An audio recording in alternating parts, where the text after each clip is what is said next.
And we are live. What's up, guys? Welcome to the FreshandFit podcast, the most hated podcast in the world. It's Friday. Is there a storm coming? Yeah, there's a storm coming. There's been a storm brewing for a bit, guys. We got a lot to talk about. Let's get into it, baby. The storm of haters. Let's go.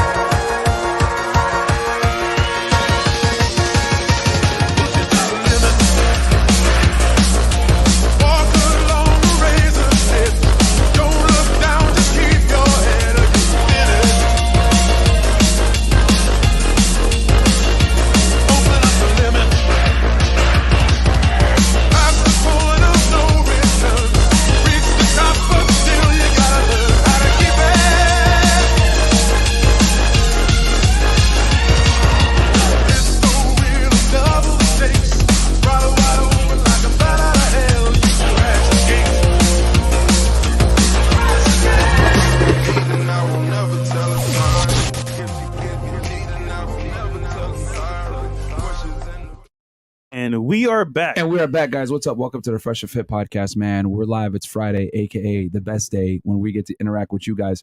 So, I'm sure you guys saw the title of the video. And I guess, well, let me do some quick analysis, then we'll take you guys into what happened, what's been going on. Because some of you guys are aware, some of you guys are not aware. Viral movie. We'll bring you guys to the, bring you guys to what's going on. So anyway, patreon.com/FreshFit, guys. Go ahead and get all the behind the scenes content. We might be migrating away from Patreon, guys. Me and Fresh got some things to talk about this weekend. But for now, get on there, patreon.com/FreshFit. We're not going to take any of the content down. So anything that is there is going to stay there. Yeah. And, but yeah, as far as like, live streaming somewhere else, we have another platform we may go to, but we'll keep you guys posted. Next week we'll probably make the announcement, okay? But check us out over there, right there, because there's still gonna be videos on there. The Zoom calls, everything is there. We did a Zoom call last week. Are we gonna post it, or is it finally done rendering? It should be by now. Okay, yeah, guys, we have to render it from Zoom, and Zoom takes forever, so it'll be back up probably tonight. Okay, guys. And then also, guys, check us out on Spotify, Google, and Apple Podcast. Shout out to Chris. Chris has been going really hard. We're posting probably damn near 5 days a week now? Yep.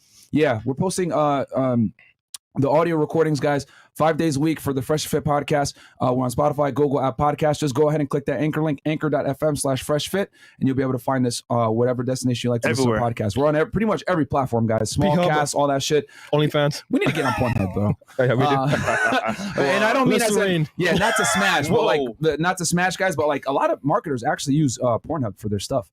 But anyway, that's a whole other conversation. That'd be weird, wouldn't it? It would be strange. Type FreshandFit on Pornhub. Yeah. Hey. We come up. Yeah, that would be weird.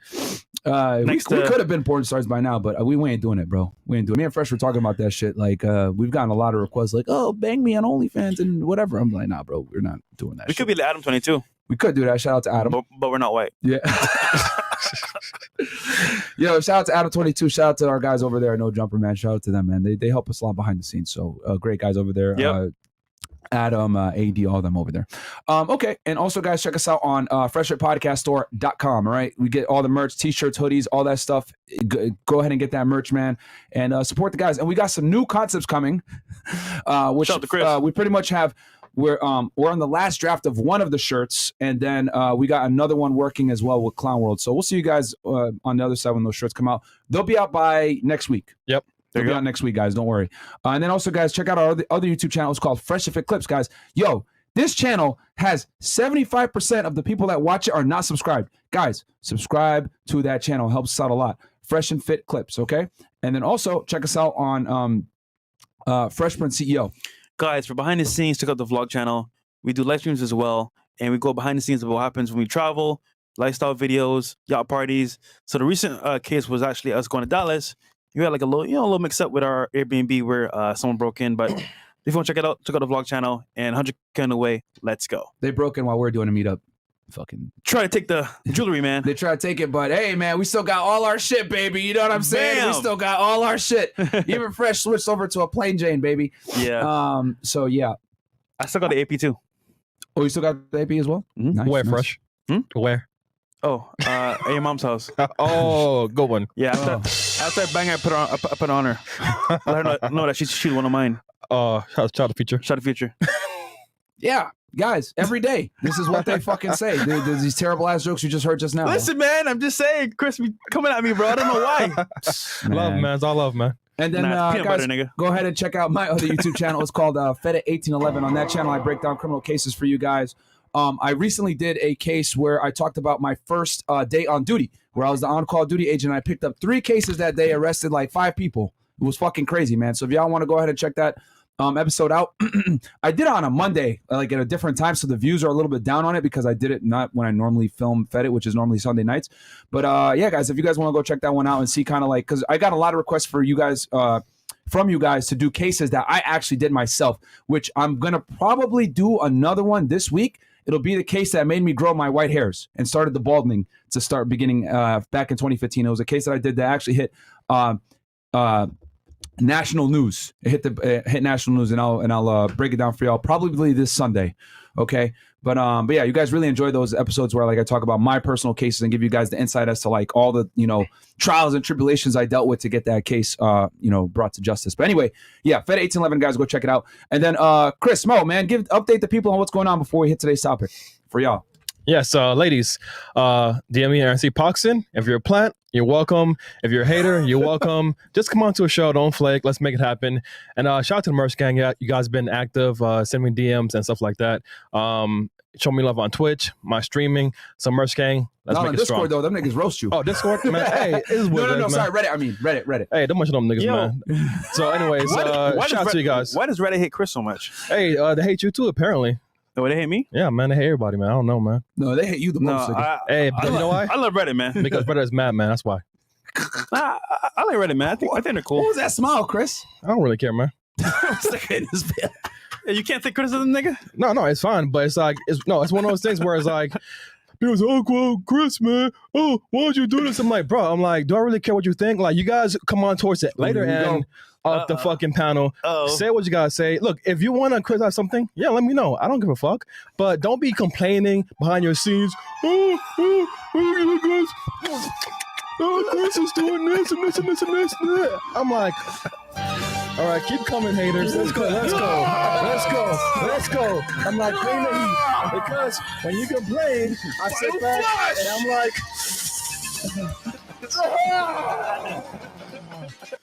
all right, fantastic, Chris. This nigga, bro. All right, what about you, Mo? First of all, I just want to say thank you guys for this week for the birthday wishes. And I always say, no matter what anyone says about me, I'm glad to know that FNF's genuine fans and the real fans will always have my back no matter what. And so with that said, today's weight update is actually 451. So I was trying to get it to 450, I know, but still, yeah, 451. So thank you guys. So yeah. Yeah, someone said peanut butter crying. And yeah, guys, so we're gonna keep working with Mo, obviously, to lose that weight. He's been losing it nice and slow. Yo, he's made a big progress, man. From when we first met him. Pants, buying new pants and everything else like that, guys. I know you're like, oh, Mo could lose weight faster. That is true. He could lose weight faster, guys. But when you lose weight quickly, there's, you don't want a short-term solution to a long-term problem. We want to lose the weight and keep it off. 90+% of diets fail because they have you losing weight drastically. As a matter of fact, maybe I might even pull out my board later on today's show if we got time for y'all as far as fat loss goes.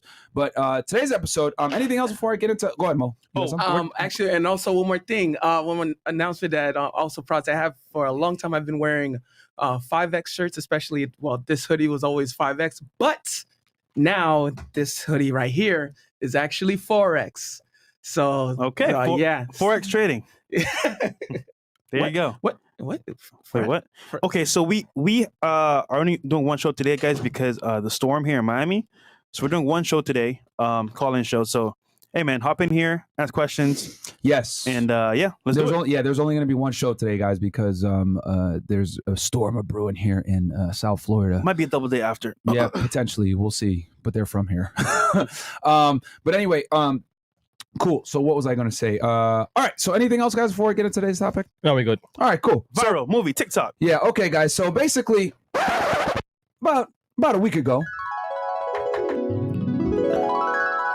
I look at my Instagram, and we ever since we had been going viral with proven wrong H3 and all this other shit. My Instagram had been growing at a pretty good rate. But right before we went to Texas, or I think maybe it was while we were in Dallas. I don't remember exactly. I think we were in Dallas at the time. I shot up 10,000 followers. Because you asked me in the Uber or something like that. Yeah, so I shot up 10,000 followers in one day. And for some of you guys, you might be like, hey, yeah, this is awesome. Guys, whenever I shoot up that quickly, I already know what time it is. I already know more than likely we're probably trending somewhere or we're about to go viral or hitting the news or some shit. Because this is the formula, guys, of what happens when we go viral. I'll shoot up on followers on Instagram because remember, guys, this is like my 7th Instagram account. Okay, I've had several of them banned for all the idiots out there that are watching their haters like, you only got 80K. Yes, I've been banned several times on Instagram. All right, so my Instagram followers shoot up. As soon as they shoot up, I look at my DMs and I start to get an influx of messages from angry women. Which, if you guys want to go ahead and be entertained, go ahead and check out my Instagram. It's UnplugFit, and I actually posted a couple of the angry DMs from the girls. Guys, I had hundreds before that I had deleted. Okay, so I get these messages, right? And I'm like, okay, I already know what's going to happen here. Because as you guys know, we go viral pretty much damn near every 2 to 3 weeks or at least once a month. So followers shoot up, then I get messages from angry women. So I'm like, all right, what's going on here? So I asked Fresh while we're in Dallas, yo, did your followers shoot up? He shot up like 4 or 5K, right? Which is a lot for him because he has like 300-something thousand. So I was like, all right, something's going on here. We may not be aware of it, but I guarantee you we probably are trending somewhere, whether it's Twitter or TikTok. Because remember, guys, me and Fresh don't give a fuck about no other social media platforms really, except for YouTube and Instagram. And even Instagram, we don't use it to make money. We use it mostly to set up interviews for y'all and network. We don't really use it to make money. That's why you guys don't see us running ads on our Instagrams or none of that shit, you know. And we interact with you guys on there as well. So he shot up too. So I was like, bro, I guarantee you we're trending somewhere. So we couldn't put our finger on it where the fuck it was coming from, like the hate and the new, I guess, exposure. So Fresh, you want to tell them about how Fresh ended up finding out how? Yeah, so funny story. So I actually got comments too as well. And I'm like, okay. And I was like, wait, hold on a second. Why are we getting these comments? And kind of find out, one of them said, yeah, that's where you're banned off of TikTok. And I'm like, hold on, TikTok. So then I go look. Which we are banned. I go look. I put hashtag FreshandFit 7 times. Lo and behold, I find the girl that was on the show, that was on the couch, that left, promptly after being told we don't care. She made a TikTok video saying, hey, let this misogynistic podcast. And they were rude. And she posted it on TikTok. And it's I think 8 million views right now. Yeah. So she got some clout, man, because goddamn. That's going to be the most attention that dumb bimbo ever gets in her life, bro. Yeah. Times 10. And here's the funny part, like that only benefits us. Like I don't get like these girls think like, oh, we're going to put you guys on blast. What these dumb bimbos don't realize is that because this is the thing with TikTok. Let me tell you how TikTok works, which is why we get banned. The way TikTok works is it's organic growth, and they don't necessarily care about who they push your content to. If your video starts to do well and get views, what they do is they just push it out to the masses. And whether it's your target audience or not, is going to get pushed out. So for us, for example, right, we first went viral when I said, yo, you got to punish bad behavior from women, right? That video went viral and they pushed it out to everybody. So guys saw it, girls saw it, feminists saw it, weirdos saw it, everyone saw it. And guess what happens? When everyone sees it like that, you're going to get a higher likelihood of people reporting it in the bam. That's why we got all those accounts taken down. Because even though it's great for exposure, it's also bad for exposure because it puts you in front of an audience that's going to report you. We know how these woke leftist SJWs are. They don't necessarily argue your points. They just go ahead and just report you. I don't agree with this. And then they, report you. Bro, if some feminists came out, like I've seen so many TikToks of girls talking about finessing dudes, got men are trash, blah, blah, blah. I don't take the time to go there, click report, and report the shit. I don't even have time to comment on it and say, oh, report this bitch. I know how bitches be. I know what it is. My job is educate you guys, put it in front of you guys and let you guys know how to move. But women don't operate that way. Oh, report this. They're over here sharing our videos. This is a misogynistic podcast. Report them. That's all they can fucking do. They can't argue the points of what I'm saying. They can't argue the facts. So what do? Go off their feelings. Report this. I don't agree with it. Fuck you if you don't agree with it. It's the truth. So anyway, so TikTok is organic growth. They don't push it out to your audience like YouTube and Instagram does, okay? So it's a good and a bad. It's a catch-22. So with this girl, right, to bring it back all full circle so you guys know where the hell I'm going here, this girl posted this video thinking it would hurt us. But what she really did was it actually helped us because that video not only gets pushed out to the angry feminists, it also gets pushed out to a considerable amount of men. And when the guys see it, they're like, oh shit, this kind of lit. This nigga kicked these bitches out his spot. Let me see what's going on here. And then bam, they watch the full clip. So what we're going to do, guys, is we're going to play this clip for you guys. And then we got the phone lines open. Haters, okay? Any of you chicks out there that were all in my Instagram DMs, right? Talking shit, saying all this other stuff. Call in. Kill yourself. Blah, blah, blah, blah, blah. Go ahead. Call into the show and tell me why we're wrong.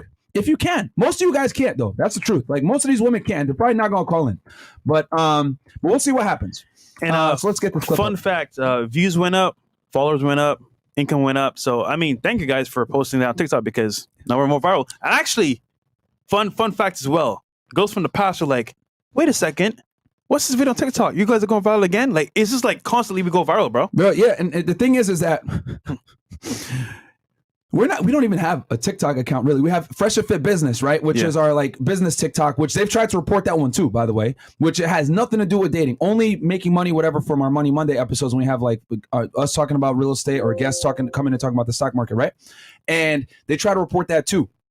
So these people, I am not kidding around when I tell y'all, we have a huge unpaid marketing team that literally just pushes our shit out on TikTok for us. We get all these angry people, and guess what? It causes curiosity. They come on over to YouTube, watch the full podcast. They're like, holy shit, this is fucking awesome. Because guess what? Most people don't have the balls to say the shit that we're saying live on air. Yeah. And actually like sit here and we're letting you, the ladies call in live on air and say it with your chest, say what you got to say.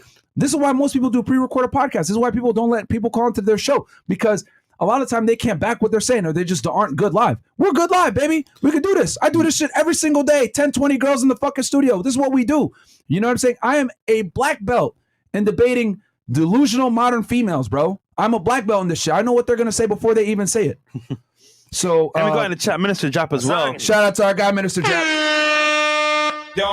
Speedy recovery, bro. We got you, man. Thanks for everything. Y'all help me get my shit popping. Hey, that's what's up, Minister Jap, man. Church check in. Church check in. Church check You know what I'm in. saying? Church check in. All right, ready? Okay, and then we do any other chats? Yeah, we do. 1 second. Okay, we'll play should we play the video first? But Yeah, in the honor of video cancel first. culture, we're still here. Shout out to you. Yep. TikTok. All right, so we're gonna play this video for y'all, okay, guys? This Let's comes go. from this bimbo's TikTok account, and you said this has 8 million views right now? Yeah, crazy. Wow. Okay. Shout out to MLD. One time I got approached to go on a podcast and had to dismiss myself cause of the disrespect 30 minutes in. Is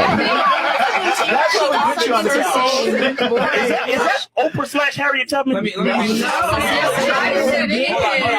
on. Stop the show. Let me make this. Okay. In honor of our black queens, I'm going to open up this monster watermelon flavor. Okay.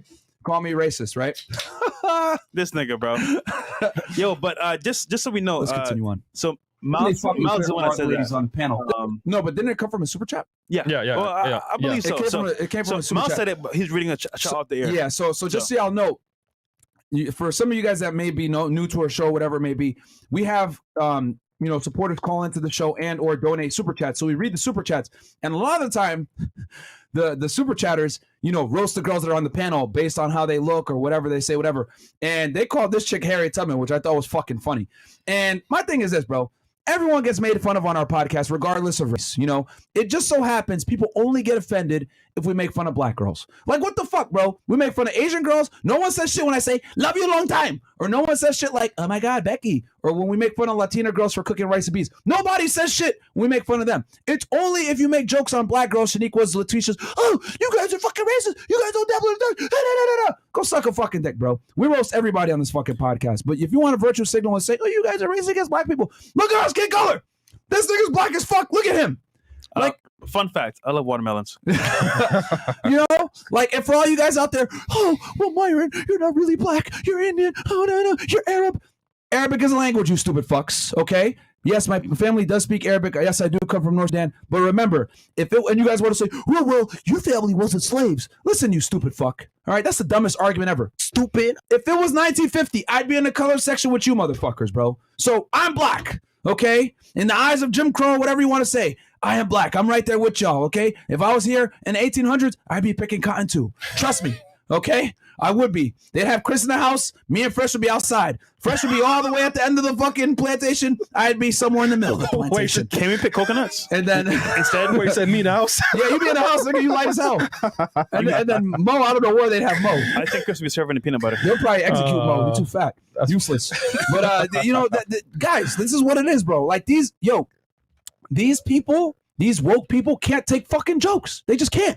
You know what I'm saying? This is why people like Dave Chappelle are getting canceled. Bro, I remember Dave Chappelle's show back in like 2005. Bro, that would never fly in today's day and age. Yeah. It was way worse. Eminem he would have never made it in today's day and age.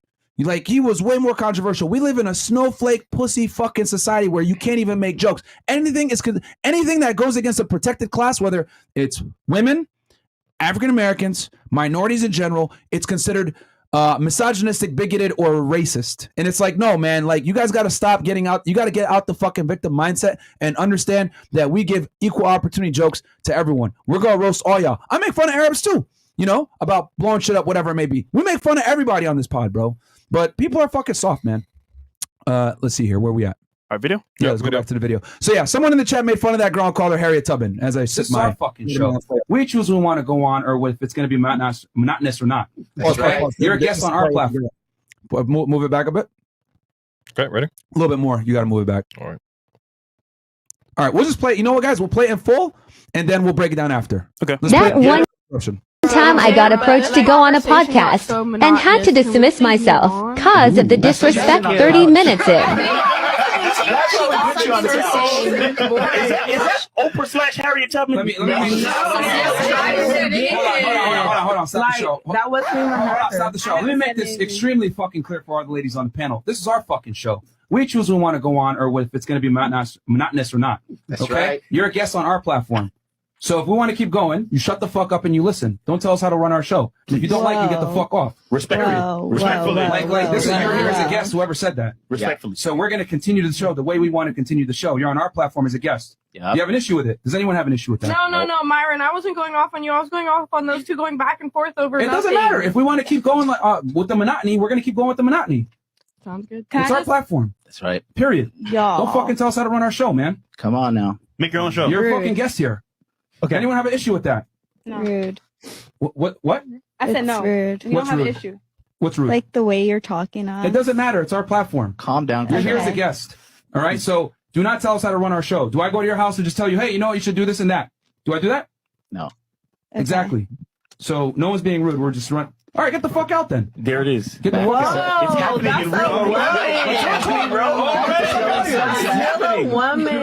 Like, get the fuck out then, bro. See you later. Like if you don't like it, get the fuck out. Yo, isn't she the one that looked like the lady from the thing with the Selling thing? sunset. Why they mean?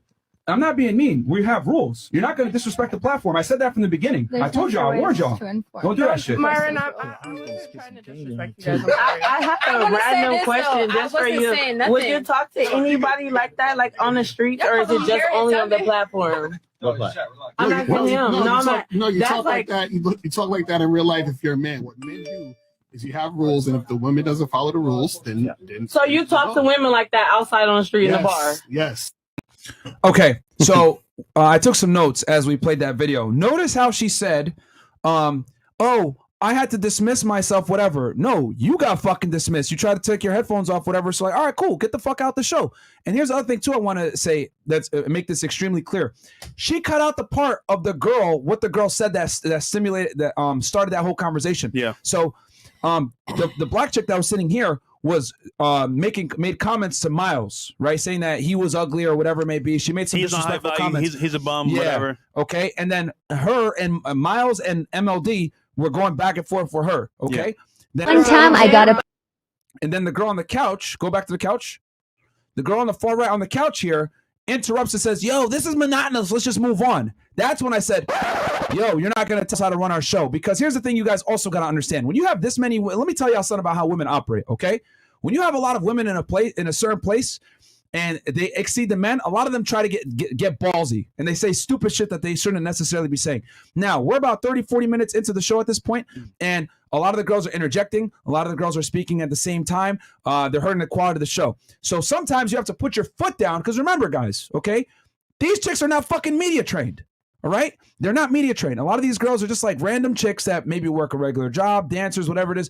They're not media trained to talk into mics properly. They're not media trained to understand one mic at a time. They're not media trained to understand that you can't interject on a random on a podcast. You can't do that shit. And a lot of them aren't media trained to not understand that this is our platform, not yours. You're here as a fucking guest, okay? Because a lot of these chicks aren't content creators. They basically post some bimbo pictures on Instagram, and they consider that content creation. So they're not on our level of production value and having a real fucking platform where people actually tune in and watch. So we have to constantly make sure we keep the quality of the show high. And a lot of times keeping the quality of the show high means checking females. You guys saw how many chicks we had in the studio. So you have to assert dominance very quickly with women so that they don't think that they can step on you. So when they're having this conversation and shit like that, I'm like, all right, cool. Let's let it rock for a little bit.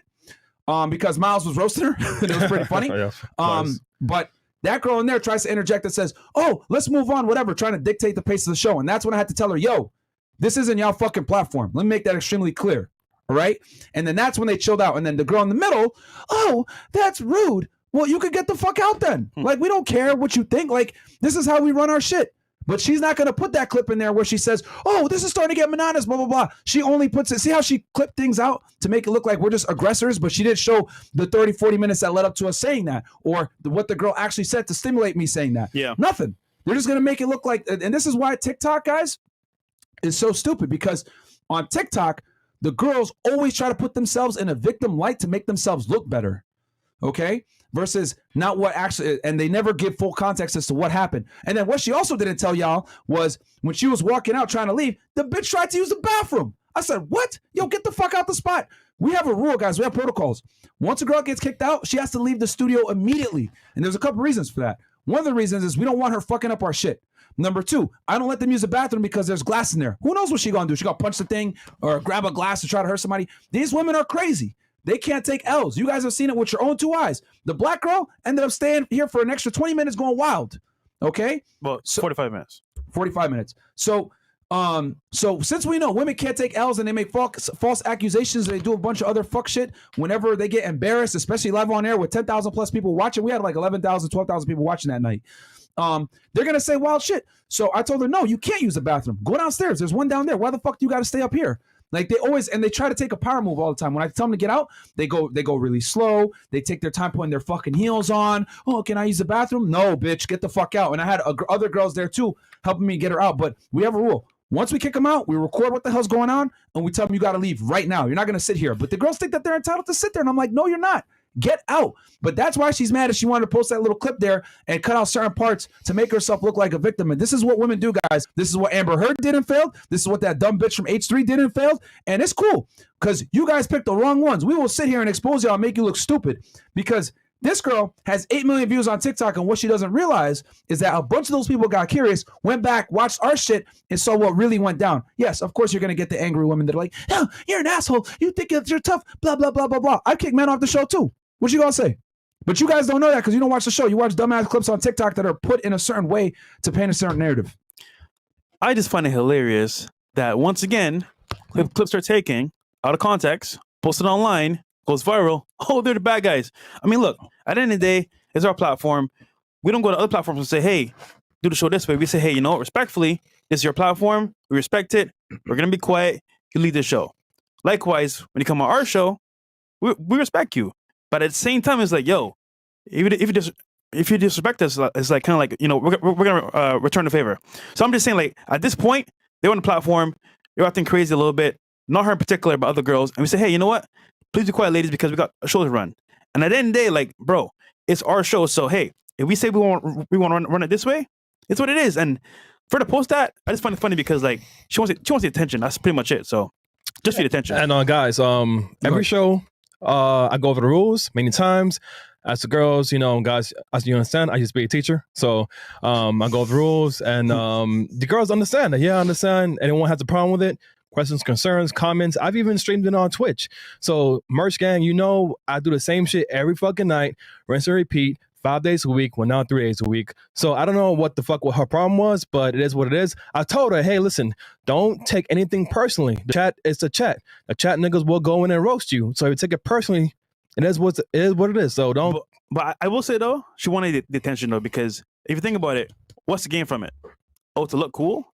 No, just the attention. So hey, you got the attention that you wanted, 8 million views, but hey, we're still here. So shout out to you. It's not going to do anything because what girls don't realize is that the more they post about us or the more they say, oh, this podcast is misogynistic or asshole or whatever the fuck, it creates curiosity and then like more girls want to come. So it's like, and shout out to us and Tate, man, because on TikTok, we're the biggest on TikTok without even being on the platform. Yeah. Like, yeah, we're not even really on the shit, man. And it's just wild to me because it's that the girls think that they're hurting us, but they're really not. You know what I'm saying? Like this girl with those 8 million views. I mean, I don't even know if her shit's monetized. Maybe it's monetized. She probably made a couple $100, if that. Like we're getting way more views and engagement or whatever it is. So we're benefiting way more. So thank you, Samantha Garrido, whatever the fuck your name is, because all you did was do what women always do when they come on this podcast to take an L. They try to put themselves in the victim light, not put things in full context, and try to make it look like we're the bad guys, which is fine. Everyone needs a fucking bad guy. And the moment the women on TikTok saw it, guess what they did? Cancel tomatoes. Yeah. Cancel culture. And I'm like, and they come over to our shit. Okay, guess what? You weren't watching us anyway. So we don't care if you come over here and say cancel them because you don't our target audience. And at the same time, whatever you gotta say, we don't care. So yeah, this is what it is, man. For any of these dumb bimbos, let me make this extremely clear.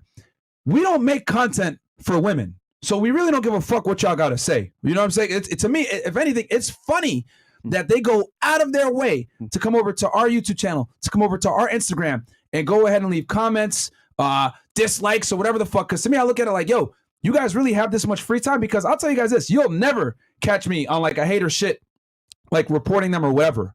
You know what I'm saying? Like you're just not going to really, I'm not going to waste my time doing that shit, you know?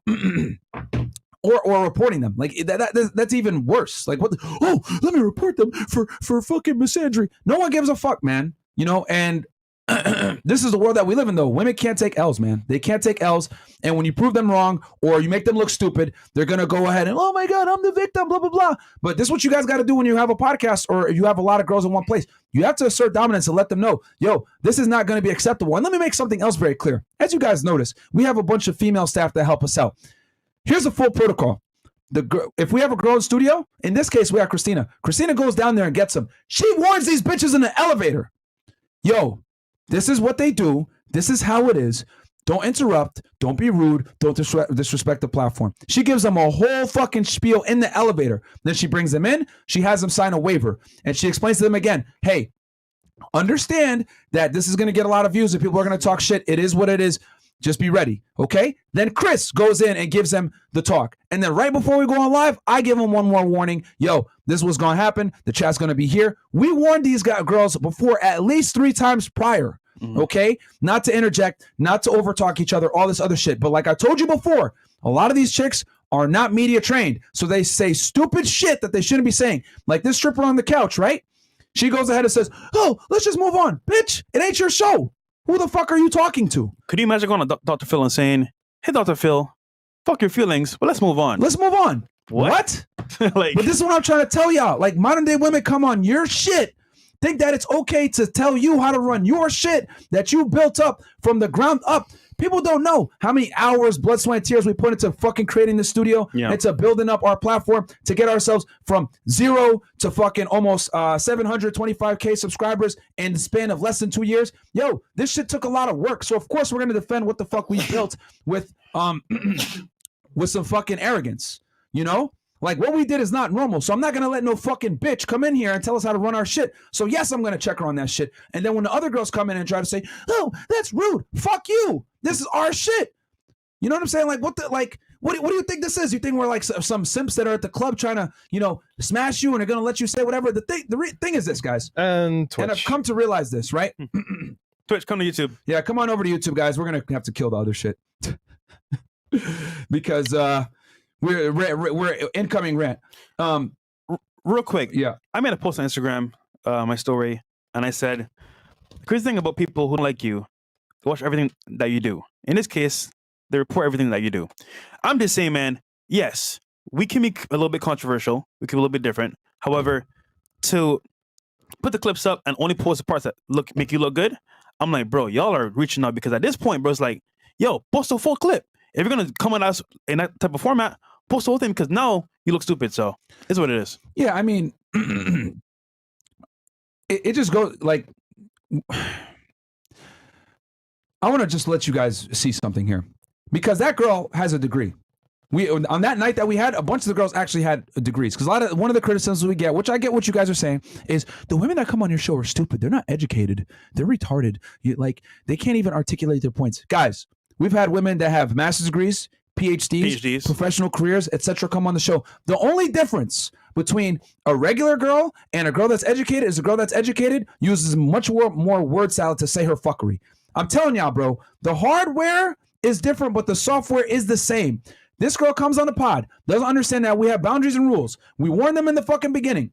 She goes ahead and interjects. Then she goes ahead and defends the other girl that's trying to interject and say the stupid shit. Move the show on. And they don't understand that, yo, we busted our asses to create this fucking platform. Y'all are here as fucking guests, okay? And you're on the fucking couch. Shut your mouth, okay? Oh, that's rude. What? We're not your friend. We're running a show here, okay? But of course, she conveniently clipped that part out where the girl says, can we move on? This is starting to get monotonous. You know, it's just extremely disrespectful to do that. And then also the other thing too is that once you take your headphones off like this, okay, that's extremely disrespectful. Extremely disrespectful. So you want to create the, you know, insinuation that you're going to leave? Cool. Get the fuck out then. You lost your privileges to use the bathroom. You lost your privileges to sit here and hang out. No, because these girls, when they get kicked out, a lot of time they think, okay, I'm just going to sit in the front foyer area. No, you're not. You're going to get the fuck out. And they look at it like, why do I got to leave? And then she looked at her friend like, oh, well, you're going to leave with me? And she said, the girl that came with her didn't want to leave. You know, because she knew like, yo, you made a fool of yourself. Why are you going to say rude? Keep your fucking mouth shut. But again, they got to get the last word in. They're not used to being checked. They're used to guys bending the knee all the time for them. And that's why we're so controversial. Because on this fucking podcast, we don't bend the knee to bitches. All right? We really don't. For all the girls that watch the show that get mad or get triggered or whatever it is, yo, call it toxic masculinity, call it whatever the fuck you want to say. This is our shit.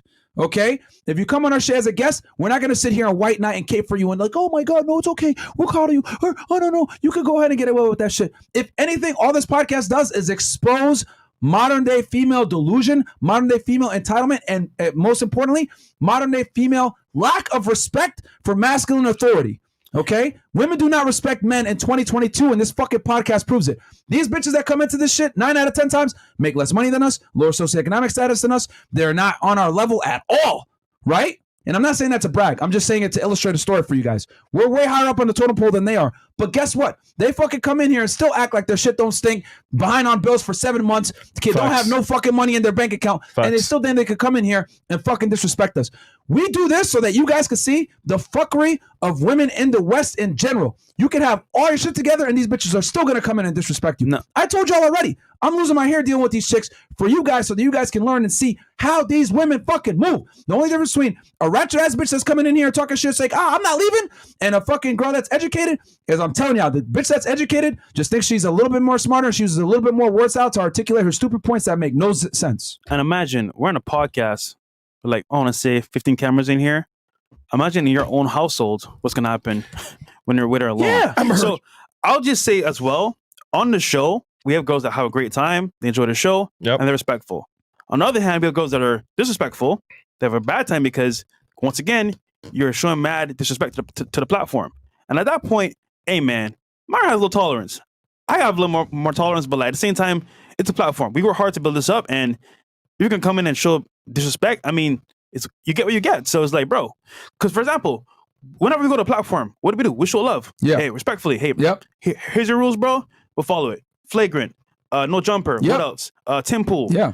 What if we had every right? Honestly, bro, when we went on flagrant, I had every right to like look at that fucking dude in the corner and be like, yo, shut the fuck up, bro. Yeah. Because they were trying to test us, but it's cool. We're on someone else's platform, and we're not going to give them because they wanted a reaction. You ain't gonna get it. If anything, all you guys did was make yourselves look emotional and stupid, asking me a bunch of dumbass questions. Oh, well, what about our black queens? Well, shut up, bro. You know. But the thing is that when you go on someone else's shit, even if you don't like them or you don't agree with what they're saying or whatever, you still have to be tactful and respectful. But again, I get it. These girls aren't media trained, but my thing is this, guys. I want you guys to see, even if you got your shit together, you got plenty of cameras in the shit, girls are still going to act fucking crazy. This is why I tell you all the time, bro, when you're with your girl, whatever, record yourself when you're dealing with her. If she starts welling out, just pull out your camera. Okay, bitch, I got you on camera. Like, this is wild. Because if we're dealing with this shit, you guys have seen it at 1080p. Bitches don't want to leave. Girls assault us, whatever it may be when we tell them to get out. If this happening to us, right? Successful guys that have a platform, whatever it may be, what do you think is going to happen to the normal guy? This is for you guys to learn that this is how a lot of modern day women feel and think. And who knows? Maybe one day we will have any more girls on the show. Who knows? Who knows? All right. Chats. They're like, what the fuck? Lil Dirk, $2 says, I'm Dirk, but call me Smirk, because every time I'm grinning. Shout out to Lil Dirk. Kim Chillin, $20 says, let's go. Shout out to you, bro. Keem. Wyatt, $22 says, what happened to the link for the Zoom call? It was posted on Tuesday or Thursday. Yeah, Thursday. When did we post the link?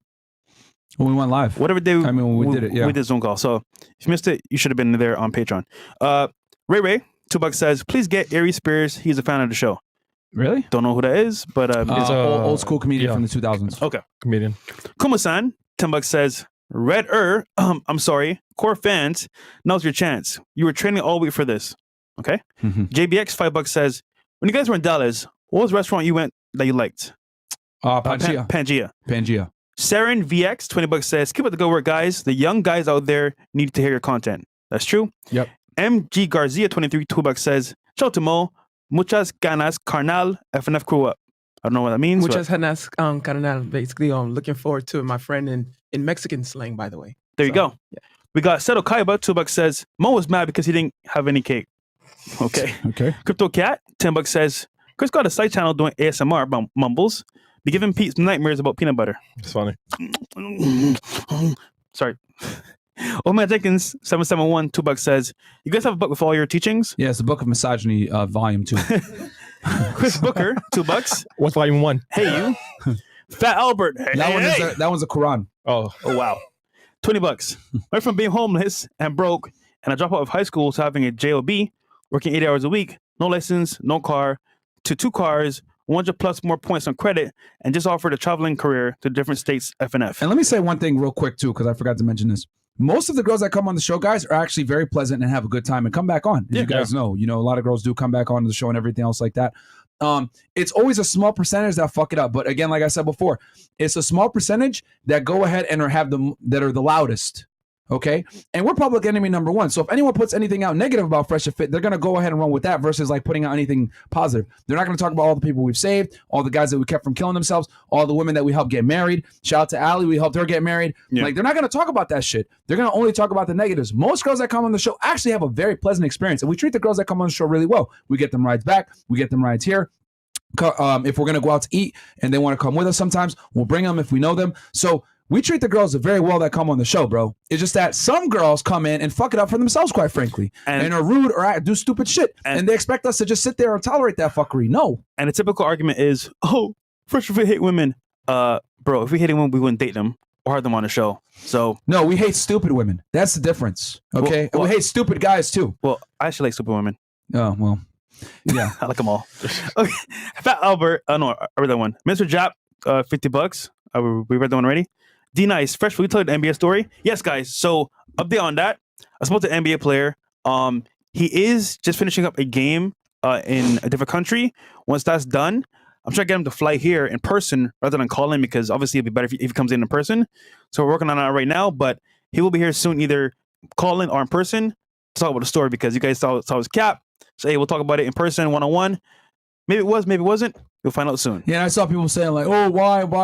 Bro, the reason why is because people have made fucking a million videos on this topic trying to say Fresh is a liar. Don't back out now. Stand 10 toes down, motherfuckers. Yeah. You guys want to say, oh, this nigga's lying. I've been told Fresh, yo, we need to fucking address this shit. He was like, nah, man, I don't want to put the player on blast, blah, blah, blah, all that other shit. It's not about putting him on blast. I was like, bro, these fucking people are attacking your integrity. They think that you're lying. The only reason why I haven't talked about it more is because, like, obviously speaking, he's an NBA player. I don't want to put his name out there. And he said, yo, I respect that, bro. But I'll come on and clear your name because you're my boy. Yeah. So it's like, we're cool. And mind you, back then I was a nobody. I had no clout, nothing.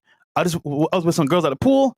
We talked for a little bit, but I'll tell the story whenever he comes here. And we'll show the DMs with all the date stamps and all the other shit. Yes. But now don't fucking back out now. Hey, man. All you guys that made those fucking videos talking shit. I can't wait. Like it's impossible for him to be able to network with an NBA player. I don't know if y'all guys have looked at Fresh's Instagram, but he's met plenty of celebrities, man. This is something that he's been doing before. Yep. Now it's even more heightened because, we got the podcast, whatever, but he's been meeting with these kinds of people since before. So for all those people that talk shit, Penguin, Playback, all these guys that, y'all are cap, blah, blah, blah. All right, man, we're going to prove you guys wrong. Obviously, don't run now. You've never been to Miami, so you wouldn't know. Yeah, man, like we're about to make y'all look real stupid now because we're going to bring the actual player and he's going to tell you guys with his own experience, yo, this is what went down. What you going to say then? I'm not going to lie, bro.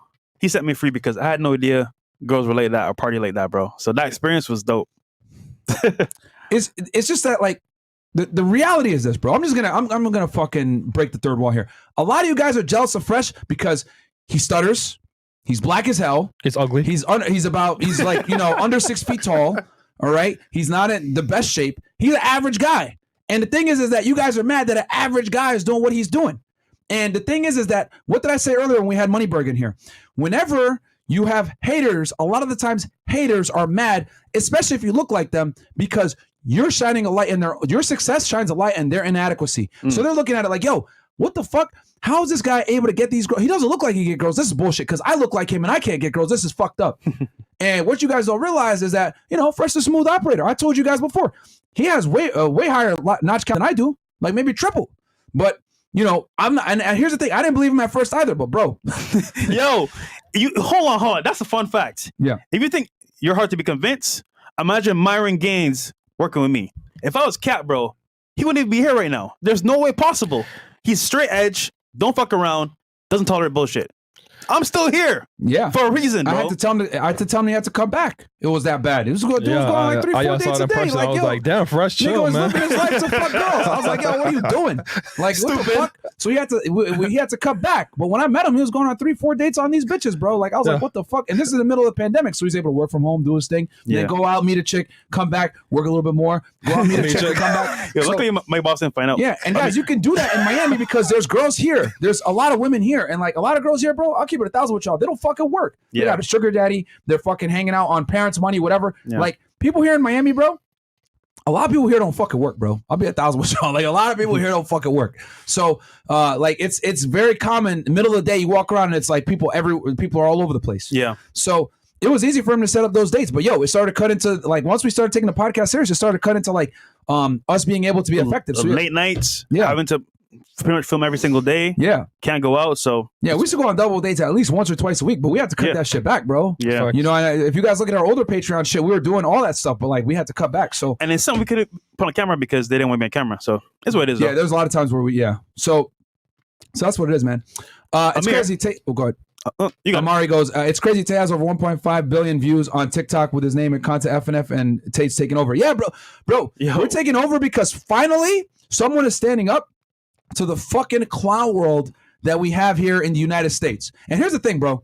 I'm not trying to like toot our own horn, but we're the only ones that are still here in the United States talking about this shit. Yeah. Everybody else, shout out to John from Model Life Dating, the Tates, etc. These guys don't live in the United States, bro. We're the only ones that are actually here in the sexual marketplace in a major city where hypergamy is at the highest level ever. Still doing it. Still here.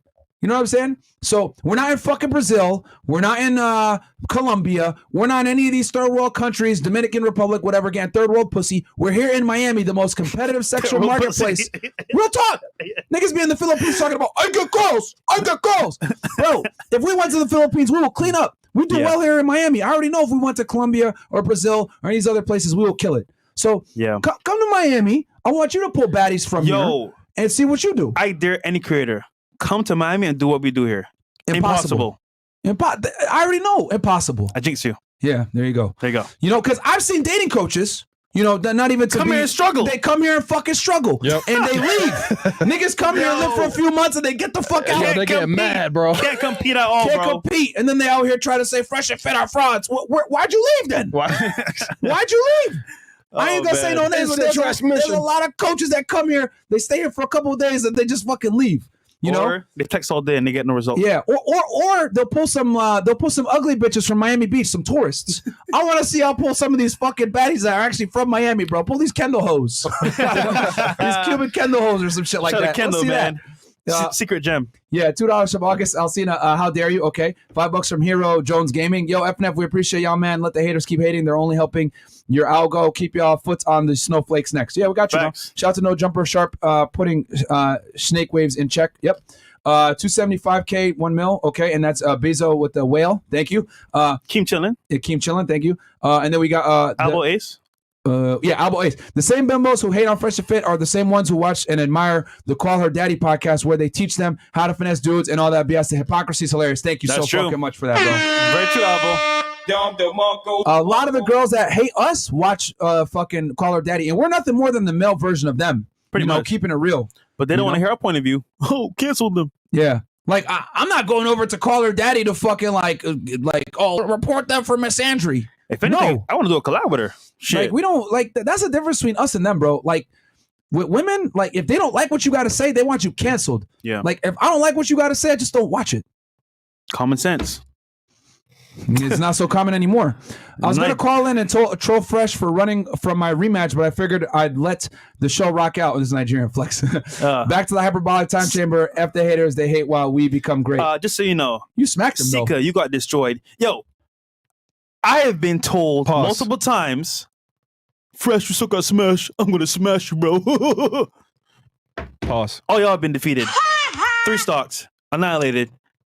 I don't cap, bro. I don't talk a lot. You know why? I show by action. Y'all niggas are trash. Sika, you got body, nigga. Yeah, you did get smacked. And it's on the vlog. Yeah. So if you want to see it, it's on the vlog. Yeah, it's in 1080p, my nigga. You did get smacked. Afro Donis Revo, $2 sub FNF. And then we're going to hit the phone lines after this. And then from this point forward, Chris, what, 20 and up? Yep. But show to FNF Dallas, man. Yeah.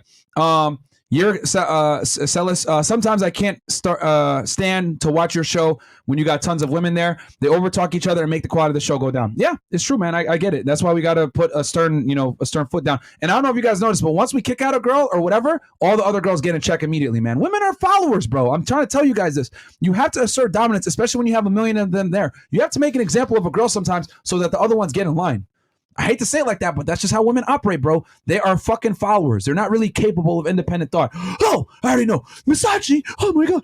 It's the truth. Haters, today we got time. So please call in. We got time. Please call in. We don't got an after-hour show. And say what you got to say. Today we got time, cuz. All right? Mad respect to the FNF crew. Cool. And then we got Ray. FNF Worldwide Tour. Show up with girls in Dubai. Show with girls in Dubai. I had an idea. At 1 million subs, bro, we should go to Dubai, Colombia, I don't know, Africa, UK, and do shows, around the world. Why not? Yeah, we will. We'll show you guys that hypertrophy doesn't change with different girls. We can. There's a difference between being direct and being rude. I appreciate your hard work and enjoy your content. Stay dry, fellas. Well, JT Thompson, I wish you watched the whole clip, my friend, or watch that whole podcast. Crazy that the chick next to Icy last show said she didn't see how a woman can harm a man. Yeah, she was there when y'all dissected Tommy getting hit. Yeah. Bro, these formally educated 304s are just as stupid as a lot of the non-college 304s. Hell, the girls in the adult entertainment area generally know the game. Much love. Keep doing what you're doing. Yeah, I told y'all before, man, when a woman's educated, all it does is it perpetuates her delusion to an even further level. Like, being educated as a woman does not change anything, bro. It really doesn't most of the time. It's the same game you run on a girl that has no... It makes them even more firm and more 10 toes down on their stance of I deserve this quality of man, blah, blah, blah.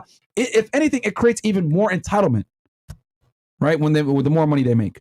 Shout out to the #1 pod. Shout out to you, AJ Baylock. I appreciate that. Where you been at, bro? Yo, AJ, where you been at, brother? This is Mr. Baylock here at the very beginning, he donated so much to the podcast, bro. Shout out to AJ Baylock, man. He was doing it from the very beginning. He helped us get that stripper camera. Yeah, AJ Baylock, camera man. 7. He loves to drive, by the way. Crunk One Bear. Can someone tell Nigerian Flex that I can't stand him and I've been working on my RKO and Falcon Punch at the gym? Okay. Isaac Aguirre, when are y'all coming to Chicago? Hell no, nigga. I don't know about that. Grease Junkies DIY. I can't believe you guys made Silva Savage cry. I would definitely psych City Boys be up. Road to 1 million. Who's Silva Savage? Silva Savage. Fuck is that? I don't know. She was on that same episode on the couch. Oh, yeah, couch, yeah. Oh, okay. I respect you, Myron. Oh, the okay. Spanish girl. Okay, yeah. All right, Myron, how do you feel about the V-jab, bro? Should I get it? No comment. Freshest moves. So only haters call in. Can't wait, Myron the GOAT. Okay, and they're probably not gonna call in, but we'll see. Send tacos $2. All right, cool. Let's hit the phone line. Taco Friday. We got 6,000 plus of you guys in here. Go ahead, please like the video, guys. Let's try to see if we can get a hater on the line. 9907. All right, 9907. Welcome to the show. Yes, I'm 5'11". Today we got time. 9907. Going once. Going twice. Going twice. She gone. Wait, hold on. Hey, what's up? What's up, bro? What's up, man? Hello. Go ahead, man. What's up, guys? What's up, Fresh? What's up, Myron? Is this Beto? I'm not a hater. What? This Beto? I can't hear you. What did you say? Is your name Beto? No, never mind. No. Never mind. No. You sound the same. So I just want your advice. So I've been working on myself for 6 years now. I have been retailed for 6 years. I have worked on my studies, finances, and stuff, but I kind of struggle in terms of social skills. I kind of don't have a social circle, and I kind of struggle with women even though I learned game, I mean, I've been watching your show since you started, guys, and all the YouTube channels. And so, what's your advice? Should I continue focusing on myself, or should I choose my friends wisely, or what do you advise me to do to deal with women? I'll keep it simple, bro. You got to always focus on yourself. That never ends. And then, yes, of course, you always have to choose your friends wisely. Another thing I'll tell you is that as you become more and more aware, right? Red pill aware, where you're like understanding how the world really fucking works, not just with women, but how money really works, how society really works, how, you know, you got the haves and the have-nots, right? Which is going to quickly turn into the haves, have yachts and have-nots. That's what's going to be, because that disparity between the middle class, between the low class and the high class is going to be extremely wide, and the middle class is going to fucking be gone here very soon.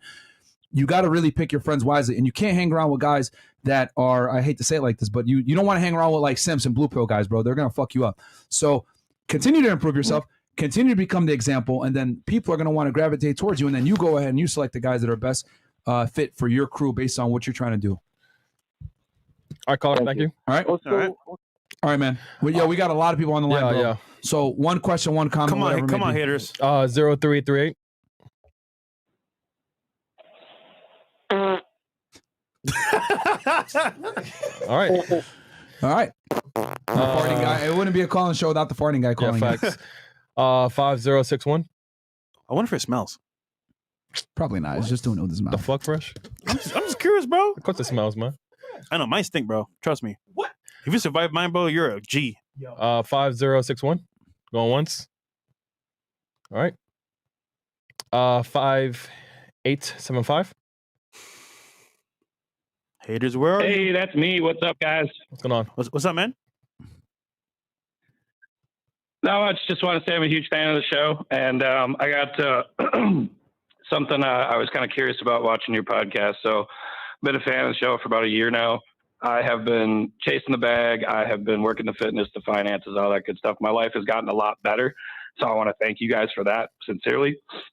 And one question I have is, how has the response been from the women that you bring on? Those are the ones that have changed their ways for the better and taken your guys' advice in falling into their natural roles. What's your response been? And have you brought those women back on as sort of a success story to show people like, hey, this is how this works? Yeah, I mean, like Real Femme Sapien is a good one. She was on recently, you know, she got married.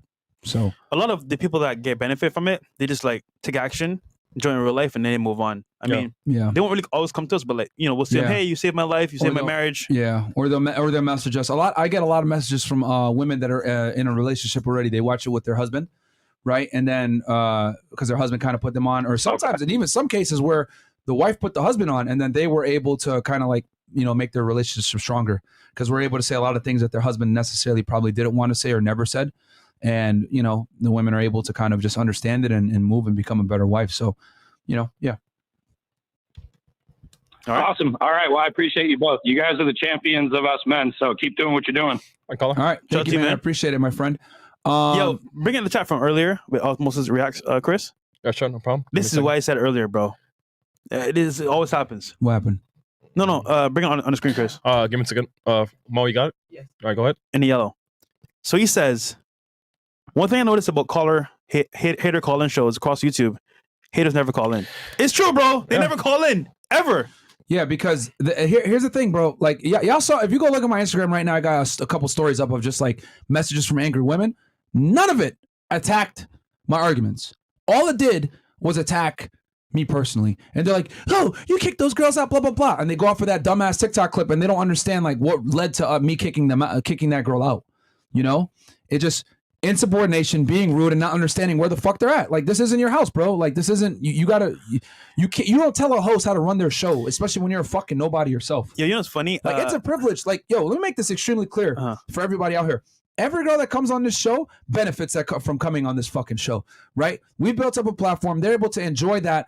No other podcast is going to bring random bitches on just to bring them, right? So it's a huge benefit for them to come on. Bro, so it's a privilege. Some not going flown out. Fucking right. Flown out, rent paid, freaking jobs, bro, opportunities, 3K, music videos. It's you know like, what I'm saying, bro. So it's like this is not a fucking right. It's a privilege. So when you're on here, act fucking correct. We're not your fucking boyfriend. We're not your sugar daddy. We're not your simp. Don't fucking put us in that box. And sometimes you have to assert that and remind these stupid assholes, yo, don't fucking disrespect me on my shit, bro. again, this is a small minority of the girls that come on the show, not most, but it's enough where it's, how do I say this? It's become a little bit of an issue at times. But we just kick him out. Shout out to our boy, fucking Motion Mark. Motion Mark in the building. $500 he goes. Love you guys. Keep up the great work. Thank you so much, bro. Appreciate that support, man. Yeah, support us like Motion Mark, bro. Keep the show going, man. Yeah, y'all keep the show going, because I'll tell you this. When these dumbass hoes, right, come in and message me or DM me or say, you're going to get canceled, ha, ha, ha. I just look at them and I'm just like, we don't rely on fucking sponsors, bro, to fucking make our money, okay? Like, at this point, guys, we're very close to fuck you money. I got my real estate investments. We got our YouTube channel. We got our you know, our rep there. We got you guys supporting us. We got our Patreon, whatever it may be. We're pretty good. So we don't necessarily have to rely upon sponsors from big companies to pay us. So we could say and do whatever the fuck we want to do. If I want to say, hey, you know what? Fuck you, stupid bitches. I don't give a fuck what you got to say. I can do that and not have to worry about being canceled. And this freedom is amazing. Okay? And anytime someone does come to us with a sponsor, because trust me, we've turned down many sponsorship requests, because I look at it like, yo, we're not going to dilute the quality of the content ever. So you're either with us on it or you're not. And some of them began scary. I don't know about this. Even other YouTube content creators. Yo, I rock with y'all, but I don't know if I could, you know, be on the show. It's going to hurt me, whatever. Cool. We don't take offense to it, but we're not going to change our content because of you. Like, we're not going to ever change. You guys are going to continue to see us, you know, roast girls, have debates, you know, have good conversation. We're not going to filter our shit to be politically correct. Fuck that shit. Shout out to Homie Clicks, pledge $100. Thank you so much, my friend. You guys are the reason why we can say and do whatever the fuck we want to do, because we don't need mainstream media's fucking approval to do what we do, because we got y'all to understand that we're living outside the matrix. Homie Click, shout out to you, bro. All right, let's go to 8103. 8103. Hello? Yep. Yo. Hello? Oh, let's go. Oh my God. Sorry guys. It's been a dream to call in. You guys like are doing what we always wanted to say to people, but we're too afraid, especially for the women, especially for us short guys like myself. I do have a question. I'll keep it short and simple like myself. How do you go about, mostly for Myron, how do you go about keeping your emotions control? I try my best to not be so emotional with a lot of things. It's not like I'm crying, but like it affects my mental and I keep thinking about it. So how would you go about, you know, being more emotionless just in all around life? I mean, it's something that I've had to work on, bro. Like you know, I don't really like turn up on girls unless I have to, but yeah, like that other night where there's a bunch of them in here, but it takes practice, bro. You just what I think of it is that I look at it like this. Like, if I freak out or whatever else like that, is this going to benefit me or hurt me in a week? And 9 out of 10 times when you act emotionally, it's going to hurt you. So I just go off of that and I'm like, all right, I'm just going to chill. I'm not going to give them the reaction that they want, because chicks want you to be emotional with them. So I'm like, nah.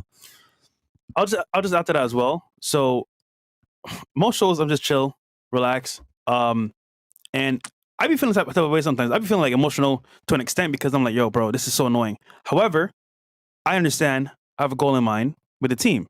So my goal kind of suppresses my emotions, because, okay, cool. The goal is 1 mil. I'm willing to do whatever it takes, willing to take any pressure, any burden, because at this point, my goal is bigger than my emotions. So like, I'm not going to be triggered by one, oh, this and that. Cool. See what you want. I know where I'm going. So you're not going to deter me off my path to success. So I would say have big goals, have that hold you forward and push you forward, because at that level, you're not worried about what other people got to say. So, yeah, that's a good point. Like, when you need a goal, because when you have a goal, it's going to help you stay on the straight and narrow to get it done, regardless of how you feel. Yeah, pretty much. That's a big one. Good point, Fresh. Shout out to Wayne. Love the smell of freedom from the Matrix. Shout out to Wayne, man. Shout out to my friend. Black Labor 2009. Cass would do this. Haters never have the guts to call in. Yeah, they typically don't. Sorry, it's Fresh. He just showed my face. Fresh cam. Yeah. My bad. So, okay, cool. So, thanks for calling in, bro. Who's up next? Let's go with 897. Yeah, let's try to get a hater on the line, bro. Like, what the fuck? Y'all got all this shit to talk. It's gonna be tough before, but where you at now, man? Let's go with 8976. It's gonna be real tough. Go ahead. Hello. Yeah. Hey, Myron, what's up? Hey, this is O'Neal. I'm here with Derek. We were the two buff black guys that were in the back of the pod on the night of the CME. Oh, from the islands? Oh, okay. Yeah. What's up, man? Basically today we were at the gym, right? And some homie from Miami basically mentioned you, Fresh. He said he personally knew you, or at least he knew the girls that you knew. And he personally called out Myron, and we were trying to figure out why he was upset with y'all in the podcast. And this dude was basically saying that Myron was representing like an alpha podcast and just, pushing out that and basically saying that he doesn't live up to what he actually is and et cetera. And I didn't really argue with him. I just wanted to hear and see what he had to say. But he was just pretty much attacking like Myron's character, and he said that he knew you personally. What's his name? I don't know what was going on. I can send you his Instagram. I can send you his Instagram. Just look out for me. I'm YASUKE the Great _ Yasuke the Great _ So why?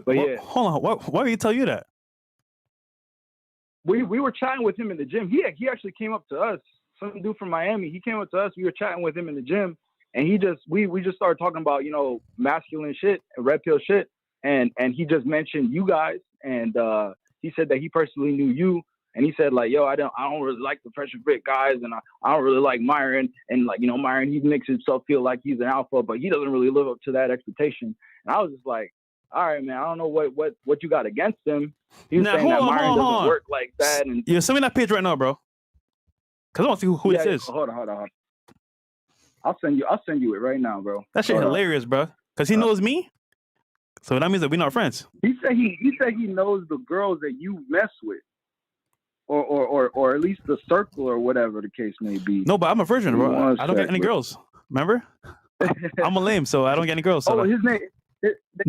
Don't say his name on air. We're not gonna give that nigga no clout, bro. I mean, here's the thing. I would love for someone to catch a clip where I actually sit there and I'm like, I'm an alpha. We never say it. We never say that shit, bro. And this is what like a lot of these other YouTubers try to say, is that we try to say that we're alpha males or anything. Bro, we say it all the time. Guys, we were nerds. I didn't lose my virginity till 18. I had it lost it on prime night. I'm very open about all that stuff. I talk about my struggles of what it took to become attractive for me. I grew up skinny, grew up very shy, timid around women, and I was able to build myself up and figure the game out. And I think that's why we resonate with so many guys, because guess what? We're not naturals. And I think not being a natural is actually more beneficial, because when you're not a natural, you have to learn how to do it. And when you learn how to do it, then you could go ahead and teach other people how to do it that were in your shoes before, which is why so many people love the podcast, because we're not fucking naturals. The worst thing you could be is natural, because when you're natural, you can't necessarily explain or teach others how to do what you do. So my thing is this: whoever that fucking guy is, hey, Myron, he's a fake alpha, whatever. Bro, I never call myself an alpha. If that's what comes off to you, then that's your problem, because I never actually said that. I just don't understand what's so good about being alpha. I want to be myself, bro. Like, alpha, beta, bro, who cares, bro? I'm trying to live my life, bro. Like, I'm going to do what I want to do. If that's considered alpha, then okay, but I'm going to do what I want to do. We do it. Yo, here's my thing, right? All these labels that people have for you to put you in a box, who cares, bro? Do what you want to do. Is that simple? Yeah, we never use those words, really, guys. So when people say that, like, oh, these alpha males, and they say that shit on TikTok, or they say that shit, that's them projecting. They view me as an alpha male, and they're trying to make fun of me about that shit. And I never even say it. That's the funny part. I don't say it. They say it for me. So that tells you guys already in their mind what they view me as, right? Hold on. You send a page because I want to know who it is. You send a page?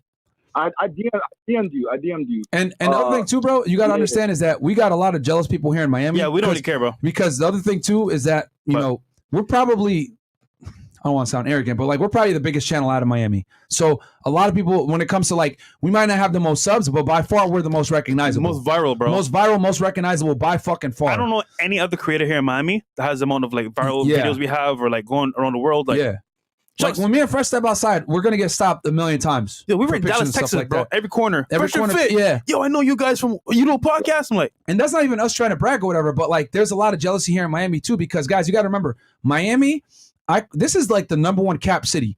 Everyone here tries to profess a certain status or lifestyle that they don't necessarily live. Me and Fresh really actually make the money that we talk about. Well, we don't even talk about it really, but we actually make the money and we back it up, right? And some, you know, Fresh shows a little bit more than I do, but you know, we're successful and doing well. But people here in Miami are jealous, bro, because a lot of these people are fucking capped. You know, their cars are fucking rented. They don't really own them. You know, they're fucking out here struggling to pay their fucking rent. They're trying to put out a certain lifestyle, and it's not true.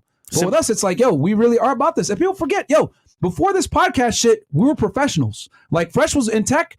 I was a special agent with Homeland Security. Before I even came on YouTube, I accomplished more than 99% of these fucking haters. I've arrested terrorists. I've arrested child pedophiles. I've done big complex cases. I've taken down drug rings. I've done real shit, you know? I've gotten in situations where use of force was needed. I've had guns to people's faces. Like, yo, I was doing real shit. I was going after Mexican cartels, some of the most dangerous people. So people could talk shit, say whatever the fuck they want to do. But quite frankly, if I put up my resume compared to 99% of these fucking people that criticize us, they haven't done shit. They haven't experienced life. They haven't done anything. And that's not even me including my YouTube resume. I'm talking about what the fuck I did before YouTube. That's why when I walk and I talk the shit that I do, or you get some idiots that come in and try to be on some blah, blah shit, blah, blah, blah. I just grab my gun. I'm like, all right, cool. Walk inside. See what happens. You're going to die. The fuck, like these guys are clowns a lot of the time, bro. Like, I wish someone would try to come in here and burglarize whatever, bro. I wish. I don't fucking miss, bro. So this YouTube shit, whatever it is, that's why it's a foreign concept to me when we come on the pod and people like backstab and do all this other entertainment shit. Bro, I came from a job where integrity was everything. Your word was bond. If you lied, you went to fucking jail. If you lied, you lost your job. If you lied, you'd be hit with like lack of candor or whatever. So I don't lie about shit. Everything I say is the truth.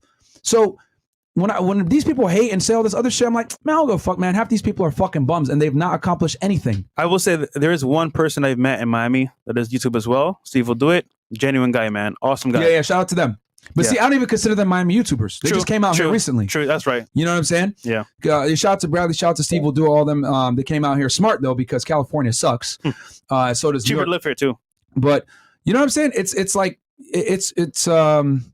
yeah, man. We don't really give a fuck about what those guys got to say because like I said, me and Fresh are new to YouTube. So and a lot of people in Miami do hate on us, bro. And they hate on Fresh the most, bro. They hate on me kind of, but they hate on Fresh the most because Fresh actually does have the shit that a lot of these dudes wish they had. Yo, you sent me a DM, bro, because I didn't see it. Yeah, I sent it to you on Instagram. Hold up. Yeah, I sent you the DM on Instagram. What's your Instagram, real quick? Walter. YASUKE the great underscore. Yasuke the great underscore. Nigga, you got underscore on your name? Yo, I see Den VCH. Yo, Den VCH, tell us how we're wrong, bro. Go ahead and call into the show, man, instead of talking shit in the chat. Call into the show. But one last thing. You know, me and my brother, we're dropping our own podcast, Gym Amusement. Go ahead and check that out. And one last thing, Fresh, I think I need to catch you with the one-on-one on Smash Bros, bro. I don't think you're that nice. Another challenger appears. Nigga, I was about to take you serious, but no, you lost me there. I don't think you lost once from one of these challengers on Super Smash Brothers, man. He smacks everybody. I have not. Yo, what's your Instagram again? No, he's gone already. Bro, I don't see nothing, bro. All right, zero. It is. Bro is a fucking hater. Yeah. The point I think is that like these guys that talk shit, they've not accomplished anything. 99% of the people that talk shit about us, they've not accomplished anything. And this is before fucking YouTube. I was doing real shit, bro. Okay. So, go ahead. 0170. Hello. Yeah, what up? Yeah, hello. Can you guys hear me? Yep. Yeah. I was calling in regards to I was at the Dallas FNF. I talked to Myron. He was telling me to call in about my show. I was the one that talked about the situation with my baby mom. And what's up, man? Welcome to the show. Yeah, thank you. I appreciate y'all for inviting me in. I appreciate y'all for coming out to Dallas. Oh, hold on. Wonderful time, man. Real quick. Okay. So I just seen the DM from Yasuke the Great. So remember this guy? This is the guy that was dating. Oh, he blocked me. That was dating. Rush. Nina's friend. Just put the IG here. On my shit. Okay, go ahead, bro. Tell the people your story because your story is actually really inspiring. Go ahead. I want the audience, guys. He was in the Dallas meetup, guys. He has a really cool story. I want y'all to hear it real quick. That I don't want to hear no fucking excuses after this one. Go ahead, bro. Yeah. So there was a situation where, like I said, I had a woman that I had met. I didn't know her for too long. She ended up getting pregnant after 2 months of knowing me. And after that situation, we ended up having a child. I never really wanted to be with the woman, but she ended up having my child. So we ended up being alone. You know, I followed the whole guides my mom told me, everybody how to, you know, take her out on dates, you know, treat her nice, buy her flowers. You know, I didn't make her earn any of the stuff. I did everything. I even gave her allowance, you know, about $1,000 a week just so she could, you know, sit at home and do nothing. She didn't never cook, clean. She smoked weed every day, drove around in my cars, wrecked my cars, didn't want to go finish school. Just was a horrible woman. And it got to the point to where, like, I had no leverage in a relationship and she never respected me. So as the relationship went on, there was a situation where she ended up running me over with a truck and I ended up in the hospital or whatever. And while I was in the hospital, she also took it upon herself to cheat on me with my friend. She had sex with multiple guys in my house. I couldn't walk at the time I was in hospital. I was in there for 2 months learning how to rewalk. Damn. And I never knew how to rewalk or whatever. I never knew how to walk. I had to relearn how to use a walker and stuff like that. She visited me maybe 2 times I was in there. We'll leave the hospital, have 6 people in my house, smoke in my house, ride around in my cars, you know. So it took me a lot to not go back, you know. And I just want to tell everybody, like, everything Myron says is really the truth. Like, you know, like even with the not living with women, it's a bad investment because there's even been situations where she attacked me and I called the police and I would end up getting in trouble about it. And like everything he says on this show is really legit. Like I used it and how my life, it changed so much after listening to him in the hospital. I ended up dumping a woman or whatever. I ended up fixing up my credit, getting my business back together because I had a trucking company. I ended up losing it while I was in there. So I had to get all my authority back active and everything. But once I got out, I fixed my credit. I left her. I came to the curb. I lost the crib, but I got me a new one and I got me a house. And, you know, just the way I get treated by females is a lot different now because, like, I have an abundance mindset. I don't deal with stuff just because a woman has my child because that's another manipulation tactic I notice women like to use when they feel like they have the upper hand when they have a child by you and stuff like that. So my life really changed, like, for the better. And I just want to say I appreciate you, Myron, FreshandFit. I appreciate both of y'all because this show really helped my life. Like, I always thought these things, but I was always watching Disney movies and listening to my mom and listening to how people tell you to treat girls. And I was that way for 21 years. I'm only 21 years old, but I was that way for 21 years of my life. And it never worked. I always got treated, misused, cheated on, used, abused, ran over, finessed out of money. When I started having an abundance mindset, understanding my value as a man, my life completely changed. The way females treat me, talk to me, like half of that shit don't fly. It's just it's like night and day. It's so crazy. And like everything you say is true, Myron. It's so crazy. Like I appreciate you for And that's why I wanted him to call into the show, guys, because, and here's the thing, bro. How tall are you? I'm 5'4", actually. Bam. What's everybody's excuse? Yeah, we met him at the Clover Club for the event. Yo, drop your IG for the people real quick, bro. Yeah. All right. My IG is Chris the Jr. CHRISTHEJR. Yeah. So yeah, Chris the Jr. That, you know, I started my truck company. It was really good. I started a truck company. I also own a restaurant just out in Atlanta, Georgia. It's a soul food restaurant. Yeah, it's called CJ and Kids Soul Food. It's I got the address and everything for it, but I got a restaurant. I own vending machines. I own a trucking company, and I also do drop shipping. Nice. I'm 21 years old. Yeah, man. So, and guys, this is why I tell y'all all the time, bro. There's no excuse to sit there and cry like, "Oh, I'm a victim," or "Yo, I'm black and I can't make it." This guy's African American, 5'4", was in a fucking hospital, couldn't walk. Baby mama fucking fucked him up in life in general, and he was able to get himself back up, and he's only 21 years old. What's everybody else's excuse? What's your excuse? What's your fucking excuse, guys? You gonna sit there and cry about systematic racism? Oh my God! You got a black man right here, 21 years old, young, has every excuse to be a fuck up. But he's out here and he's not allowing that shit to happen, man. He made it happen. He's not going to be a victim of his circumstances, bro. And that's why I really wanted you to call in. I'm glad you called in. And you just let this serve as an inspiration to everybody, bro. And he's out here letting these girls know, yo, you're not going to fucking finesse me, man. All right. So, bro, thank you for calling into the show, man. Fucking awesome story, man. Guys, go check him out. It's Chris the Jr. on Instagram. Yeah, and the full story is also on the vlog as well if you want to check it out. Yeah. He was on Fresh's vlog on the Dallas meetup, man. Shout out to you, bro. Shout out to you. Okay. And then so we just figured out who the individual is. Yo, y'all. See, what the fuck, bro? Yo, real talk. Hate always comes from fucking below. This fucking dude wanted to come on the show and this girl wanted to fuck me. That's why he's fucking mad. Yeah. There you go. Now, once Fresh told me, because I'm not that great at faces. Because I was like, now I know who this nigga is. I'm like, all the niggas I roll with on a different type of level, they don't tend to hate. So it's like, he knows me personally. And so I was like, yo, I met you maybe one time and your girl wanted to smash my homeboy. Bro, like, you're not a friend of mine at all, bro. Like, hey, Yeah, Here's what it is, you bro. want to come on the show, and we said no. Yeah, we said no. Yeah, Like, that's why he's nigga, mad. Nigga, you're a nobody, bro. You don't come on the show. Yeah, like that's why he's mad. Now it makes perfect sense because I Fresh, it was really good with faces. Yeah, I do. I see your face one time, I'll never forget, bro. Yeah. Girl or guy. So there you go. Fuck, there's always an explanation, isn't there? Yeah. Fucking That's dude was a fan, got mad. I was like, you know me. We didn't bring him on. Because I don't tolerate no shit talk about you. So like, if you know me personally and you wrong me saying that shit, then it's a dub. So yeah, whatever. All right, let's keep going. Yeah. Okay, 5353. It's amazing when you get the background who the fuck it is, bro. You probably didn't tell them that though when he was in the gym. Definitely not. Oh, I just come on the show and they said no. No, you ain't gonna say that. Bum ass nigga, bro. And he's a bum too. He doesn't have money, guys. No, that's why she left him. Yeah. 5353. Nope, going once, going twice. Listen, man. All right, let's go with these niggas, bro, someone you trying to can't. hide the number. 111-111-111-111. This might be international. Yeah. When is that number?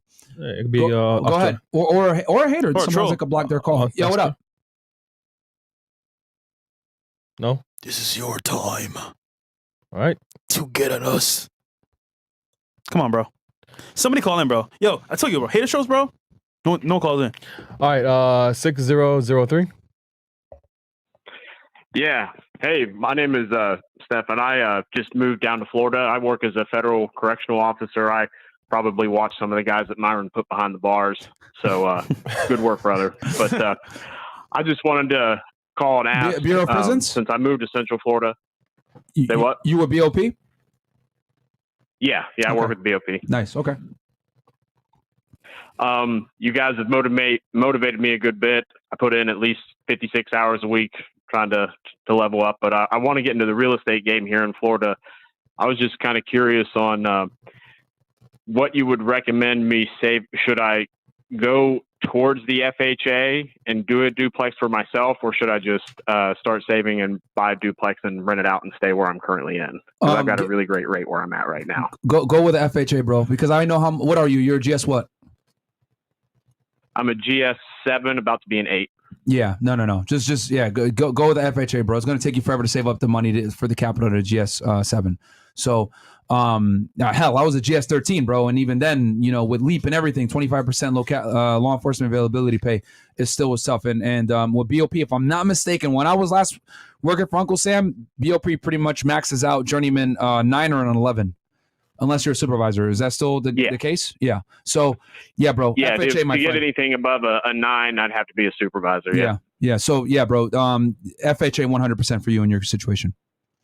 Grind it out for a year. Awesome. I really appreciate it. Yeah, 100% for you, bro. I'm planning on. I have like an 18-month plan, but I'm just trying to figure out, what would be the best move to do that. And because I'm not in South Florida, I'm up here in Central Florida, and I'm looking into like the Orlando, Central Florida Claremont rates are a bit area. better, but you got to get it now though, because that's the other reason too why I want you to do FHA. The reason why you got to do FHA is because number one, it's going to take you forever to get the capital at a GS9, right? You're 7 now, you're going to go up to an 8. And then the other thing too is that the price are only going to increase because a lot of these people from South Florida that wanted to invest are now moving up into the Orlando, Kissimmee area because the houses there are a little bit more affordable.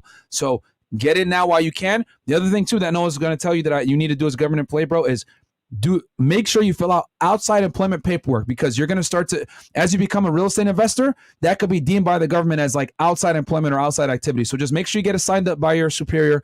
It's probably going to be a document that's like, hey, I'm going to be engaging in real estate activities. I'm going to be an investor, blah, blah, blah. And you'll probably get assigned because you don't want them to ever come back after you and say, oh, well, you were doing this shit on the side, blah, blah, blah, and try to come at you, bro. So make sure you do that outside employment paperwork. Any government employee here, man, that it wants to do anything with starting another business, even real estate investing, whatever, because at some point you're going to have to probably make an LLC for that property that you have. Make sure you do outside employment paperwork. Every agency has different types of paperwork to fill out, but I would make sure that you can do that. And I know Department of Justice, which is what BOP is under, is a little bit more strict with that bullshit, but you should be able to do it as an investor. Awesome, man. I really appreciate it. I appreciate all the hard work you guys do. Just keep up the great work. We got you, man. Thanks, bro. And be safe on the job, bro. Take care of yourself. I know you guys are understaffed over there at BOP, man. So, fucking always be safe. 2 to a body. All the rules. You want the chats? We can right now. 20 and up. Let's see. Where are the haters, man? They never call. JBX. I saw one guy in the fucking chat talking shit. Like, why don't you call in, bro? how does Fresh feel looking like a regular gut bring out haters? If anything that should motivate a guy, love you guys, work ethic, and when you guys talk about sacrifice, y'all make to succeed. Shout out to you, bro. Yeah, I explained it, bro. It's because Fresh looks like an average guy, and those guys can't get girls, so they look at it like Fresh must be lying or he must be paying for sex. That's how they look at it. You know what I'm saying? I would never, bro. That's the anger. And here's the thing: you want to tell them real quick about Colombia? Your experience at Colombia with that? Yeah, man. So I mean, I did it one time in Colombia. Yeah, and bro, like, you know, sometimes in life you say you don't have any regret. Yeah, that was right a big there regret? was my biggest regret. Well, one, getting married to someone. Well, get married, yeah. And then two, you know, going to this we call it a fun house in Colombia. Yeah. And brothel, probably. Bro, it's like they line up the girls, you pick a girl, it's $16 and you go do your thing. 16? Yeah, it's cheap as hell. What the fuck? I was like, bro, like, dude, what am I paying for? I get this shit for free. It's like they just pay for this shit. Even though it's $16 US, it's the principal. Yeah, and it's like, bro, like it's not genuine. It's not 16? like What the fuck? Imagine this. You're peeing, you just smash, you do the job, no whatever. wonder niggas going to Colombia all over It's the place, cheap, bro. It's cheap. God damn. I prefer paisa girls, which are girls that are like, you know, legit regular girls that don't work in Colombia. Because it's funny, like we go out, we have fun, and it's funny. You try to pay on a date, they're like, no, I'll pay half. I'm like, damn, like, or don't pay for me, because they're very like respectful, if that makes sense. They want to be away. They want to not wrap that. They don't want to be looked at as hookers at all. Exactly. Yeah, So understandable. it's just like, hey man, I'll say this. Once you learn a game, you understand how to operate as a man. You can't do it, bro. Like paying for box becomes unacceptable. I will say this though: there are guys out there that like are a certain level, and for them, time is more important than anything else. I don't knock it, but me personally, I just can't do it. Yeah, bro, fuck that shit. I just can't do it, bro. So there you go. I hope y'all keep growing and getting all these views. These haters think they're running y'all, but they're actually doing the opposite. LMAO. Shout out to you. Thank you so much, Shout out Rose. to I Rose. appreciate That that. is very true. This off topic, but Chris, aren't we doing 20? Yeah, but he's gonna come before. So. Oh, okay. Okay, this off topic, but how long till we see a PSA, probably with a high achieving athlete, admonishing men for rejecting women with a high body count, telling men they should wife up OF girls or S workers? Yeah, man. I don't know, man. Probably never. Who knows? Judea Roberts, pro free will, pro choicers ideology directly ensures their views die with them since they're not reproducing as much as the pro lifers. Natural selection is both physical and mental. Quick thoughts. That's not really today's topic, bro. Man.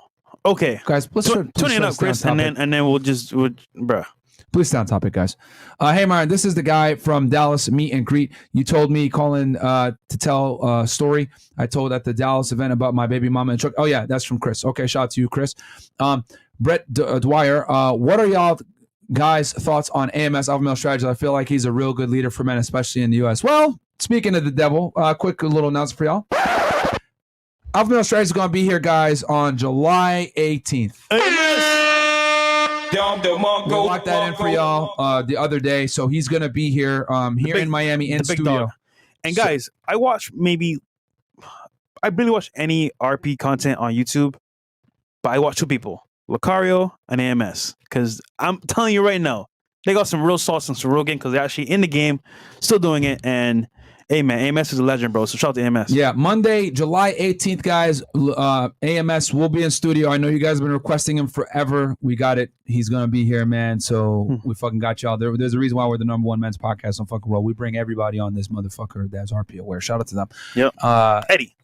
Only on Fridays. Thank you so much. When weakness from old age, injury, or sickness is detected in a male line of a pack, it is immediately turned on by and killed by the lionesses. It's in their nature. LOL. That's very fresh. So, that's so true. I don't mean to bring this up. I gotta get my glasses on blind. But I was at this girl's house, right? And she's a roommate. And her roommate was crying in the other room because her boyfriend was arguing with her, right? Because he's trying to break up with her. But long story short, she was like using his money, whatever, taking advantage of him, and he felt like he's been neglected. And he would, break up with her.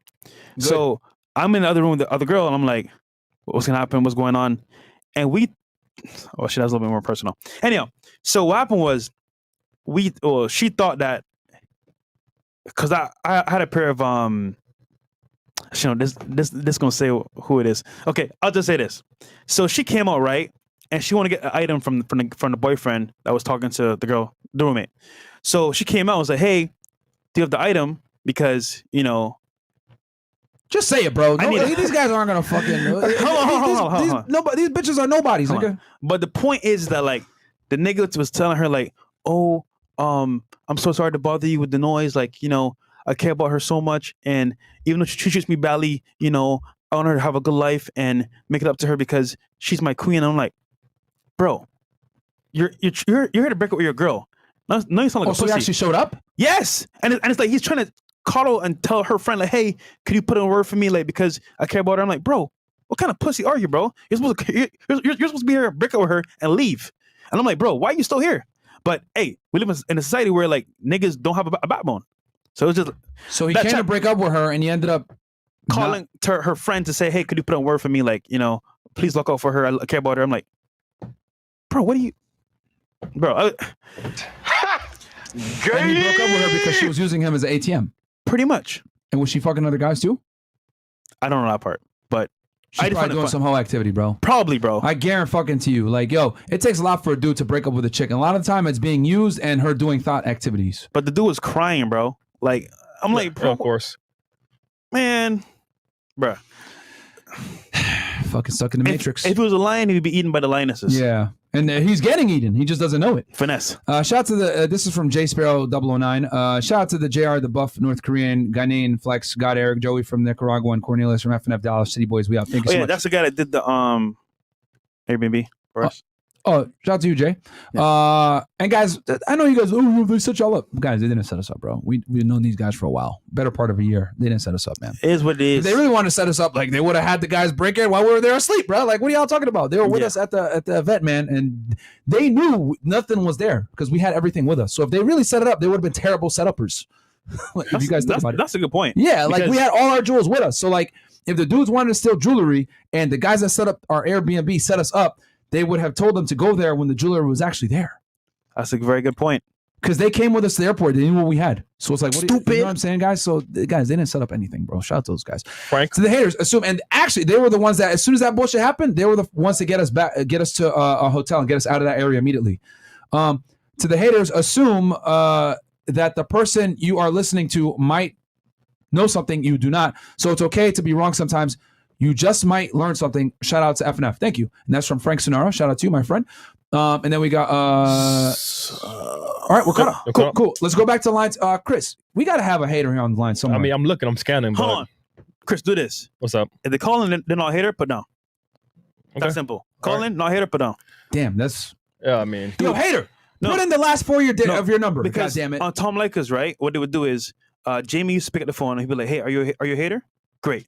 Then you could talk. If not, sorry, buddy, it's not your show. You call it a different time. All right, cool. That's fine. 4 All right, and 5. supporters, don't take it offended. Don't be offended, guys. We're gonna try to figure out who a hater is. If you're a hater, put the last 4 digits of your number in the fucking chat right now. And so if we you're can find not, you. hang up the phone, please. Yeah, and if you're not, bro, we're just gonna hang up, okay? And we're gonna do this probably for the next few minutes here because we got to find a hater. I want a hater to fucking go ahead and challenge the facts. We're gonna give you an open platform to go ahead and say what you got to say. If you want to talk to us, we got Zoom calls, bro. But today's a hater show, so just calling haters. We got y'all, man. We're here for you, bro. Baby girl, we got you. This is for the fucking haters, man. For your issues. See, I see a bunch of people here pointing in their numbers, but Chris, you know who are? Yeah, we'll figure it out. 4574. Supporters we'll have a section for you guys after.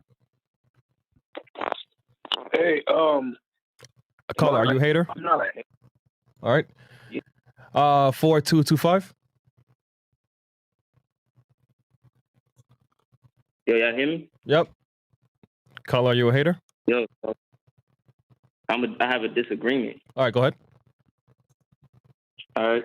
So, first of all, shout out to y'all. Y'all be putting people on game and stuff. But I want to talk about, the situation where y'all be talking about the victim mindset, as far as telling people to just do it, just get better. You know what I'm saying? Like, just put in the work. Like, people's mindset are not actually, set up, or they're not in the right mindset to, how should I say, to get on the right path. It has to be some type of training, I guess. You can't just say, oh, just get better. Minorities talk all this bull back and all that other stuff. But, y'all can't just say. I feel like y'all should actually like preach or teach people how to get on the right path. You know what I'm saying? Okay, so let me make sure I have your disagreement correct before I address it. So you're saying that us telling people that they got to stop being pussies is not correct because people don't necessarily have the correct mindset. Am I accurate there, or do you want? Nah. Go ahead. Nah, like, okay, let me elaborate a little Yeah, bit more. please. So, You don't have to elaborate. Just the problem is that you were very, it was very long. Be concise about exactly what you disagree with. Nice and concise. What is it? yeah.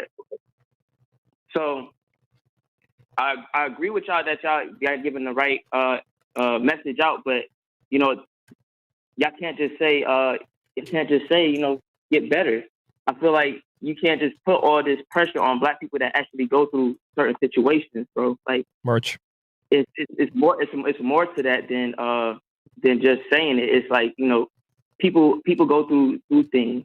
They have to learn how to get through certain things. Just saying, oh, stop being a fucking pussy and get better is not going to help. There's actually people that, you know, that want to do good, but they can't because like they're in a bad mindset. Like nobody wants to be poor. Nobody wants to be, you know, be a bum for the rest of their life. Okay, or make bad decisions of so for the mindset. rest of their life. But Bro. Okay, so here's my question for you. Who controls your mindset? You do. Okay. Did you hear the caller that called in a little bit ago that got run over by his girl and had to learn how to walk again and everything? Yeah, shout out to Chris. Yeah. Yeah. So here's the thing, bro. It's either you do or you don't. The reality is the only thing that human beings respect in general is results. And results are only come after accomplishments. And the only way that you're going to get any type of accomplishments done is by gritting your teeth and making it happen regardless of your circumstances. Because at the end of the day, right, if let's say Michael Jordan, right? He won all those championships. If he had lost at the finals, no one would care that he had the flu. No one would care that his dad died. No one would care that he had a gambling problem. No one would care that he had issues with his wife. They would just say, you fucking lost. No one cares about why you lost. They just care that you lost. Okay? It's not society's job to understand your problems. The world doesn't owe you understanding. And I'm here to tell men the cold hard reality that no one gives a fuck about your problems. The only problems that people care about are women's problems and children's problems. And that's just an unfortunate reality in life when it comes to men. Your only real utility as a man is what you create. And if you don't create, you're invisible. This is why most women see most men as non-economically attractive. This is why most women don't give a fuck about most men. And this is why so many guys commit suicide and suffer from depression, because they don't understand the basic concept that men and women are different and men are evaluated based on what they create. The only people that are loved unconditionally are women and children. Men are only loved under the condition that they provide something. So now that we have the foundation set, you have two choices.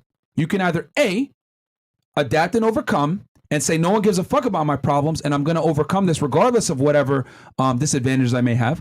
Or B, we can go ahead and say what you just said. Hey, well, everyone might not be in the right mindset and people are going through things or whatever. Bro, everyone suffers. Everybody suffers. And quite frankly, there's people outside of the United States that suffer to a higher degree than we do. The reason why me and Fresh have very little patience for guys that say, oh, it sucks out here, blah, blah, blah, is because I've been to a third world country before. I've seen people starve. I've seen people die from simple shit like not being able to drink water or not being able to eat.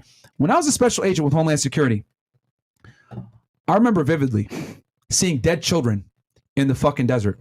I remember vividly seeing bones of people that had tried to cross into the United States from Mexico. I remember vividly Mexican cartels killing migrants trying to come into the United States because they didn't pay $1,000 to cross the Rio Grande River. I remember vividly seeing illegal aliens dying in the back of tractor trailers in San Antonio back 5 years ago. And I'll break down that case for y'all too.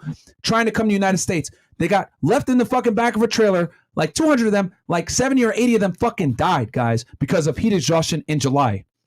I've seen people go to crazy lengths for the opportunity to have what you have right now that you're crying about, saying people don't understand. Well, you know what people also don't understand? The opportunities that they have. I will never, ever let someone Let me finish. I will never let anyone come on here and make an excuse as to why they're not where they want to be because of some pussy shit like mindset. Because as far as I'm concerned, there's people dying to come to this country that would trade places with you in a fucking instant. You're watching us with internet, calling into a show with technology, lights, food, and water. You know, people don't even have that privilege. They look at Americans as fucking pussies. Yo, once you leave the United States, I don't know if you guys know this, everyone hates the United States because we have a bunch of fucking crybabies that are fat, coddled, don't appreciate the blessings that they have, and they cry more about what they don't have versus what they do have. If mindset is your only barrier to success, then quite frankly, you're a fucking pussy and you deserve to suffer in poverty because there's people that suffer in poverty that don't have a choice. But if you are suffering in poverty in the United States, it is a fucking choice. So you get no type of sympathy from me because I've seen people die and go to great lengths to come to this country that never get the opportunity. Call her simple. Watch our Money Mondays. I don't know who you want to tell you, bro. And for those of you in the chat that are wondering what illegal aliens are, it means undocumented people from foreign countries, guys. You guys got to understand, in the United States, they refer to aliens as immigrants that don't have documentation. That's how the immigration law looks. INA. Look up the Immigration Naturalization Act. They refer to foreign nationals as aliens, guys. And also, I was laughing because earlier someone commented, let me hear what stupid shit this nigga got to say.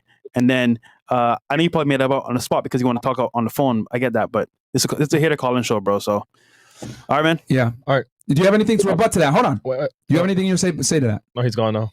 Chris, man. Okay. Memorize his. Let him. No, but he only called in, bro, just to like talk. He didn't. That was not his question. I could tell, but he came in just to speak. That was not a legit complaint. I'm telling you. All right, let's go with 1 second. Has a few haters. This nigga, bro. Yo, haters, call in through. Not a dumb question. Just call in. All right, let's go with 4377. And guys, please don't spam the chat.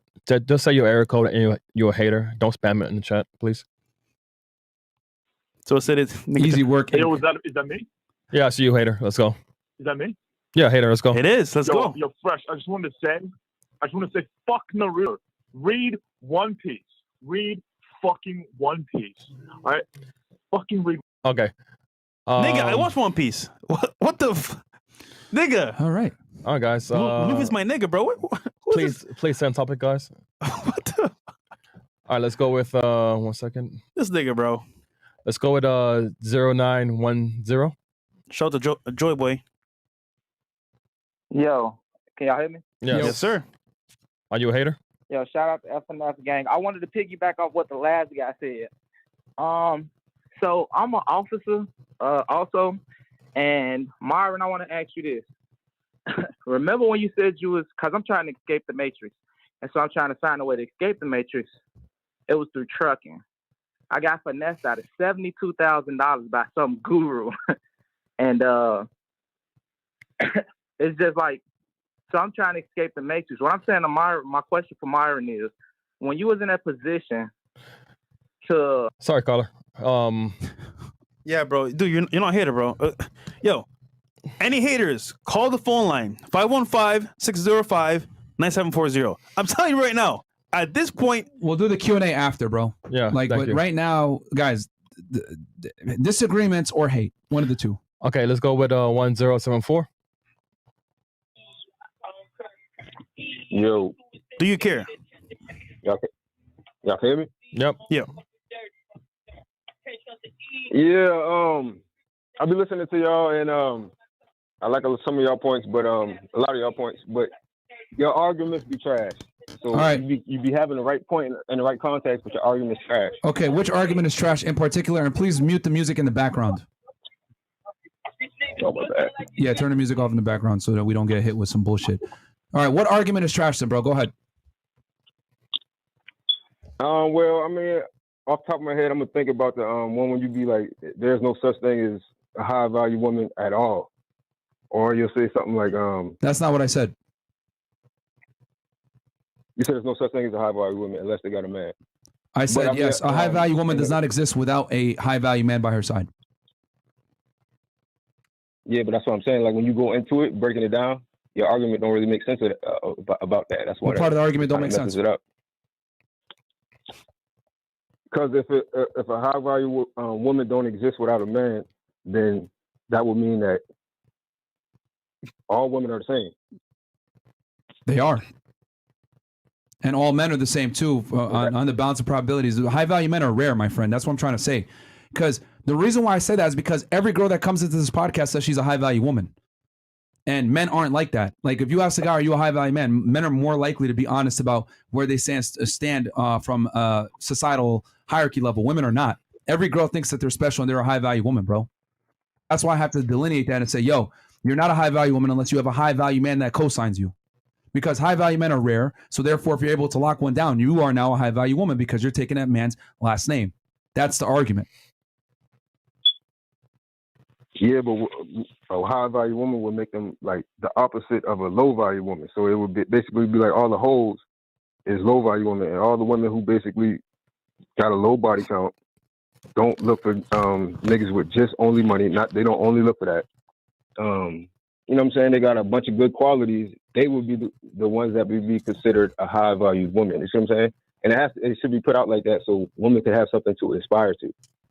Yeah, they aspire. Like, They should aspire to lock down and retain a high value man's commitment. That's what makes her high value because she was able to attract and keep a guy. Do that unless they're a high value woman. What was that? They're not going to be able to do that unless they're a high value woman. Because no man wants to, you know what I'm saying? No man is going to be actually faithful to a high value, because it is a couple of high value men that they don't necessarily expect to just fuck a whole bunch of different girls. Some of them want to settle down with you know what I'm saying, just one. You do realize you're proving my point, right? They're going to want a high value woman. You just proved my point. She's a high value woman because she was the one that was chosen for the relationship. The fact that she got the relationship indicates that she's high value to some degree because the man picked her as his main chick. He gave her the commitment that she's looking for. The female metric of success is, can you retain a high value man? That's the female metric of success. See, that's what I'm saying. I get what you're saying, but I'm just pointing out your argument because the whole point. The argument makes perfect sense. You're saying she won't be a high value woman until she gets the man. But yeah. I'm saying she can't get the man unless she's a high value woman. He's not going to pick her like that. But she doesn't. But here's the thing. She doesn't designate herself. She can't designate herself as a high value woman until the man picks her. That's my point. She can't sit there and call herself high value until she actually gets the commitment from the guy. There's a reason why a king marries a peasant. She turns into a queen. You can't designate yourself a queen without a king by your side. That's what I'm trying to say. Because what you're saying is what all these bimbos say. I'm a queen. No, you're not, bitch, until you get a guy to lock you down. Simple. I'm not saying all women are high value. I'm saying there is high value women, though. See what I'm saying? So it's high value women that have options of high value men as well. Bro, no. Until a woman gets picked by a high value man, she's not high value. Until a woman gets picked by a high value man, she's not high value. Because all these chicks are going to run around and say that they're high value, which is the world that we're in right now. That is why the dating marketplace is fucked up because of this argument that you're making right now that a woman could be high value without a guy designating her as high value, bro. Women use different metrics to try to. Women use the male metric of success to define their worth. A lot of girls will have a PhD or, oh, I'm successful. I make $100,000 a year. I do this, I do that. They use male metric of success. I'm a PhD. To go ahead and say that they're high value. When in reality, that's not what makes them high value. The high value is, can you lock down the guy that has all the same attributes that you fucking have? And most of these women that are high value can't. That's what I'm trying to tell you. That's the problem. What you're basically saying is what women do right now. They designate themselves as high value women without a guy co-signing it. What a high value woman to us is a woman who is basically, I'm saying, is a good woman, basically, like not a new age woman. So there is they got to be a high value woman in order, you know what I'm saying, before she gets a man, in order for a man to want her. That's all I'm saying. So your argument is wrong. But I can move on to another one of your arguments because you didn't. Your argument is incorrect, bro. To be wrong. She's not a high value woman until the guy. She's not a high value woman until she gets a ring from the high value man, bro. She can't designate herself as high value. That doesn't make sense. Like her metrics, you could say she has all these metrics or whatever it may be. Like, yo, she's a high value woman because her body count's low. She's submissive, blah blah blah. It don't fucking matter until she gets married off to a high value man. She's not high value. She has potential, but she ain't high value yet. That doesn't make any sense because once she's married to a man, then she's not high value to any more men besides the man that she's with. So she's not high, she can't be high value no more because high value is considered by the other people, like the men who want her. Are you listening? So once she got the man, she can't. How you mean? I'm being a hater. I'm being a devil. He's trying to be a hater. Yeah, bro. Your argument, the people in the chat are the people in the chat are kind of like just. Of course they're gonna say that. Yeah, because they're chat niggas. But bro, you don't make sense. Yeah, you know. No, I'm making sense because I'm saying that in order for a high value woman to not exist unless she has a man, that argument don't make sense because once she has a man, she's not high value no more because nobody else can get her. So she's not high value to nobody. She's high value because she's it's simple, bro. She's high value because she married a high value man. What are you talking about? You don't understand. Women, their market. No. Because this is the problem. You don't get it. A woman's market, okay, her market is men.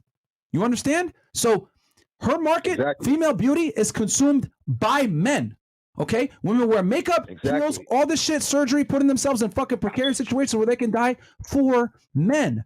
The game isn't over until a high value guy commits to her, and that is the ultimate sign, right, that she has market value because someone took her off the market. You understand? So if you're gonna sit there and tell me, oh no, she's high value because like she's on the market, but she's high value, she has these metrics. She's not high value until someone actually commits to her ass, bro.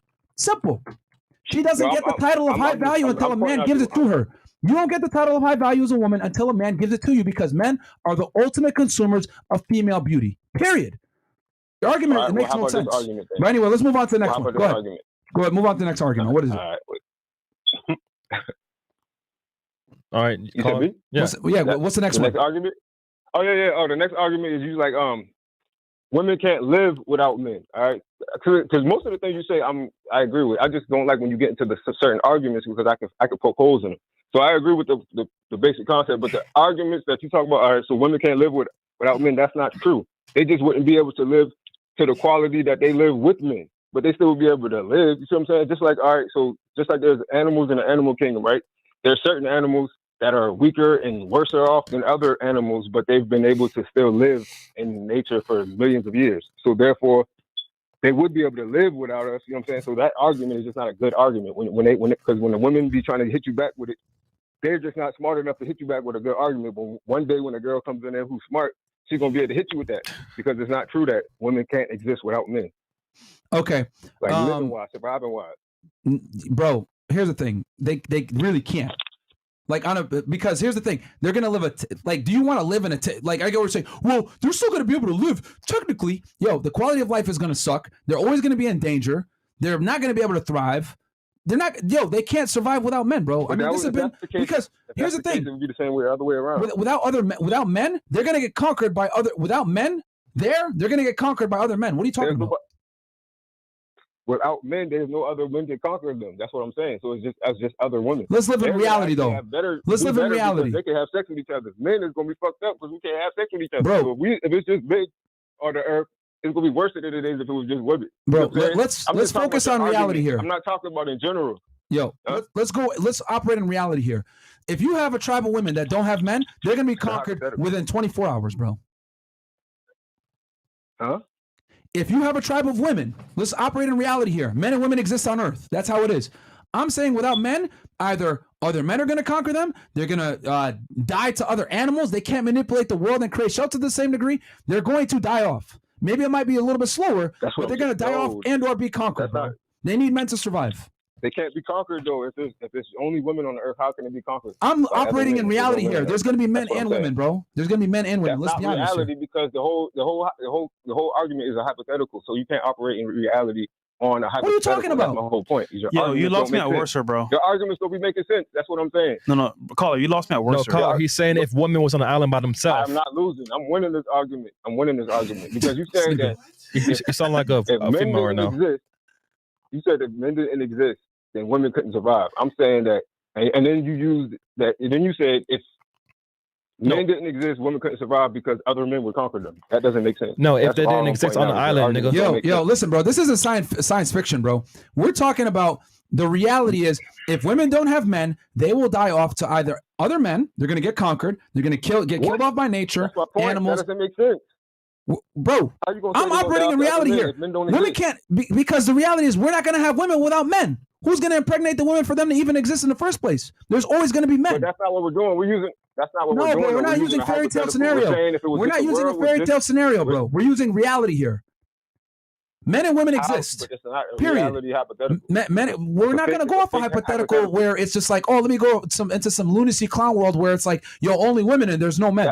No, we're going off of reality. That's the argument that you use. That's the argument that you use all the time. You said if it wasn't, you always use the argument that if women weren't here, if men wasn't here, women would die off. And then right after that, you always say because men would conquer them. But my point is, how would that make sense? You the one that go off and use the hypothetical that if women they wouldn't be able to survive off in the jungle and stuff like that. That's basically what you're saying. If it wasn't women no men don't on even Earth, build they would die off anything, to bro. other animals. Yeah, we use the example of Bear Grylls is what you're actually. Here's the problem: you don't really watch the arguments. You're just kind of like saying like, oh, I'm going to take this piece out because I use the Bear Grylls example because they put the women on the island, they put the men on the island, and the women literally had to have the fucking the production team come in and save them without the men.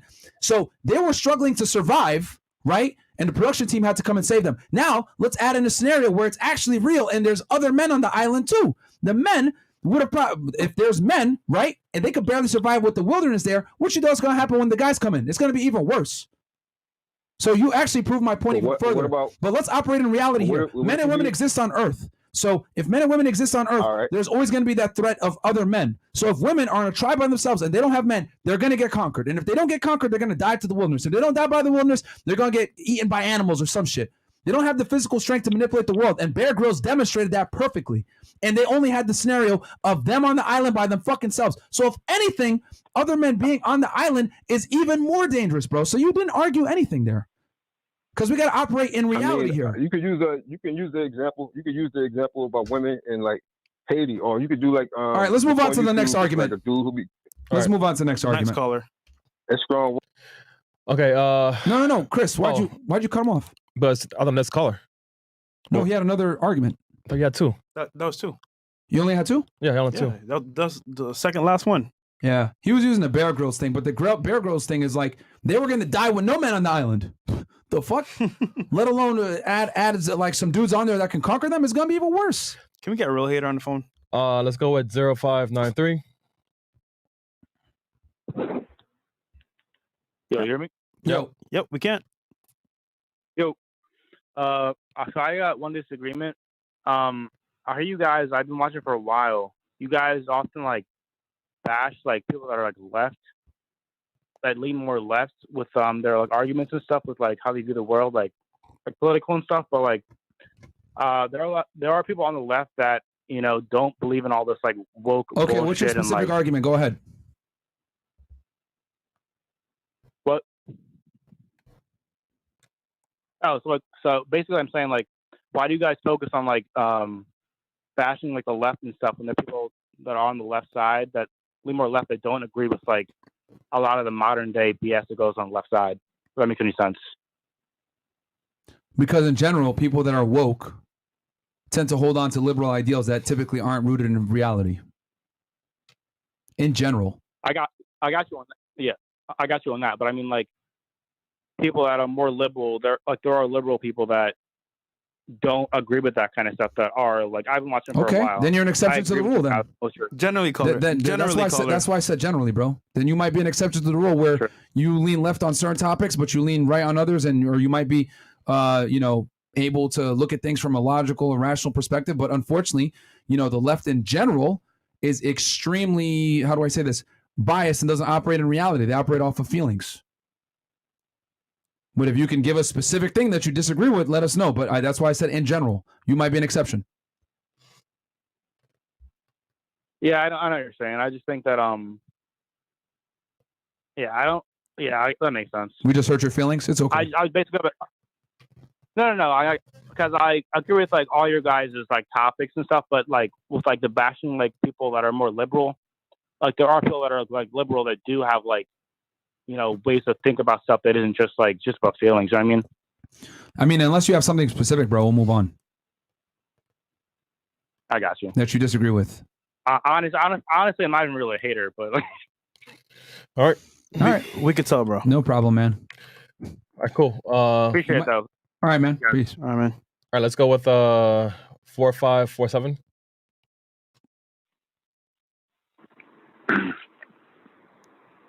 All right, caller, you a hater? What's up? What's your disagreement?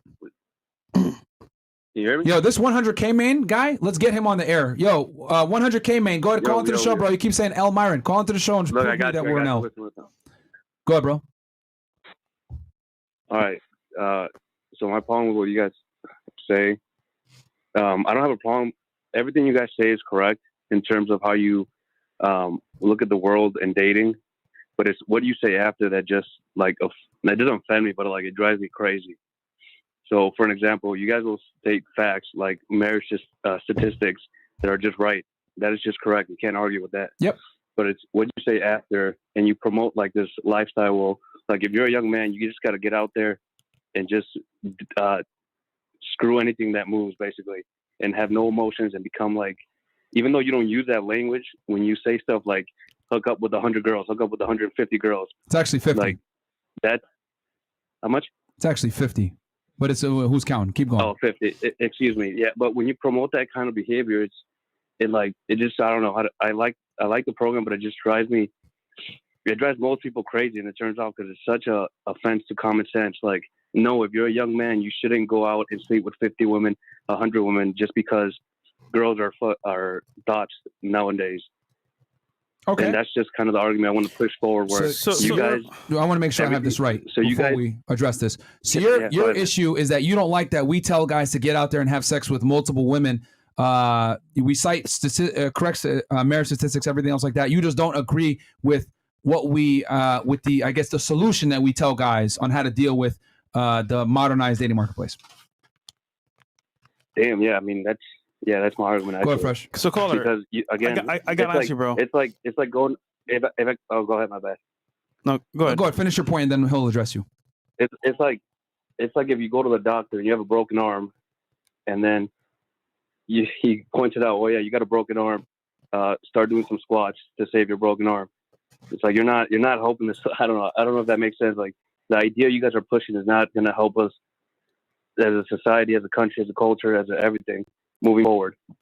And that's just I don't know. I think that's just that's what my problem is with the. Based off of that issue you have with us, right? What is your solution to the problem for guys? What is my solution to the problem? Yeah. I mean, honestly, like I just started into religion, so I think like if you don't base your relationships off, especially Christianity, then there is no way forward. Because everything is just chemicals and dating and hooking up, and there's no other way to look at it. So see, and everything you guys are saying then would be correct. So see, now I know why you have issue with what we're saying, because it doesn't follow Christian guidelines.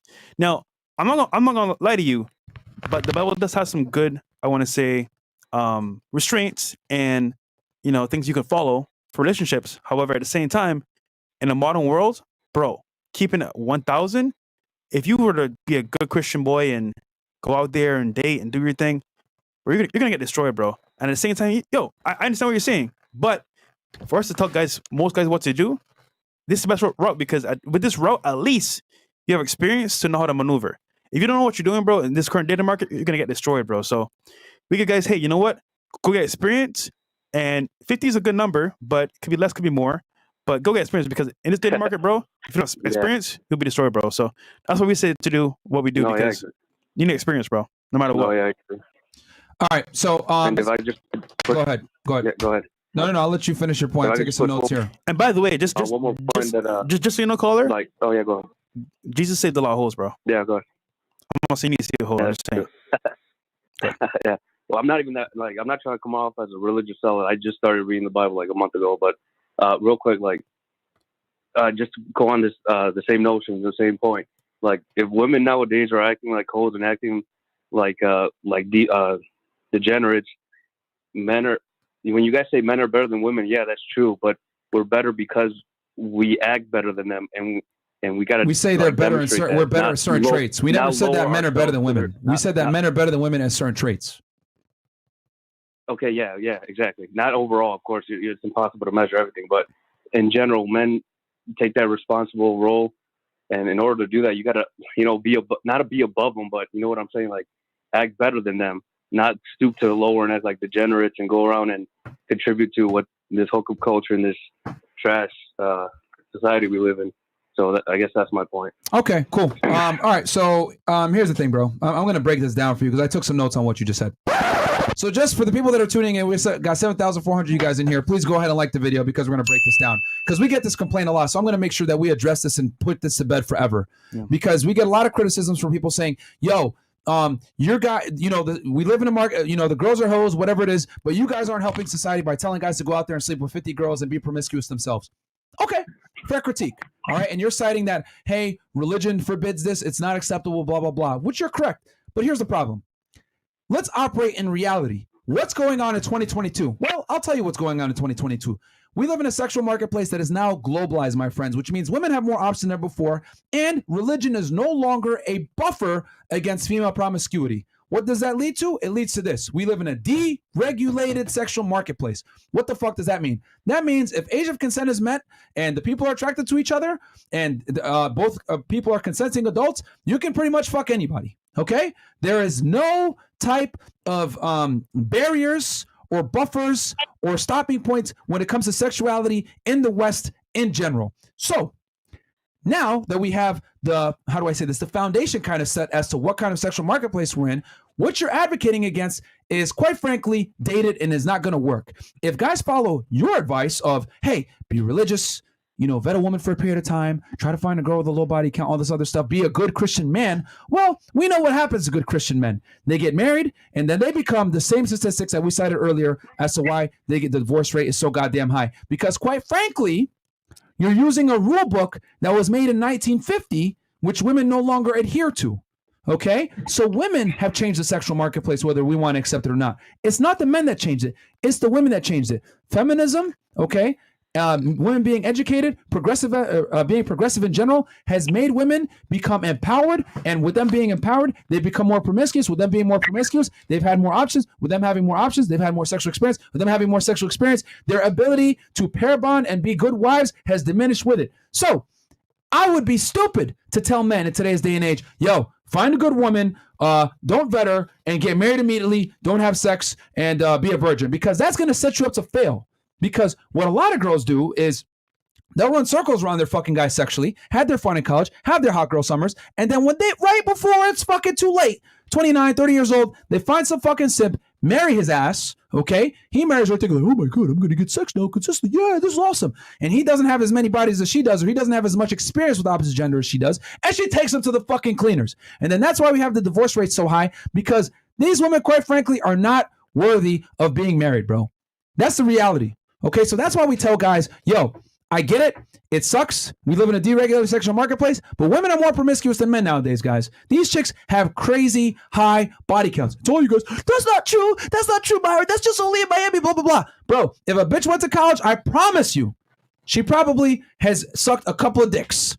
Probably fucked more guys than you fucked girls, and that's just how it is. We have the numbers to show it. 1 in 3 men nowadays is a virgin and or hasn't had sex in a year. You want to go out there and tell guys, yo, be more religious and, save yourself and all this other shit? If a guy wants to deal with women in 2022, he's got to know the cold, hard realities of what the fuck he's up against. Religion is no longer a buffer to female fuckery, bro. Those days are fucking done. People are not religious anymore. And shame is not existent anymore either, because a lot of these women don't have fucking dads. So you don't have religion, you don't have fathers in the household, and you live in a deregulated sexual marketplace where women could do and act however the fuck they want with zero accountability. Oh, and let's also add in that they have birth control and abortion available to them. You think these women are going to sit around here and be chaste?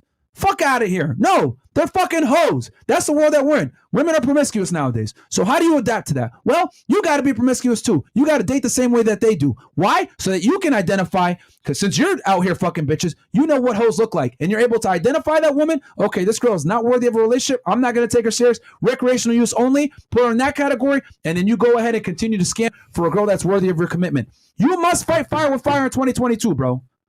Okay, so for all these people that criticize us, oh, all you guys do is promote the same degeneracy that you guys are complaining about. We're not complaining about shit. We're identifying it, telling you guys how to adapt, and we're giving fucking solutions. All right? Everyone has different solutions. The MGTOWs say don't even fuck with the girls, be on your own. Fine, that's a solution.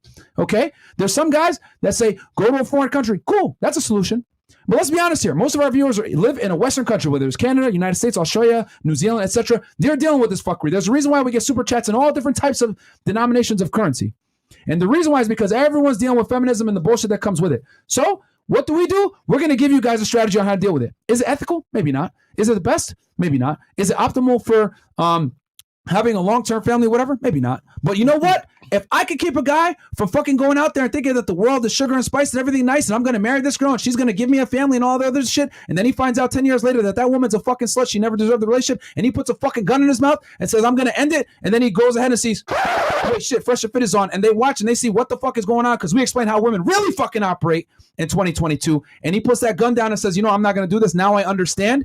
Fuck it, bro. Call us degenerates. I don't care. But we're saving guys from fucking killing themselves because the game has changed, baby. So for all those tradcons out there that talk shit, the people out here that are like in this, because I've had some Muslim guys come at me like, oh, you promote degeneracy, whatever. Bro, we operate in fucking reality in the West, okay? And even in Saudi Arabia, started to take over too with this feminism, bro. Women are changing and they're not fucking changing back. I want to make that very clear to all you motherfuckers. Women fought very hard for where we are right now when it comes to feminism. They're not conceding shit. So what are you going to do? Are you going to adapt and overcome? Or are you going to cry about it and say, no, I wanted to go back to the 50s. It's not going back, nigga. It's not. And it never will. Women are never going to concede the advantage, and they have the decided advantage in the sexual marketplace now. So what are we going to do? We're going to play their same fucking game to them. They treat men as expendable commodities, flake on days, don't respect male authority, all this other shit. We're going to play the fucking game back. That's what we're arming guys with. Guys are going into this fucking dating marketplace with a butter knife. No, these bitches have bazookas. We're going to give you a bazooka too. It's your choice if you want to fucking fire a bazooka, but we're going to give it to you. So you choose how to move. Yeah, it's a choice, caller. If you want to follow your religious ideals, I don't blame you, bro. Read the Bible. It's a great book. However, in this case, if you want to date as well, you gotta know what's going on in the game. So you got a choice to make. All right, caller. All right, let's move on. All right, let's go with 874. That nigga was stunned. It's the truth, man. Being a tradcon is not going to work in today's day and age, bro. That nigga just started reading the Bible. Yeah, I know. Yo, read Proverbs or Ecclesiastes. King Solomon, bro, had hella women. But guess what? He learned from wisdom. So, go ahead, bro. Disagreement? Yo.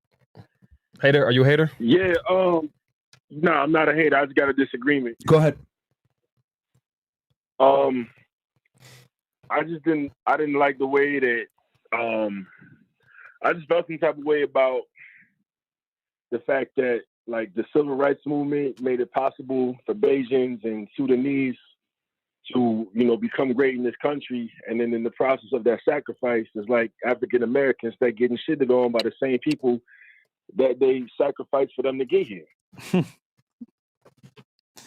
Yo, you're funny, bro. When did we ever make fun of the civil rights movement or anybody that helped he's trolling black people achieve equality in the United States? You trolling, right? Are you serious, bro? No, I'm not trolling at all. The narrative is y'all don't talk about just the amount of African American inventors, the fact that we had our hands in literally every genre of music.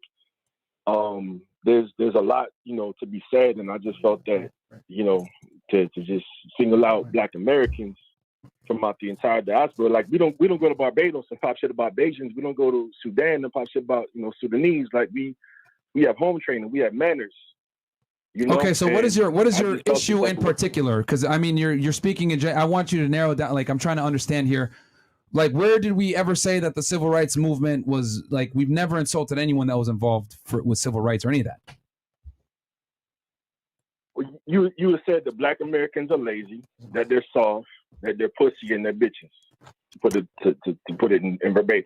Well, that is not verbatim because I never said all black people are like that. I just said I said the black community likes to take on the victim mindset a lot of the times as to civil injustices and use that as an excuse for why they're not where they want to be. Which is true. Okay. You can't sit there and blame systematic racism and all these other stupid ass social buzzwords for why you're not where you want to be. You can't. When you have people that come into this country that don't even speak a lick of English that end up owning businesses, end up making that money, end up becoming millionaires, etc. And people over here crying about, oh, systematic racism. Oh my God, no, this is fucked up. I don't get the same opportunities. You got people coming here from China, from Africa, from foreign countries that can't even speak the language and they figure it out. What's your excuse? That's all I'm saying.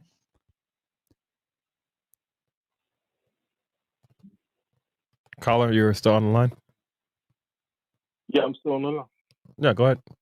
You know what I'm saying? And I call this shit out because I grew up in a minority based community, bro. And I see everybody just on the victim mindset, like, oh my God, we've been through so much and all this other shit. I'm not saying that black people haven't suffered in the United States. It's history. Yes, they have. But what I am saying is that we can't sit here and cry about the past, about what happened. We got to become better and understand that we got to look at the opportunities that we do have versus what we don't have. And people like to use that as an excuse for why they're not where they want to be. And I'm here to say that's fucking bullshit, bro. That's bullshit. I'm a victim. Like, we really got to get out of this victim mindset, because here's the thing. I'm telling y'all what the other races think about us, and they laugh behind the scenes. They ain't going to tell you that, though. They're not going to tell you that. Okay. I mean, it's still happening for life, man. That was just my little critique, man. I mean, because I get it, bro. But if someone's got to tell the uncomfortable truth, it ain't gonna be white people. I'll tell y'all right fucking now. White people in the background, they laughing. Yo, these fucking black guys, man. Oh, these black people, all they do is cry and complain. Ho ho ho ho. Oh, they're buying more Jordans. Ho ho ho ho. Oh, they're buying more designer. Ho ho ho ho ho. Like, they're laughing at you niggas, bro, because they look at it like, yo, these fucking guys, all they do is cry and complain about their situation, and they don't necessarily want to be better. Blah blah blah.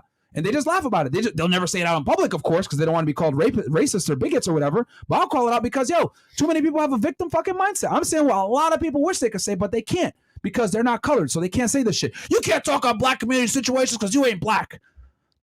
Okay, if I'm not a mathematician, I can't say 1 + 1 is 2? No. We got to operate in objective reality here and pull our fucking feelings out of it. A lot of people are living in poverty that happen to be colored because of their own fucking choices, not because of their color of their skin or where they grew up socioeconomically or anything else like that. Because if that were the case, why do we have all these players in the NBA making money? Why do we have all these NFL players out here making money? Why do we have musicians and artists that beat the odds and became successful? Why do we have all these black business owners, all these entrepreneurs, right? Why do we have all these successful black people that grew up poor that were able to make something? I grew up poor. Am I going to use it? Oh, my parents didn't speak English. They came from Africa. I was black. Guys, I've been racially profiled too. I've walked into stores and people follow me around and shit. Don't get it twisted. I'm fucking black too. I had the wave spinning, all that shit, wearing do-rags back in 2005. Wait, you had hair? Yeah, I did. Back in the day when I had hair. Okay. Don't get it twisted, guys. I've been the victim of racial profiling fucking too. I've been stopped by the cops too. My difference is I don't use that shit as a fucking excuse for why I'm not where I want to fucking be. I've been profiled just like all you guys.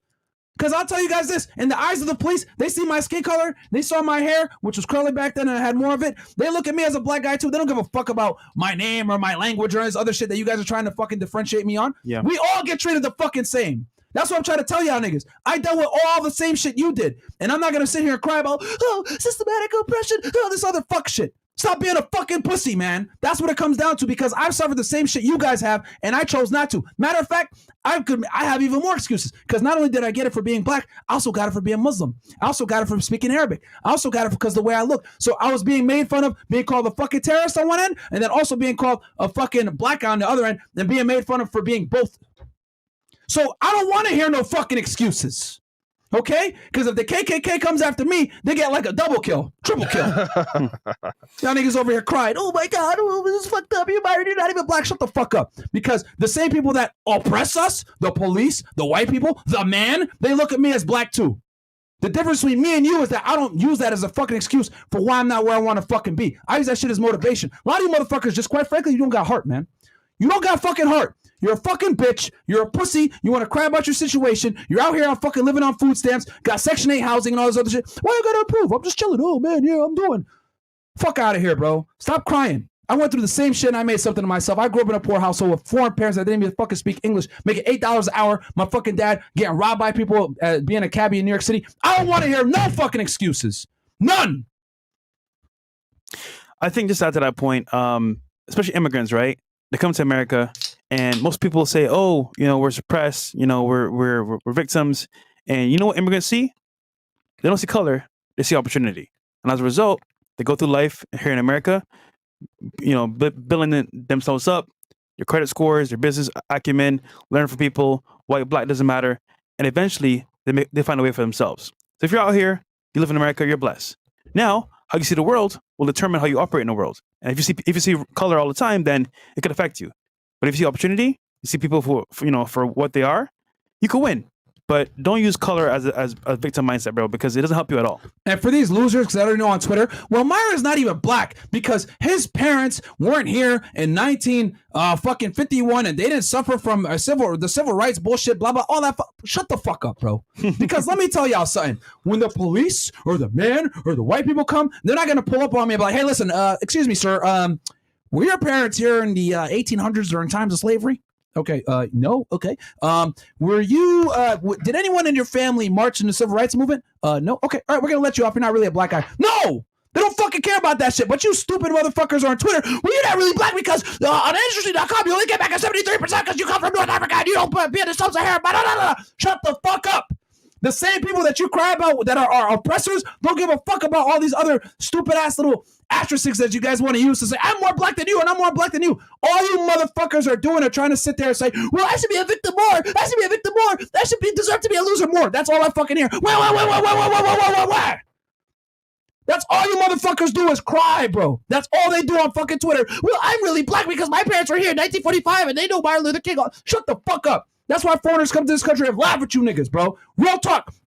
Chinese people come to this fucking country. You know what they do? They open up a fucking Chinese food spot in the hood. The Indian people, they go open up a convenience store in the hood. The Arabs, they come into the United States, they put a fucking liquor store in the hood, and them niggas can't even drink. They laughing at you, stupid fucks. Because you guys come into the store, oh, hey son, let me get a pack of Hennessy. Yo, I only got 20 on me right now, bro. I know it's 50, but yo, do it, hook a brother up. No, come back again with the money. They laugh at you niggas because you guys were born here with the opportunity, and they're making a killing off you stupid fucks because you guys speak English, born here, raised here, U.S. citizenship, and you're still a fucking loser. Going into a foreign nigga store, buying the fucking alcohol, crying and complaining about why you're not where you want to be, but you're drunk all the time off of fucking Hennessy. That's the truth in the black community.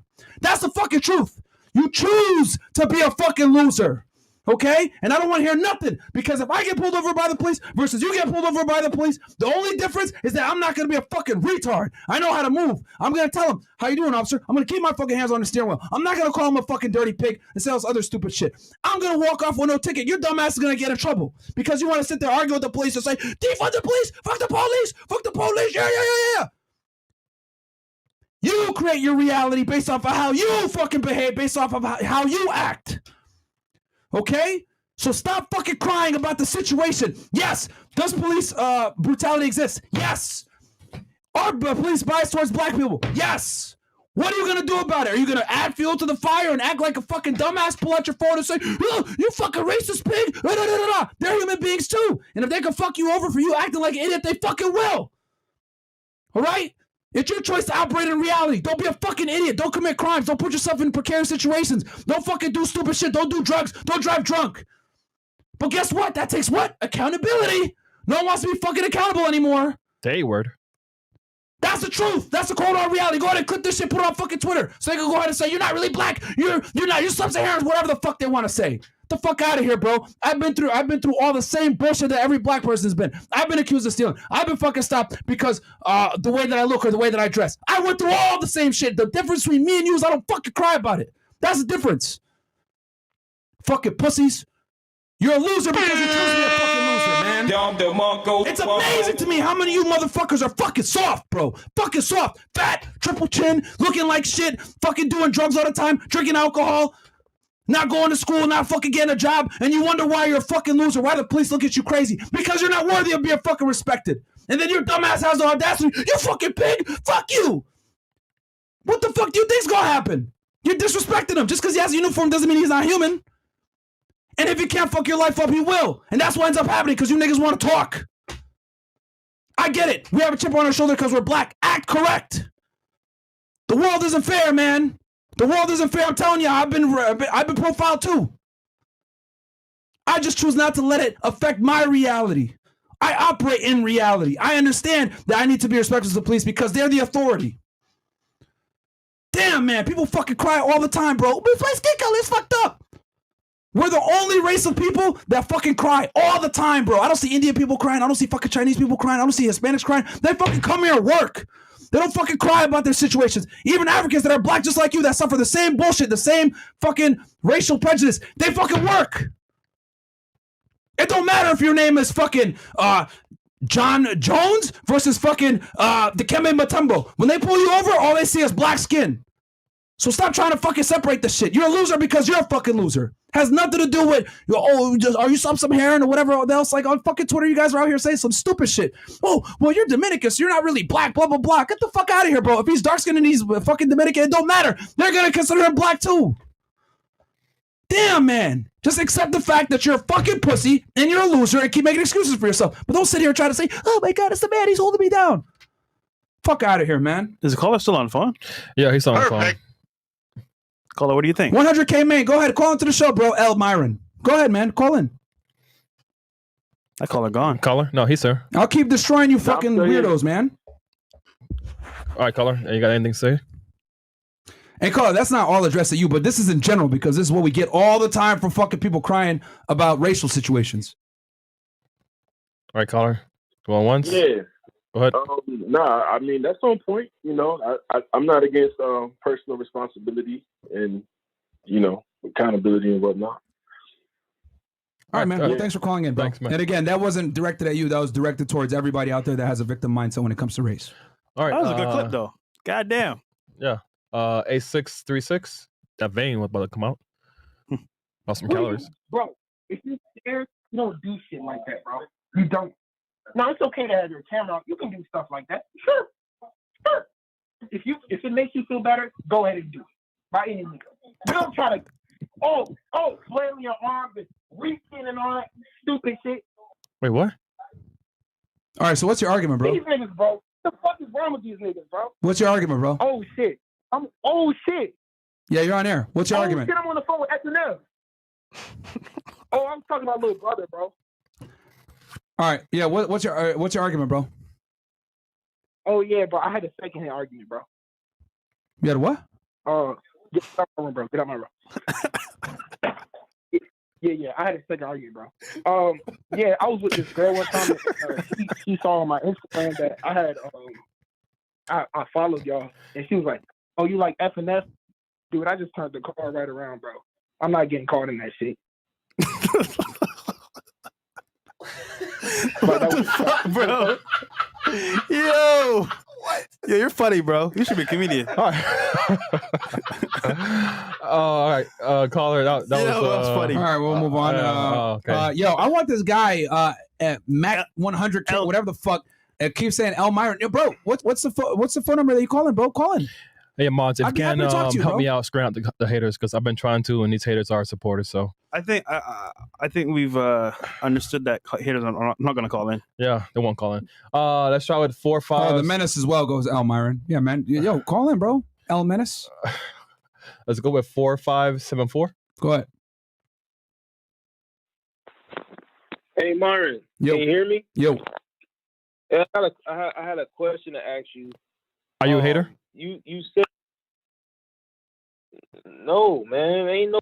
All right. Do you have a disagreement? No. 0636. Haters. Disagreements, guys. Disagreements. Well. Okay. Because they might not be a hater. They just might disagree with something. Okay. 0636. Going right now. Disagreement. Hating. Nah, I disagree with Myron. Go ahead. About, the racism stuff, Like, y'all act like, black people didn't deal with discrimination and racism. For real, y'all act like, we're not living in a racist society. Did you not hear the rant I just went on a second ago? Yeah. I addressed that we do live in a racist society where things are biased, but it's up to us how we're going to deal with it. But listen, though. What y'all not understanding is, see, y'all looking at the situation from a foreigner mindset.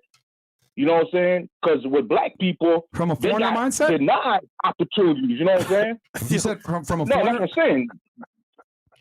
Yo, because see, hey, you do realize that just a second ago, like 5 minutes, not even like 3 minutes ago, I said that I was born in the United States and I went through all the same exact fucking issues that a lot of African American men deal with in the United States, because I was racially profiled plenty of times too. The difference is I just chose not to cry about it.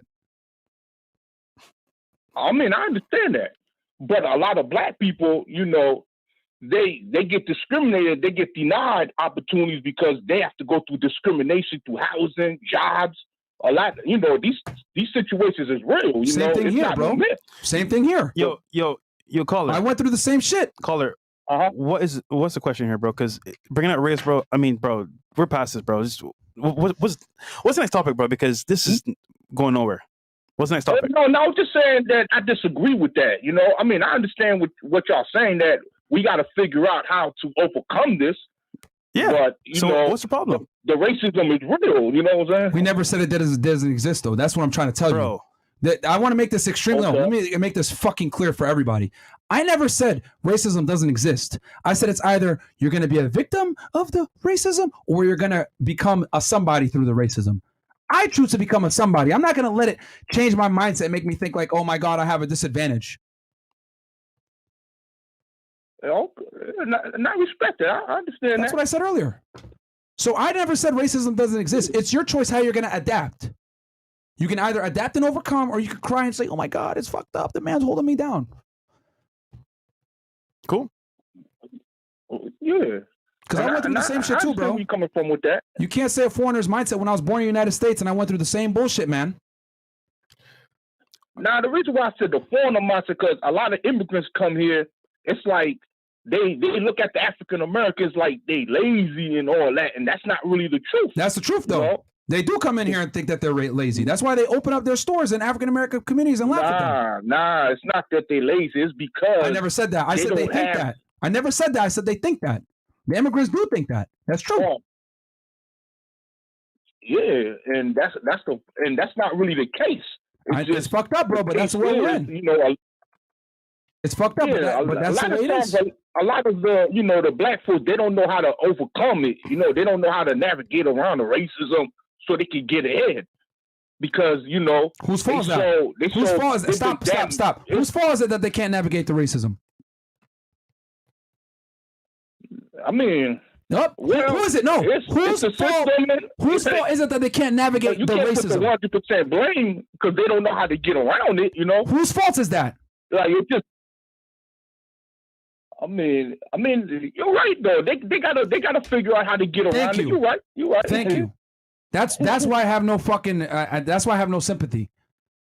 They got to get around it, bro. If people could come into this country and not even fucking speak the language and figure it out and open up a business and make a bunch of money, we can too. Yeah. All right, caller. Yeah, I see what you're saying with that. All right, caller. All right. Thank you. All right, please, yo. All right, man. All right, Just calling in. Let's go with It always comes back to personal responsibility, guys. That's what it always comes back to. All right, I'd like to mention this is not a race podcast, by the way. Yeah, it is. 0993. Shout out to the mods for giving me some numbers. All right. Yo, what's your disagreement? Hello. What up, caller? Can you hear me? Yeah, we can hear you. Okay. So I feel like there's a difference between what you're talking about. I feel like you're a colored person, and there's a difference between colored people and black people. Yo. No race questions, please. This is not a race podcast. Any more questions? I understand that. I get what he's saying. I understand that part. The issue is what their issue is what. No, Fresh. It's a no. Bro, no. Let him say his point. Oh, why? No, it's too late. You already kicked him off? Yeah, I did. They're gonna say the same thing over and over. Like, y'all are. That's what I'm saying. We've been through this and we've been through that. Okay, It's gonna be some more crybaby are shit. there no more haters? Because I mean, let me see. I'm going through it now. We've waited for like 2 hours, bro, for hater. All right, let's they've go. been calling in. It's just that. Yeah, let me just filter through these trolls. And Matt, see, guys, how when you peel the layers back and you actually challenge them on their views, it all comes back to personal responsibility. It always comes back to personal responsibility. Always. Okay, 1 second.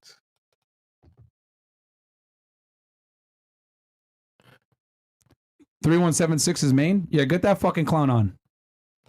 Okay, 1 second. I'll do it after this. 10:28. Yo, what's up? Go ahead. What's up? All right, I'm gonna go back to that video that y'all was talking about on TikTok. Like, bro, that whole situation right there, bro, Myron, that was your fault. Okay. That was your fault, bro. Cause look, yeah, she said something, but that shit triggered the fuck out of you, bro. Like, you should not have acted that way at all, bro. Like, that as like you got so fucking mad at her, bro, for no reason, and that's why that girl left. Cause you was rude. You was saying, "Oh, shut the fuck up! This, that, fuck this, fuck," bro. Like, you was getting mad aggressive for no reason. Did you watch And that that's why podcast the in whole full? situation escalated. Did you watch that podcast in full? Yeah, I was it. You watched it in full? Bro, like the whole situation happened in that clip. No. Like, I watched the whole podcast. Answer the question. It was because of that Did clip. you watch the podcast in full? Yes, I did. Okay. Stop the cap. If you watched the podcast in full, then what occurred to lead to that situation? Bro, she said something about the girl talking whatever. So what? Bruh. Like, it doesn't matter. You shouldn't have reacted the way you did. No. I want you to tell me what led Like- to that if you watched the show. Okay, so the black chick was arguing with one dude, and they was going back and forth for a long ass time. So one of the girls on the couch said, "Yo, can you move on? Whatever, blah blah." And then you got mad at them. Is that not what happened? Did you watch the show before that? What led to that? Well, bro, I just told you what led to that. All the interruptions, all the interjections, disrespecting the fucking guests. Did you not see all that? Bro, what are you talking about? Like, you got mad at the girl on the couch. You didn't get mad at the girls that were disrespecting and shit, whatever. You got mad at the girl on the couch. No. So what are you You talking got to about? understand that all the girls were acting crazy. So sometimes you have to put your foot down and let everybody know, yo, that's why I addressed everybody. Anyone have a problem with that after? Yeah, but you was going specifically at the girl that said the thing. That's what you was going on. That's Yeah, what I told her caused we're the not whole gonna. situation. Yeah, I That's told her what we're made not that girl gonna. leave. We're gonna go do the show the way that we want to do it, and then I made sure to let all the other girls know as well. Yo, does anyone have a problem with that? That's called Okay, having but my boundaries. argument is how you handled it was bad, bro. You shouldn't have handled it like that. Oh, really? Because you know, bro. How you should have know I the handled girls, it then? You know they respond to How should have I handled that? Because you know, girls respond to how you say things. So if you're gonna say things to them in an aggressive way, that's No. gonna make How them should feel have I some type of handled way. it, bro? Of course, How should have I handled it? Go ahead. I said, bro, there's a certain way you do that. So Marquette, she does the same thing you do. Girls be disrespectful. They be talking over him. They be doing all that. But the way he does it, bro, he says it to them in a calm way. Like, he tells them, yo, you doing this wrong. It's not, good for the show, whatever. He does it in he has a finesse to it. Yeah, where okay. he's not just yelling at them. Here's the thing, and though. coming off like an asshole. Here's the thing. Does Marquette have like 10 plus girls in the studio at the same time with special guests in? Every day. Every day? No. Y'all don't do that every day, first of all. But it's like, Yo, we used to. I don't know if you're new to this doesn't matter, podcast, bro. but we were doing nighttime shows with girls 5 days a week, bro. Well, she's 7. bro, You y'all know, don't have. It y'all was don't have 7, 10 and plus girls then it every was night. 5, and then we just recently made it to 3 times per week. So we've been doing this a very long time, bro. And when you have 10 girls in studio at the same time versus having like, a girl on StreamYard that you can mute or anything else like that, it's much different. Okay? Dealing with these girls in person.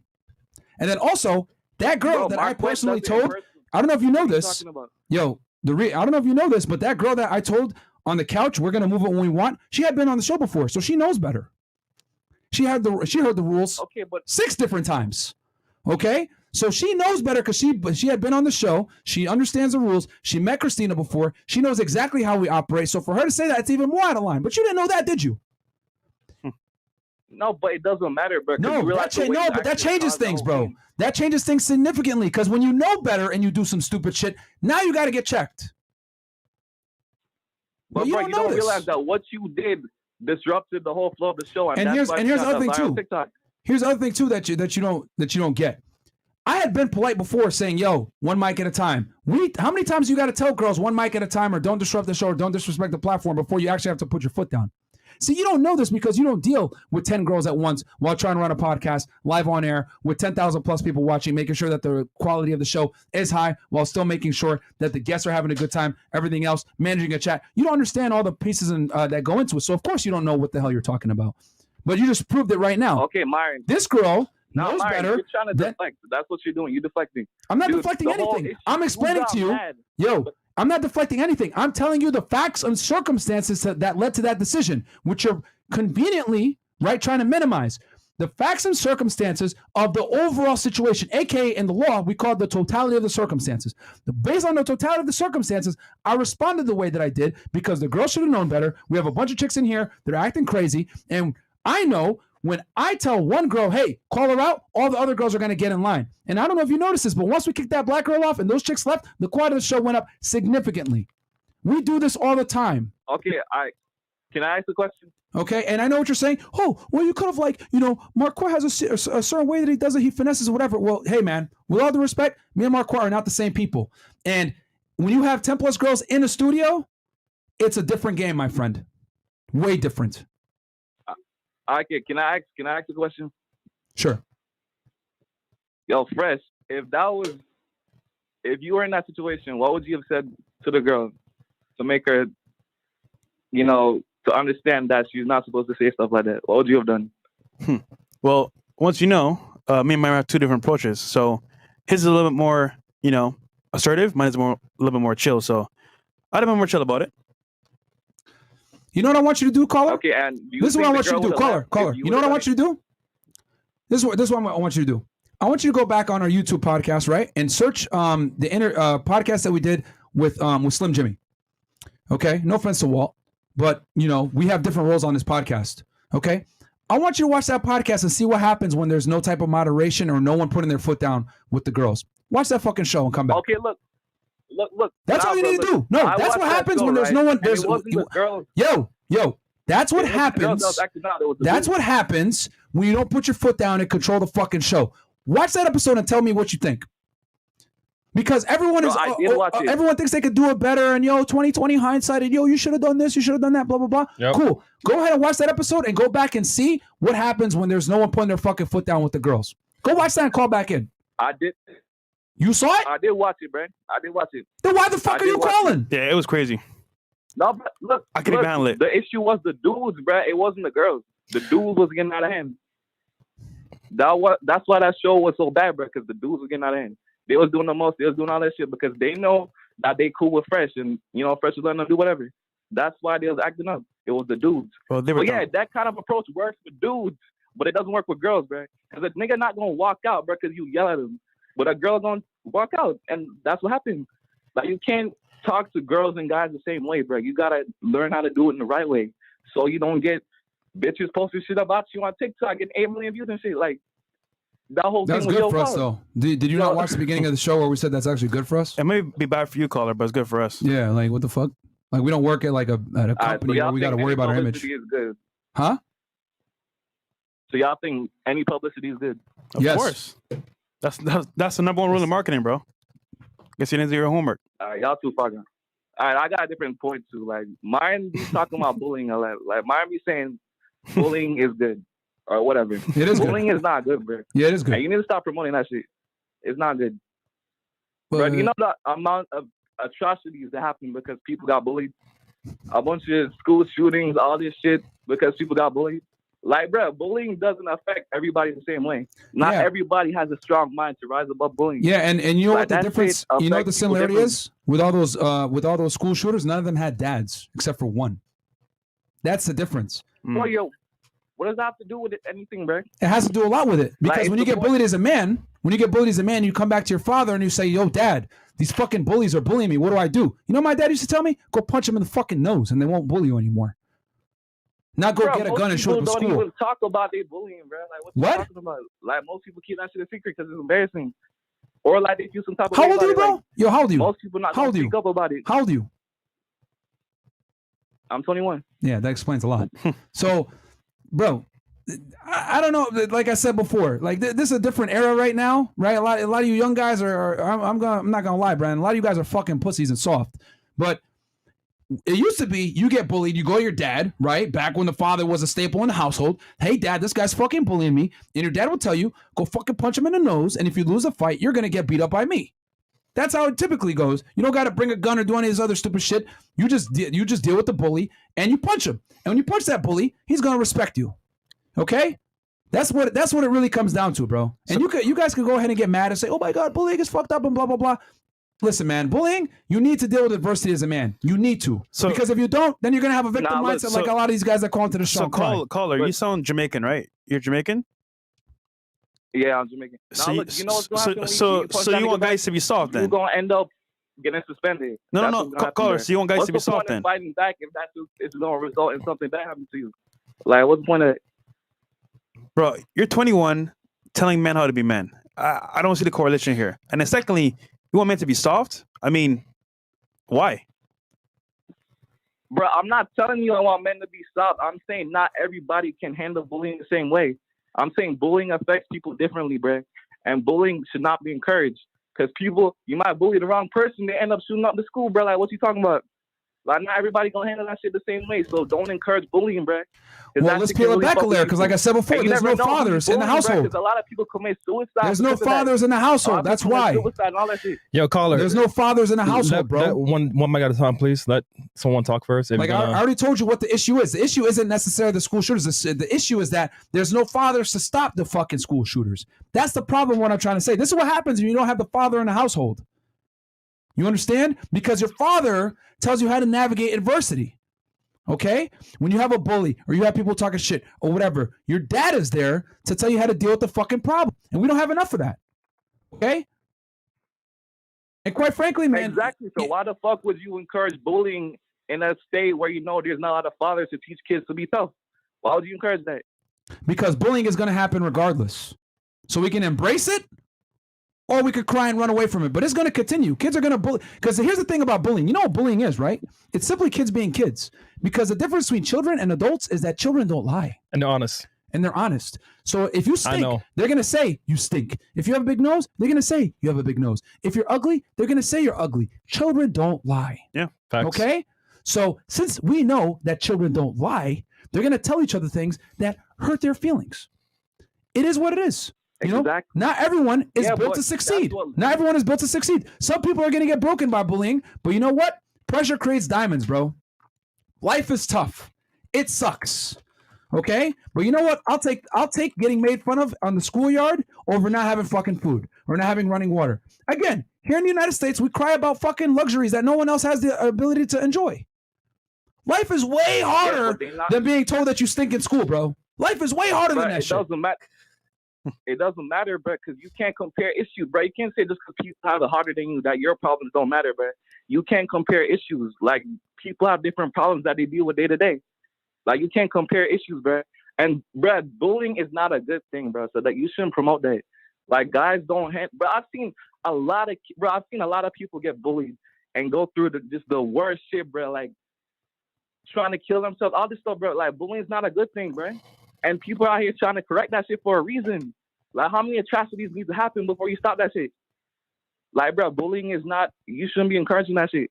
Like, So caller, that doesn't help everybody. How do you stop bullying? Please tell us.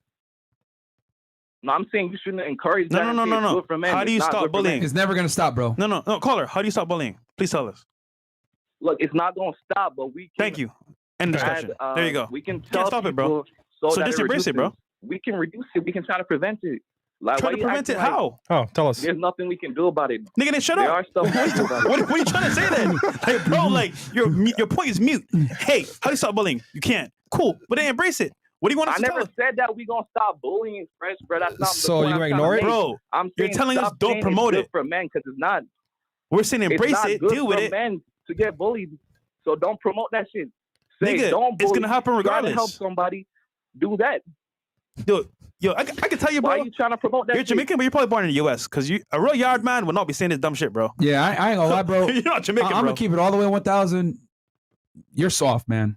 Like, you're just soft, bro. Like, this is like, bro, I'm Mama's not boy. the soft one, bro. I've been bullied. Mama's. I'm not talking That's about why you've been myself, bullied, bro. I'm nigga. talking about Mama's people boy. I've See, seen. here's the difference. I'm talking about Perfect, people I've perfect. seen. You know what? No, hold on. Stop I'm the talking show. about people that Here, go no, through a lot look, of other yo, shit, bro. no. This is perfect. I'm not talking about myself. This is literally perfect.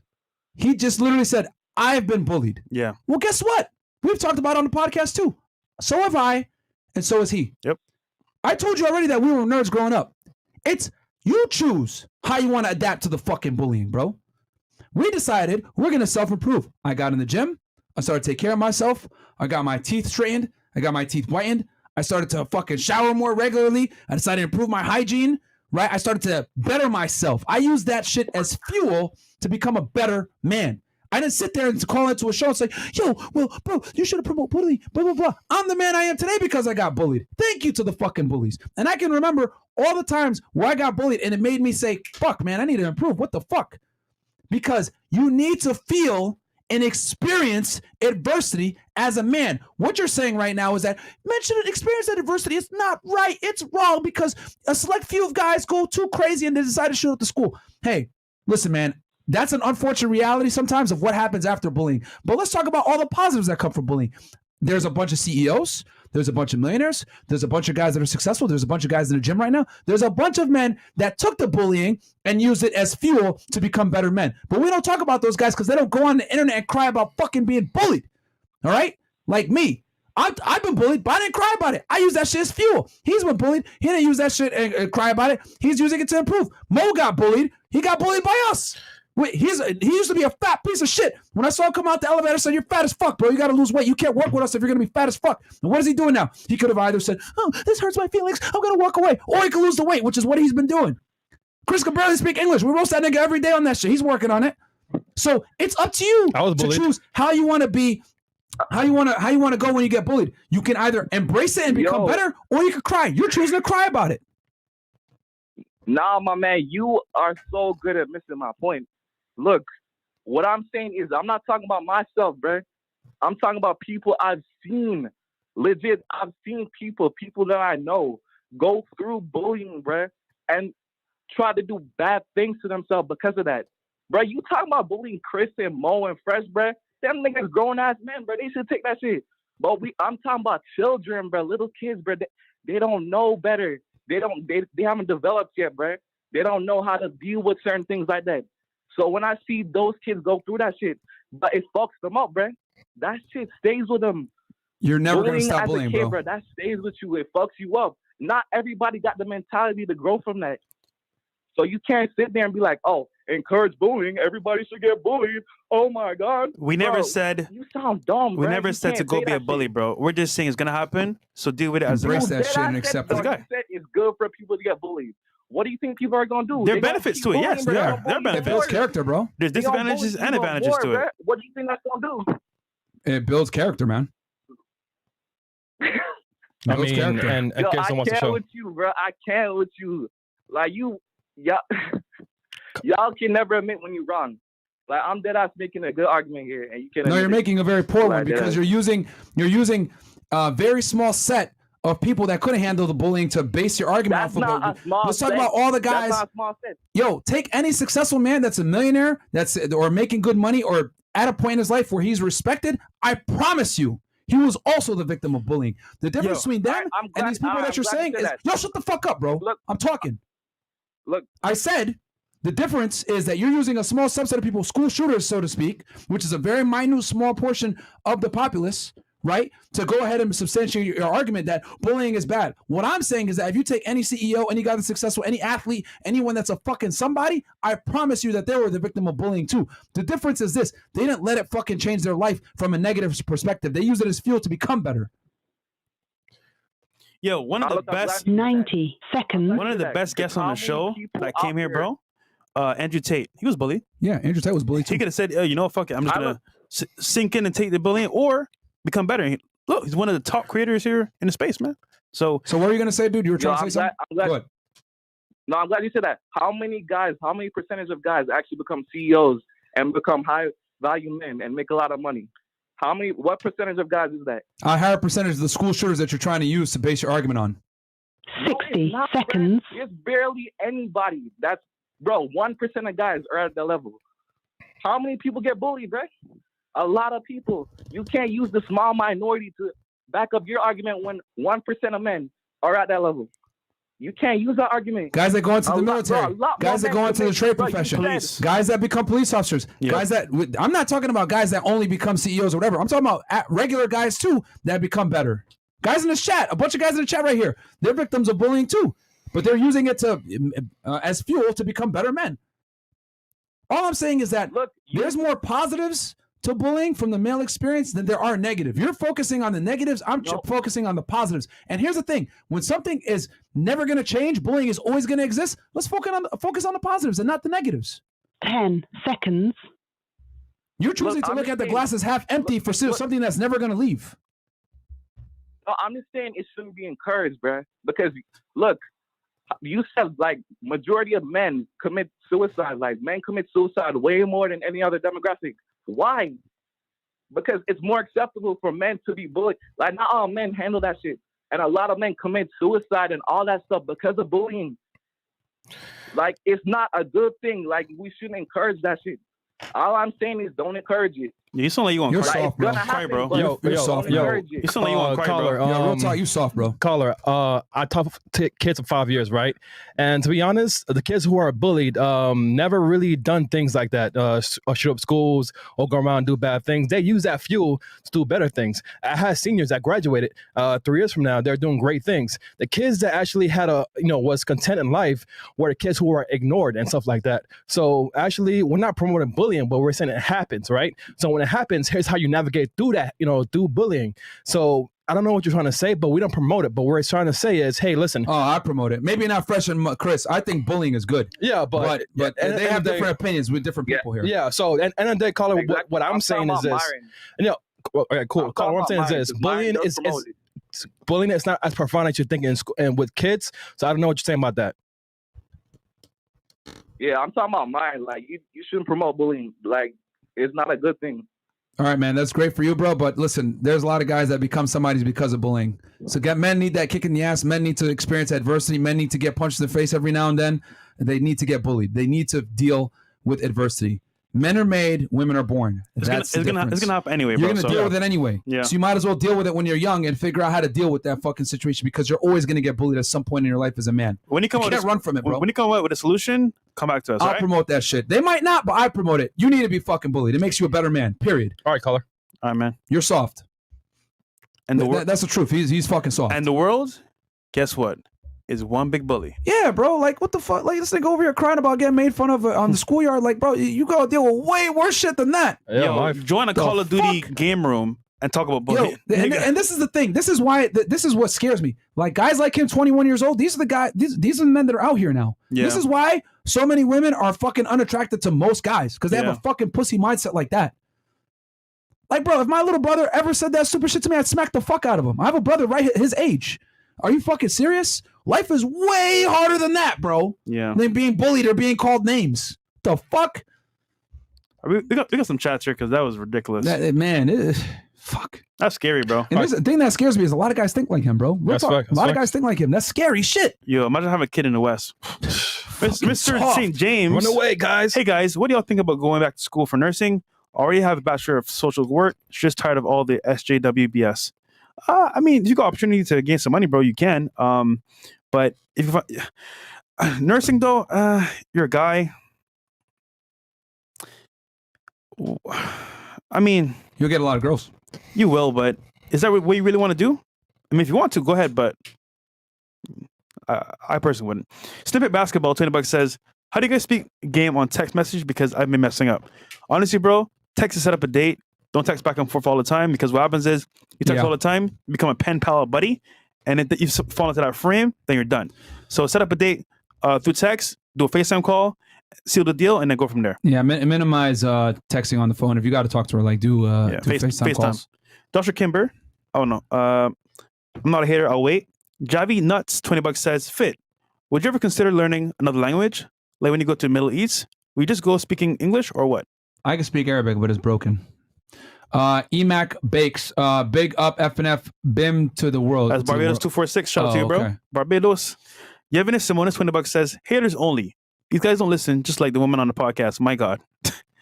Lala Luli Low, $20 says, please change the batteries to your small alarm. I think that was a caller from before. Yep. Ben Anderson, $20 says, Canadian. Absolute Disagreements, 5408. Canada too. Yeah, we got one already. Ali M. Gorgie. Oh, we talked to him already? Yeah, we did. Oh. How do I call from you? What's the number? The number is down below. $20 Canadian. Coke Addiction, down under. Botan Hucklebuck, $20. Aqua, $20 says, it's war out there, baby. And if you can get to the top of the dating food chain, you can have your cake and eat it too. Change the name to Fresh and Fire. Love the passion. Shout out to you, bro. AJ Senior, $50 says, I'm a KS fan, and this is my first time watching your live show, and I love it. Thanks, man. Shout out to you, bro. Julian Berkeley, $20 says, Myron, you don't have to explain yourself. Motherfuckers have to stop making excuses and being lazy. The victim mindset is overplayed. Capitalize on opportunity and level up. I'm tired of the weakness mindset. Shout out to FNF. 1 mil subs on the way. Shout out to you, bro. Even someone else $20 says, the sad part about this epic rant on the black community, Myron, is that it's seriously going to go through one ear and out the other one. That's true. It's true. Red Pill Jedi, $20 says, Myron, you're the man. You're the effing man. All I'm saying is what people say behind closed doors. Real talk, man. Ice Tray, $50. Thank you. Smooth Frosty. Smooth Frosty. Somebody come and get the uncle off the line, bro. He need to take his blood pressure medication. That's $20. All right, cool. A good amount of American black men are triggered by racism the same way women are triggered by anything against feminism. Yep, very true. And that's from Yves Simonis. And then we got Lionel O'Brien. You either become a diamond under pressure or you just stay a charcoal. Facts. Bro. Max Pars, the wisdom of God is above everything. Everything you need to know about women and how they move can be found in there. Never water that down, guys. God is everything. All right. And then we got faulty, rational to promote bullying. So because there is murder, let's not attempt to stop the murder rate. My friend, murder and bullying are two different things. One is killing someone. The other one is whatever doesn't kill you makes you stronger. There's a difference, my friend. So honest citizen, you're a fucking pussy too. This guy got to know that most schools are ran by gals teachers and are gals, and most principals and office clerks are gals. And that's why our society's messed up. Yeah, man. I mean, there's a lack of masculinity in the environment, bro, which is why you got guys in here calling like that, where you're saying promote bullying, bro. That's like whatever. I'm saying, yo, bullying is going to exist. Use that shit to your advantage. And if you use it to your advantage, you're going to be a better man, bro. Like, men need to experience adversity, bro. I don't know what the hell this guy's talking about. Like, but he's 21, so he has no life experience. He's a fucking kid. He don't understand anything. We got, damn guy's been trying to reach you for aesthetic long. Were you guys hurt by women as kids? That's why you mad? Okay, Ali M. Gordy. Let's get this. Keep that super chat up on the screen. What's your number, bro? He's not gonna call in. Yeah, he ain't gonna call. They never call. They never call. If somebody gets this Gordy guy's number in the chat, let us know. Leon 279, $225. I was bullied. Every single man as a child was bullied. The difference is what most people use the adversity constructively. However, a small minority are allowed to destroy themselves or become the bully. Facts. And that's what he was trying to say. He was trying to use the minority of guys that are fucking, that might hurt themselves or shoot up schools. Hey, man, survival of the fittest, bro. It is what it is, man. You can't be fucking soft in today's day and age. The world is a cold place. Okay, it is a cold place. Let's go with 3-1. No one gives a fuck about your problems. 3176.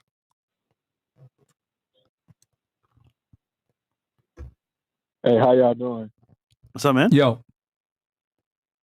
All right, can you hear me? All right, so I'm on the show. So first thing I want to say is I actually appreciate what y'all doing for the community and shit, but I do disagree on one thing that y'all got going on. Go. It's not really fit, but Fresh, I came across this video, right? And inside of this video, you were saying something like how you got 1,000 bodies and shit. And I'm like, bruh, you is not fucking like that, my nigga. Like, why is you tapping to the camera, bruh? So here's my thing, right? Why would I lie to you? Yeah. What do I gain from doing that? Please tell me. You said you got 1,000 bodies in a year, bro. That shit is cap. No, I didn't say in a year. In a lifetime. But why would I lie to you, bro? I'm not getting paid for it. I don't even know you, bro. What do I have to cap? This is my life, bro.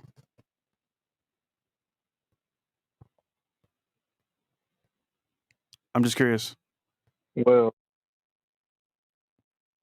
I ain't gonna lie, my dude. The way you, like, even your tonality about, like, you look scared as shit, like, when I said that, bro. So it told me that it's the truth, bro. But I I ain't even trying to dish y'all podcast because I do think what y'all doing for the community is real shit. But I do think You're Mac, right? You kept saying Al Myron in the chat. Yeah, I did what I had to do to get on the show. I ain't got nothing against you, Fit. I think I like your energy when how you talk to these men. You saying real shit. It's a lot of bitch ass niggas out here, but Fresh, you was capping about that though, bro. So bro, you gotta stop. You don't know my capping. life, That's bro. all I wanted to say. You don't know what I've been through. You don't know the burns I've got from the baddies. Like, dude, it's funny because like I'm just chill, bro. I live life. Things happen. It might be unbelievable to you because you haven't lived my life, but like, hey man, life is great. And my experiences, bro, because I've only started recording my life because of the vlogs now. But if you've seen the past, bro, it's insane what happened to my life, bro. Like from Barbados to New York to Vegas to here, it's been crazy, man. And I love it. So bro, if you don't believe it, I don't really care, bro. I know what I know. My friends know who I am. People I care about know who I am. So whatever you gotta say, bro, I really don't care, honestly. Don't lie, my nigga. I don't really care, bro. But yeah, that's all I had to say. Cool. All right, caller. Let's go with let's do two more. Two more. Yeah. 1640. What up, caller? Yeah, nigga. Hello, do you guys hear me? You get burned, bro. I'm telling you. What's up, caller? Hello, do you hear me? Yeah, I hear you. Oh, okay. Hi, Fresh. Hi, Myron. So, I just have a disagreement with Myron. I'm not really a hater, I would say. So basically, my disagreement is when you bring up statistics, when you're talking to girls, first off, you do realize that these girls are not really that educated, right? Hold on. Say that one more time. Okay. One more time, you bro. do realize that the girls that you talk to on the show, they're not that educated, right?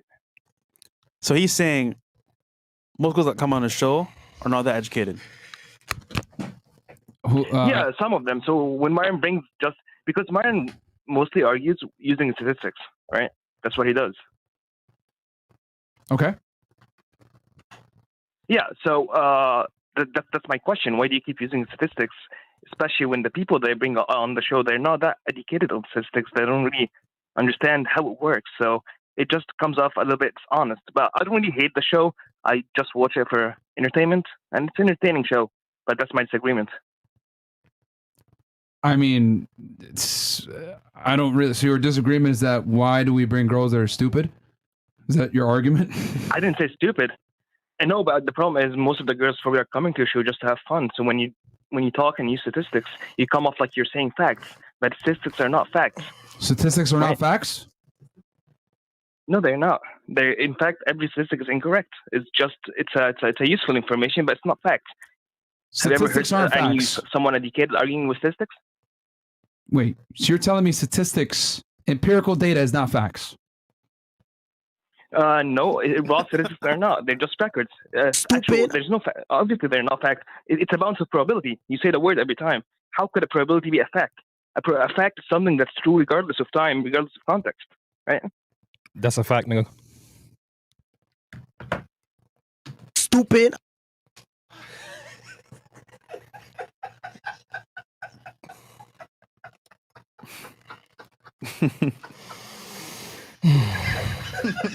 Fuck this shit, I'm out.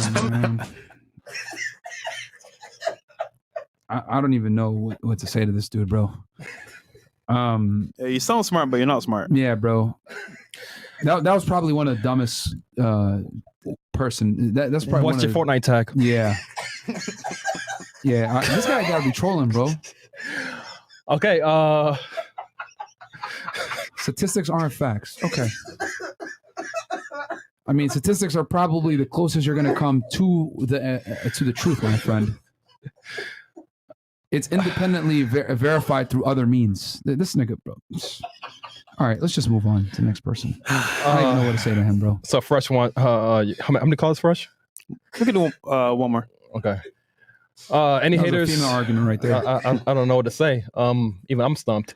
8019. I'm stumped.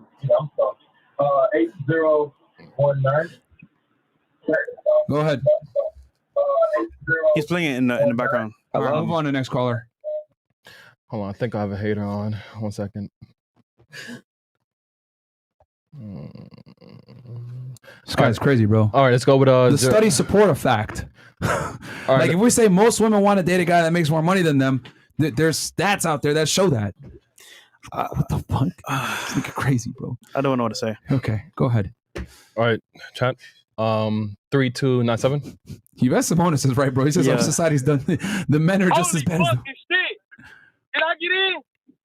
Yeah, you're in, bro. What's up? Are you Myron? What's up, bro? Fresh, what's the goddamn deal? Chris, what's up, baby? I ain't no hater. Mo, what's up, baby? I cannot believe that I'm in the same league as all these punk ass motherfuckers that been on y'all's line. Bro, y'all tell the truth. Y'all help men. Y'all trying to fucking get motherfuckers back on their best shit. I like his energy. And people are hating on y'all. That don't make no sense to me, bro. Myron, I don't know if y'all want to talk to haters or whatever, bro, but if I could holler at you, I'd really appreciate it one time. Yeah, we gotta. It's a hater show, bro. So we gotta move on. But thank you so much for calling in, and we appreciate the support, Hey, well, bro. it's all good. Hey, it's all good, bro. Talk to them haters. Fuck the haters. All right, thank you, man. Thank you. All right, 1360. Shout out to you, bro. Last caller. Oh shit! It's Feta Piccolo, guys. I'm not a hater, but if I can get back on the rotation, that'd be cool. If not, I just want to say I love y'all, appreciate y'all. Yeah. And yeah, I'm not a hater, man. Sorry, fuck. I didn't know y'all was gonna call my number up and shit. Nigga, I told you hang out the phone, man. But love you, nigga. All right. Nigga, I didn't Pause. hear you say that shit. All right, nigga. All right. Who's up? Who's up All next? right, love y'all anyway. All right, man. Thank you for calling in, bro. All right, 6599. Go ahead, 6599. Yo, I just want to say shout out to Mr. Organic. Shout out to Tall Guy Car Reviews. Okay. I'm not a hater, but so I can call back on a different show. Okay. But I was also just listening in. Oh, me. Shout out to all you guys. All right, thank you, fam. Big Mo. Sorry, Big Mo. Let's see. Any haters calling? Because you guys are trolling right now. Let's go with freshly caller right now. Okay, go ahead. We're still waiting for a hater coming. I mean, we're waiting, but they're trolling right now. 5036. They're trolling because they're loving. They're supporting. Hello? What's up? Can I speak to Myron? Yeah, go ahead. Am I on? Yeah, you're on. So you have a problem with bigger people? With what? Big people, big women? Here we go. So you have a problem with big women. I mean, what's up? Yeah, being fat is unacceptable, regardless of your gender. Why is that unacceptable? I'm sorry. Well, Why is that unacceptable? Are you a big woman yourself? I'm a trans woman, yeah. And I'm bigger. And you're what? I'm a bigger person, yes. I'm a BBW. Okay. Who chooses what food goes into your mouth? Of course I do. Okay. So if you choose to eat too many calories and you get fat in the process, whose fault is that? But what about... Oh, answer the question. What about answer the question. genetically modified food? Answer the question. If you choose every morsel of food that goes into your mouth, and a consequence of that is you become larger than you should be, whose fault is that? Well, yeah, of course it's my fault. There you go. But but you have to think about who's putting the food out. The genetic modified food, GMO food. Not a lot of people, Myron, not a lot of people can afford a proper diet. We don't have nutritionalists. It's just it's very expensive to be fit. Really? Yeah. It's not that expensive to eat healthy food, actually. You just can't. No, it's very expensive. You just can't get the same variety. Eggs are cheap. Okay. Spinach is cheap. Eggs. You get 2 for $5.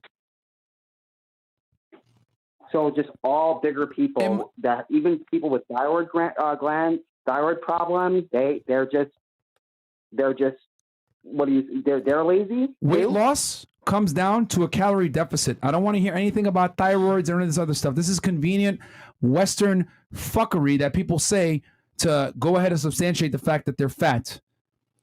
Thyroid, yes. Is that a situation in some cases? Yes. But a lot of the times, it's you just eating too goddamn much and not exercising. If you put yourself in a calorie deficit and exercise, you will lose weight.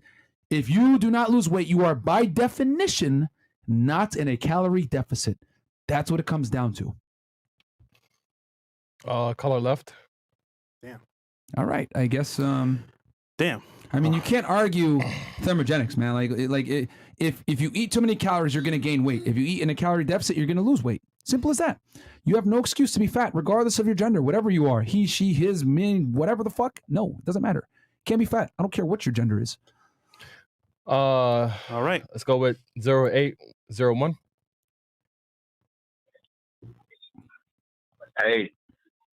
Yo. Not a hater. All right, 6840. I mean, you guys want me to go ahead, right? Are you a hater? Or disagreement? Disagreement? Or disagreement. Go ahead. I'll come at you with, I'll come at you to two things. First of all, that 21-year-old kid, I mean, I'm sturdy in my game, you know what I'm saying? But that 21-year-old kid, Myron, damn, bro. You've had a stressful job. I want to thank you for everything you've done professionally. You know what I'm saying? I look up to you for what you did with the HSI. Appreciate you putting out the different jobs and stuff. But like when you just told that kid to shut the F up, I was like, damn, man. But at the same time, knowing we can't put Because ourselves he was in your speaking when I was speaking, bro. You guys worked tirelessly and endlessly to put that show on. So I couldn't even fathom having invited strangers into my home, essentially, and have them disrespect me multiple times, interrupt. So no one can really put ourselves in your shoes. You know what I'm saying? But, man, I'm going to reiterate the sentiment of what that one kid said. You know, I think, bro, you guys are bosses. You know what I'm saying? These little. All right. Bro, just to answer your thing from before, bro, I told him to shut the fuck up because I was speaking. Okay. So 7651. All right. Call, are you a hater? Disagreement? Hey guys, how you guys doing? I'm not a hater, but here's my All right. Let's go at I think you had a disagreement, Chris. Yeah, but no haters calling, bro. Okay. What do you mean? They're calling in, bro. They just have a disagreement, but Chris is cutting them off. No, one hater is called. All right, 5138. What? We're on the same show? Okay. Dude just came in and tried to say that you don't got the bodies. What? 5138. Yes, Go ahead. I'm a woman, so I must be a hater, right? Maybe. I don't know. Or a disagreement. So I have a few things. I've been listening to this whole podcast. I'm just going to preface that I had no clue about your podcast until I saw that Samantha TikTok a day ago. And although I think that Myron could have handled that a lot better, I understand his point of view. Anyways, so I've been listening to this whole Question, podcast. real quick, because everyone And loves to say, no, hold on. Let's stop right there. Everyone likes to say how I should have handled it. Please tell me how you would have handled it with all those girls in the studio doing the things that they were doing. I guess that's not a fair question because I'm a woman. So women and men handle situations differently. Would you agree with that? No, how would you handle the situation? Go ahead and tell me. If you were me, let's say you were Myron GOES for that period of time during that episode, what would have you done? I probably wouldn't have cursed at her or said like get the fuck out or things like that, but I definitely would have been more assertive the way that you were. So and wait, hold let her on. So know, like- you would have been more assertive than what I was? No. I would have been assertive the way that you were because initially you weren't assertive throughout the show. You were just being you. But I definitely would have like cursed at her. I would have done it in a more sensitive way just because I know how women are. Right. Well, it's my house, so fuck their feelings. Okay. So I just have a few things to I have more statistics. I know the other guy was saying that statistics aren't facts, but I do believe that it's closer to facts than anything. One caller said that they touched up on women or men, or women cannot live without men.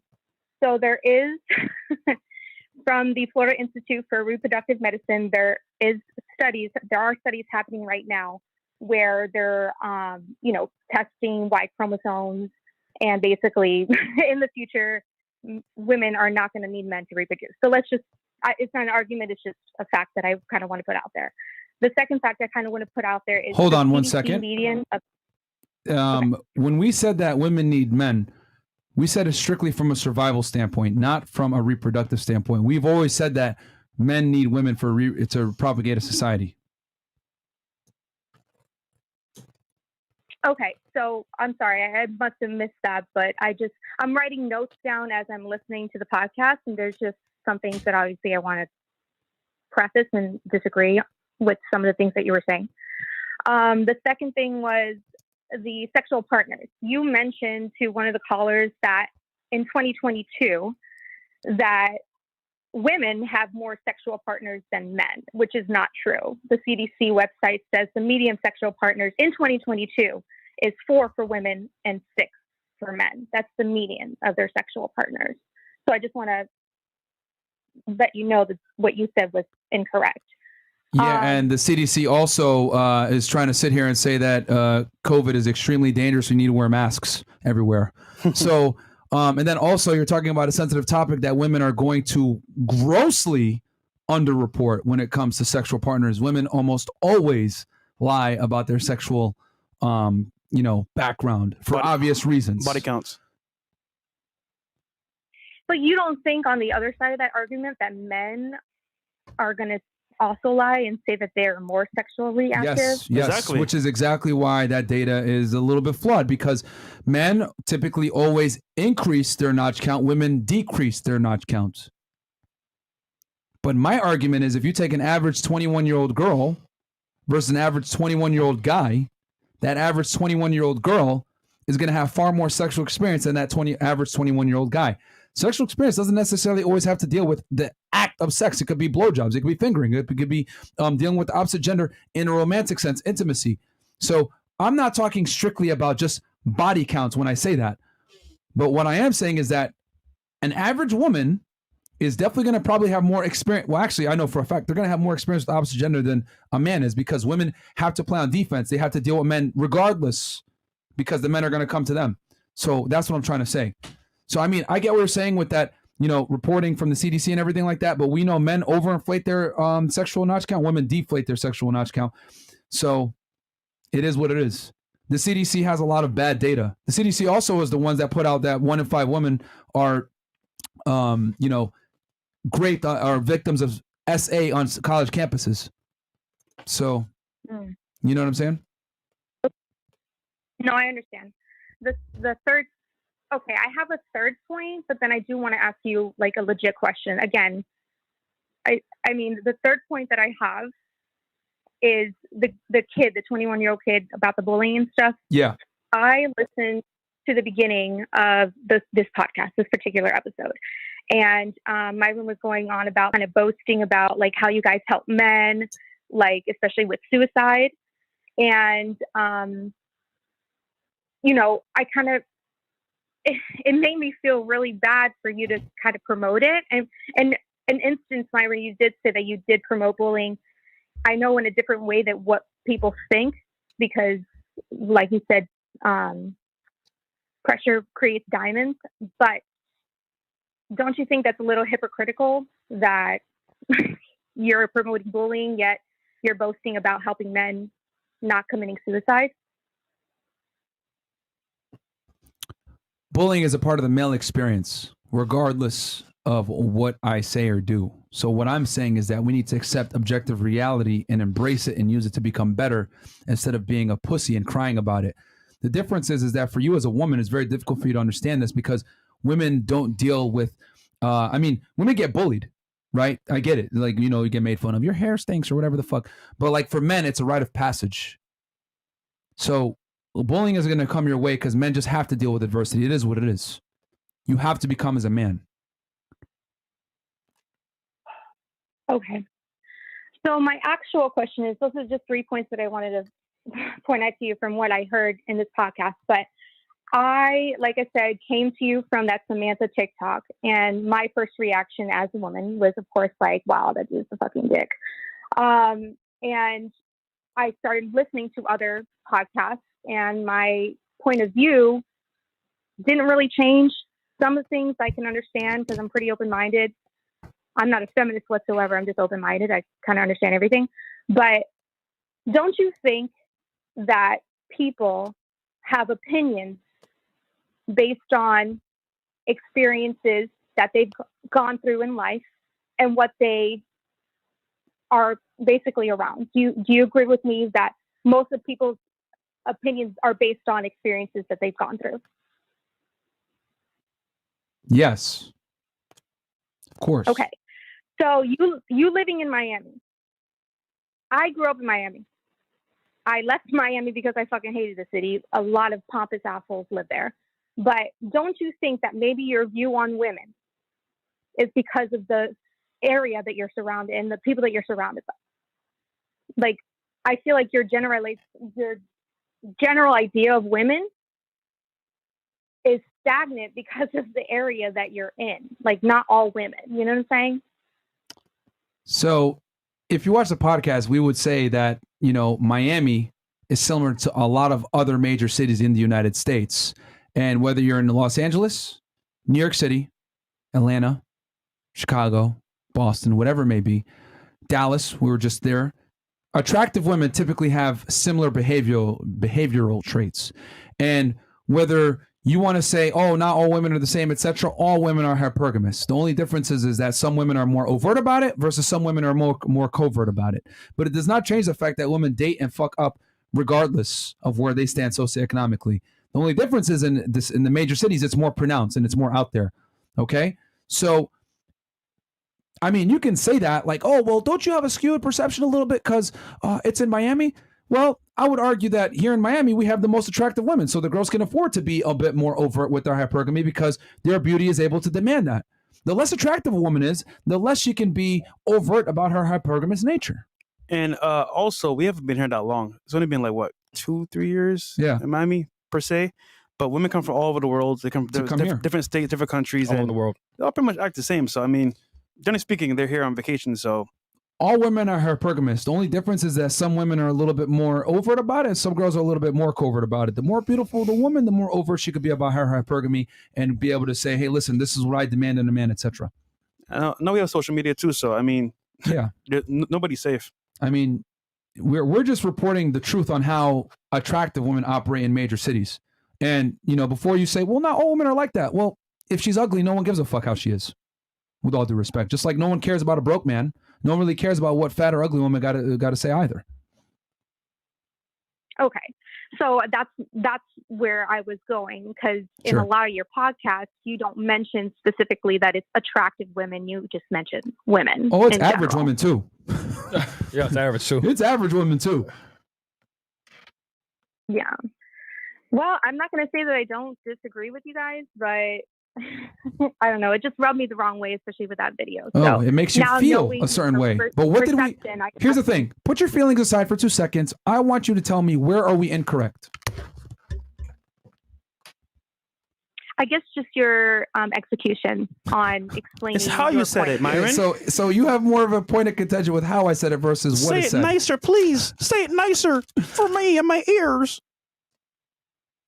I wouldn't say it nicer, just not so condescending. What was condescending? Can you explain what part was condescending exactly? I mean, what you just did, for example, pretended to sound like me. Oh, nicer. Say it nicer. That's pretty condescending. That was me, by the way. Yeah, that was fresh. But I mean, here's the thing. If a fact is stated, a fact is stated. If it's 1 + 1 = 2 versus 1 + 1 is fucking 2, it doesn't change the fact that the answer is still 2, and that's a fact. So what I've come to realize, because I've interviewed, and I kind of knew you were going to probably mention this, women are more concerned with how things are stated versus what is stated. You guys are more important about, more involved, more interested in context versus what is said. Okay, this is why when men communicate, we can say, "Hey, Mo, you're a fat piece of shit. You need to lose weight," and he doesn't have a point of contention with that because he understands that he is a fat piece of shit. And he's going to change. But with women, you can't say that. You got to say, "Oh, well, you should go to the gym," or "Hey, come with me to the gym," whatever. You have to, sugarcoat it in certain ways. With men, we communicate overtly. Like that 21-year-old, I just told him straight up, "You're a fucking bitch," which he is. Quite frankly, life is going to eat him up and spin him out with that mindset. Men can be honest with each other. Women, y'all got to lie to each other, man. And that's the problem. And that's why this podcast is blowing up, because for once, we're out here telling guys the truth. And we're telling women the truth too. And we tell a lot of uncomfortable truths that women might not necessarily want to hear. But the thing is that if you really sit there and you listen to what I got to say and take the tone out of it or take your feelings out of it, whatever, you're going to see that I'm connecting a lot of dots for women as to why maybe they're not getting wifed up, maybe why guys ghost them, why they're having difficulty in the dating marketplace or whatever, because I'm finally saying what a lot of guys have on their mind that they can't necessarily say for fear of cancellation or retribution. We got 8 million people on that TikTok talking a bunch of shit saying I'm a misogynist, I'm an asshole, whatever. A lot of people can't take the heat. We can, though. And I'm happy to have these conversations with women like yourselves and explain this is what men really think. And they can't say this because we live in a gynocentric society where the male experience and the male opinion is no longer valid. The female experience is prioritized. Okay. Well, let me just kind of counteract that. Imagine if I called in and I was immediately defensive and I immediately just started calling you an asshole and all this stuff. Would you have even listened to me? Yes, I would have. I would have said, tell me what the argument is. I don't know. I feel like that's not the truth. I feel like if I was like erratic, you would just probably like move the fuck on. Like No. I would have said, if you called in and you said you're a fucking asshole, blah blah blah, I would say, women call me an asshole every single day. Every day. If you go look at my Instagram right now, I got a bunch of girls talking a bunch of shit. I'm going to peel the layer back and I say, okay, cool, fantastic. You think I'm an asshole? Tell me why. And most of the time, women can't do it. They're more concerned with tonality and a bunch of other stupid shit that's irrelevant to what I'm saying. Facts are facts. I agree. Facts are facts. That's why I wanted to bring some facts to you. But that's pretty much all I have. So thank you for listening. Cool. No problem. I don't really see. You didn't really prove anything wrong that I said, though. All right, Carl. Got you. Misogyny. Is there anything like... Caller? Oh, no, she's gone. Okay, let's go with... Finally, someone that's almost a hater. Kind of. 2419.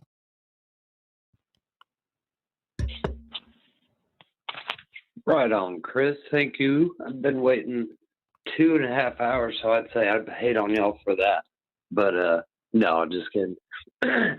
I do kind of agree with the last caller as far as the tone, but that's not why I called. As far as your advice for sleeping with a lot of women and stuff like that, like I understand that.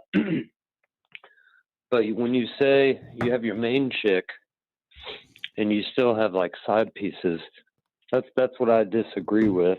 And I would ask, when it comes to marriage, does that still apply in your opinion?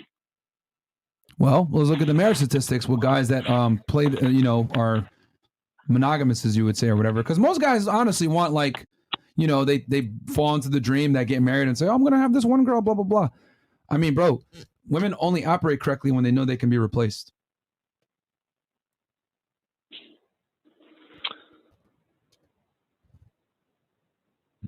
Okay. I'm just trying to wrap my head around that. The women have changed, my friend. Okay, the days of her just making it work and everything else like that. Women have way too many options today than to just sit there and be saddled with you. There's a reason why the divorce rates are high. Women typically think the grass is greener on the other side and they have more options than you do, which is why they leave your ass. This is why women overwhelmingly initiate the breakups and they initiate the divorce. The only way that you're going to be able to keep your girl in line, because remember, what did we talk about before? You don't have religion and you don't have shame anymore. Okay, we have no fault divorce. So women can literally, you can walk into the house, she's sucking some other dude's dick, and go ahead and divorce your ass and take all your shit. So there's no penalty for her doing some fuck shit.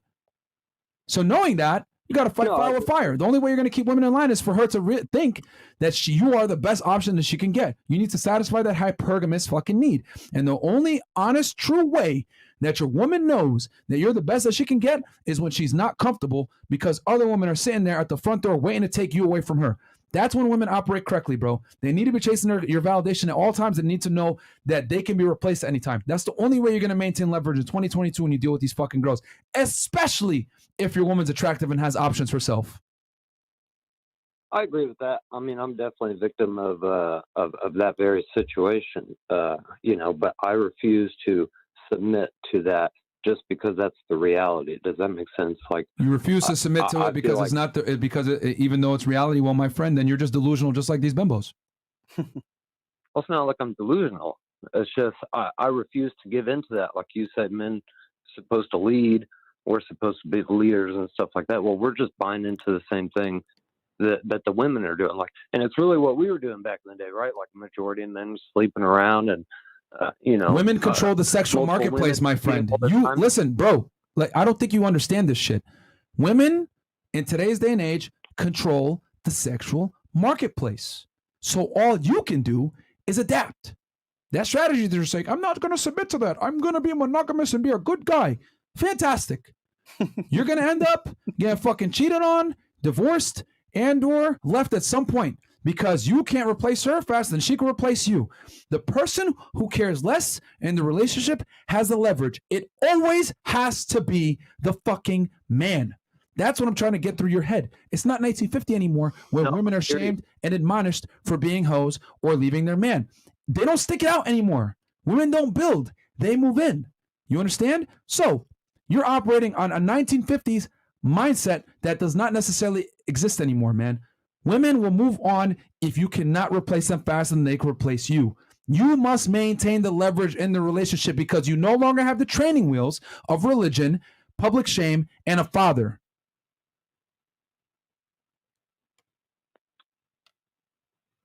I hear that, and I agree. That is the case in the world. I disagree with that. You're no different right now than a fat chick that wants a high value man. You're delusional too. What do you? I wouldn't say I'm delusional. If you know the state of the hold on. If you know the current state of the sexual marketplace, you know that the divorce rates are high. You know that women initiate most of breakups. You know that most women are promiscuous and not worthy of a relationship. Yet you want to sit here and want to be monogamous and use old world thinking in a new world. You're delusional, just like the fat bitches that come on this show and say they want a man that's 6 feet tall, $100,000 a year to take them seriously. You're delusional too, because you're not looking at the sexual marketplace for what it is. You're looking at the sexual marketplace at what you think it should be. And that's a dangerous precedent, my friend. I'm looking at the relationship level. I'm strictly saying that on a relationship level, you find your main chick, quote unquote, like, okay, you're going to wife some girl up, whatever. You're married to a girl, and then you can still sleep around and cheat on her, is what I'm saying. That's what it sounds like you're saying is acceptable. I'm saying that's what I'm going to do, but I'm saying if you're going to do that with your girl, you need to be honest with her. Or if you're not going to go around and sleep with other girls and be honest with her and be honest, you need to be able to imply that you can, damn it. You don't actually have to physically do it, but you need to let her know that, she could be replaced at any time. Cold world, my friend. That's how hypergamy works. That's interesting. All right. Yeah, that's all I got. Once a woman knows that she's your only source of sex or intimacy, it's a fucking wrap. It's going to start declining from there. I promise you that shit. And cheating is only cheating. And you've even confirmed it yourself with your own experiences that you refuse to acclimate. And if you're worried about cheating, bro, it's only cheating if she is unaware. If you tell her from the very beginning, it's a part of the deal. Yep. That's why we tell guys be honest, but most guys don't have the sexual market value to demand that up front, so they got to lie. All right, we got 1360.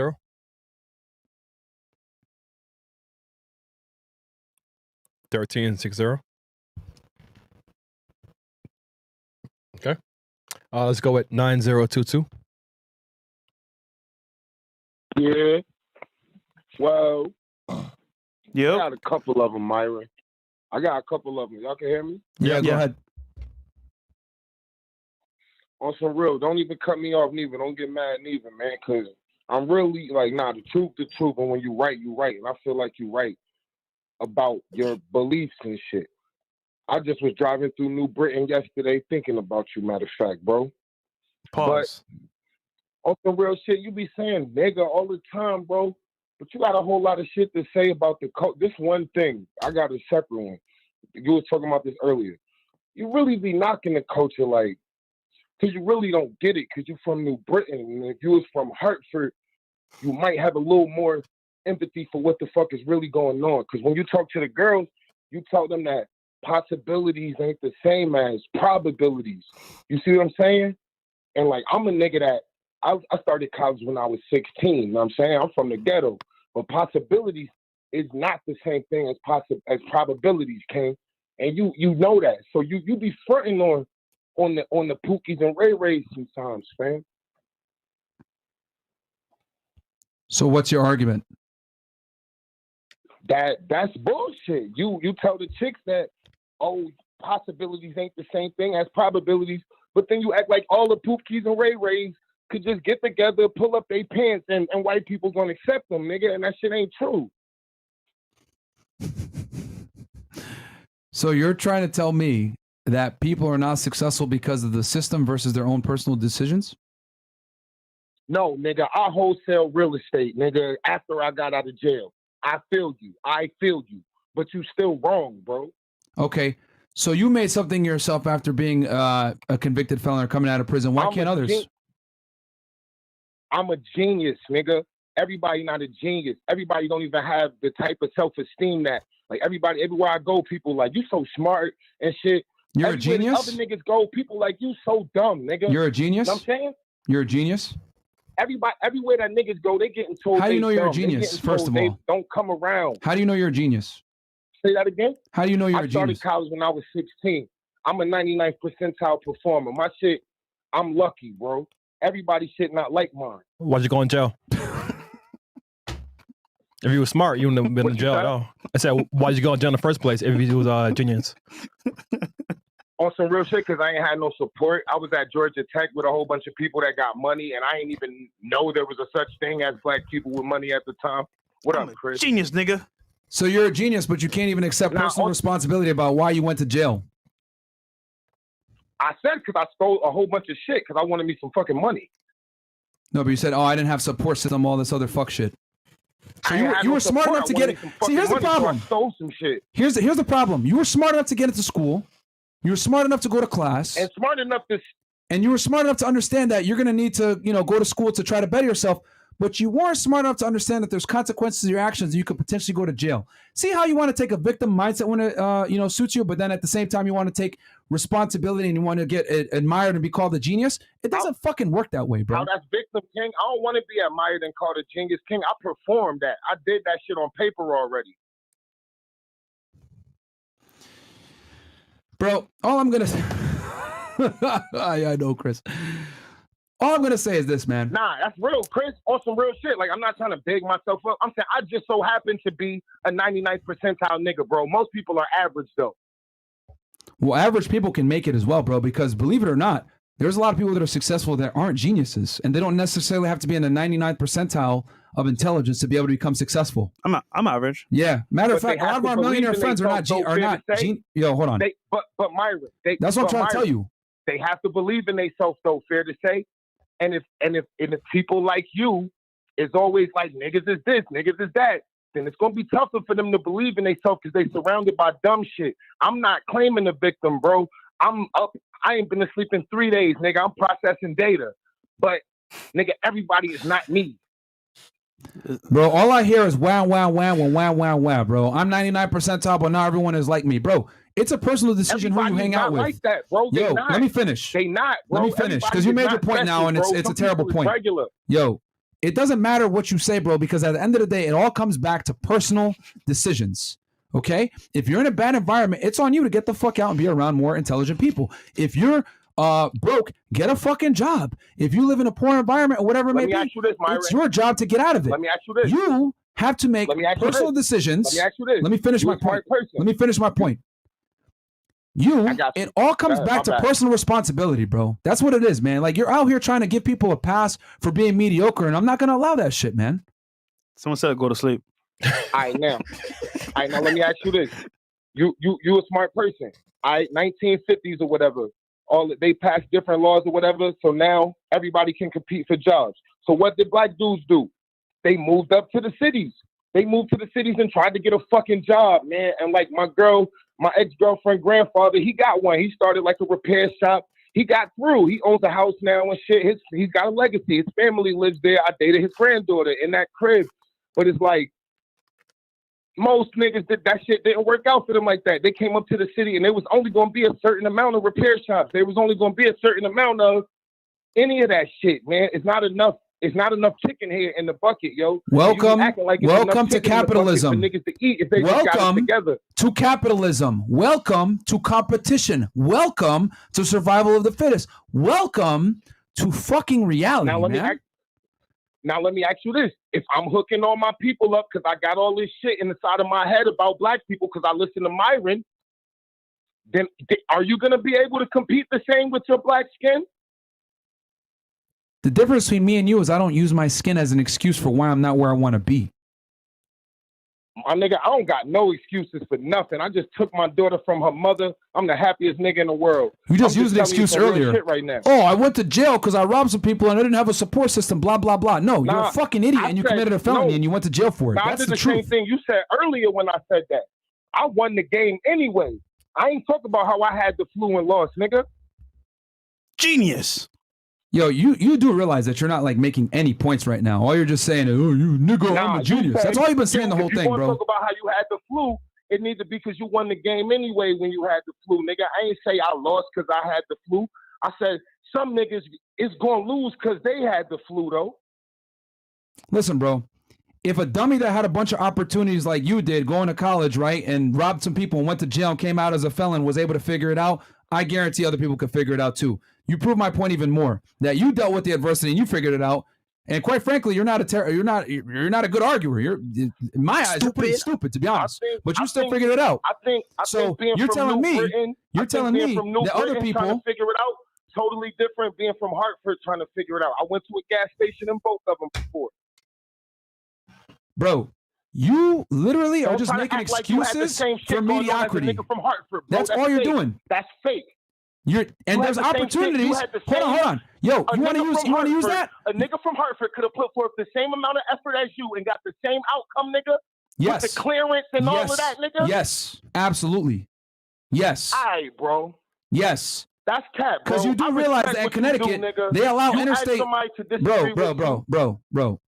Number one, you don't know what the fuck you're talking about because in Hartford, they have the ability to allow kids to go to other schools that have better school districts like Plainville, like They do that Southington, in Boston. If you etc. don't die, nigga. If you don't die, nigga. Yo, shut the fuck up. I'm talking, bro.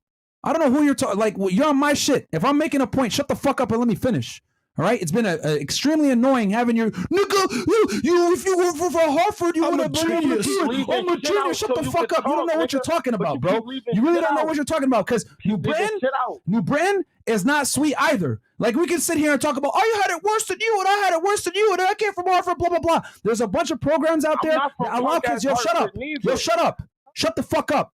Okay? Because I'm going to explain it to the audience here that might not know what the fuck you're saying. Hartford is the capital of Connecticut, guys. It's about 10 miles away from New Britain. But guess what? These inner city schools, whether you're from Hartford, New Haven, all these other areas that might not necessarily have as good of a school system, they allow you, if you apply, to go to schools that have a better school system. And there's magnet schools in Hartford, too, that will allow you a better opportunity. So guess what? What does it come back to what I said earlier?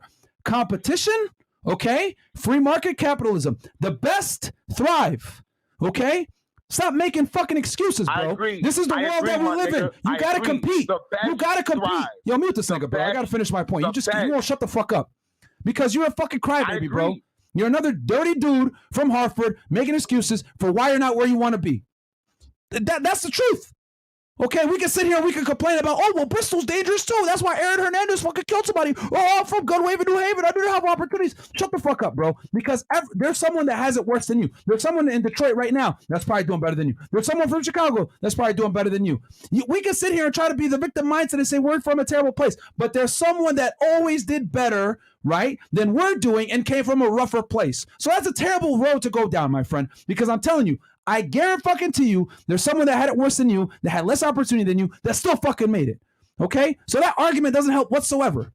Because there's a bunch of people that came from Harvard that are successful. You're just focusing on the idiots that didn't make it. Well, guess what? That's the world that we're in. Everyone's got to compete, bro. What, you want to sit here and be in a communist country? Socialism? Let's give everyone handouts because everyone doesn't necessarily have the same mindset, or they're not geniuses, or they're not 99 percentile, nigga. No. Go to fucking Russia then if you want to do that shit. Go to a fucking liberal, go to a socialist country. In the United States, we operate on capitalism. What does that mean? That means winners win, losers lose. Winners win for real, losers lose. If you have the correct mindset, you're going to win. But if you don't have the correct mindset, then get the fuck out of here. Go cry somewhere else, bro. Go to a socialist country. Okay? Communism looks great on paper. Everyone's equal, yeah, but it doesn't operate. It doesn't work in operation. You don't believe me? Look at the Soviet Union. It crashed in 1991. You're a fucking crybaby, bro. Just like everybody else. You can sit here and say, Hartford is tough. Okay, nigga, there's a bunch of major cities that are tougher than Hartford. What you gonna say then when all the people that came from these cities became successful? It's about who could be the fucking bigger victim. That's all it's about with people like you. Who could be the bigger victim? Ah! Shut the fuck up, man. You're a pussy. Get this nigga off the line, bro. All he's doing is perpetuating people being fucking soft. All right. Let's go with 6365. Fuck out of here, bro. I know a lot of people from Hartford that became somebody's, bro. Six. Yep. Are you a hater? Disagreement?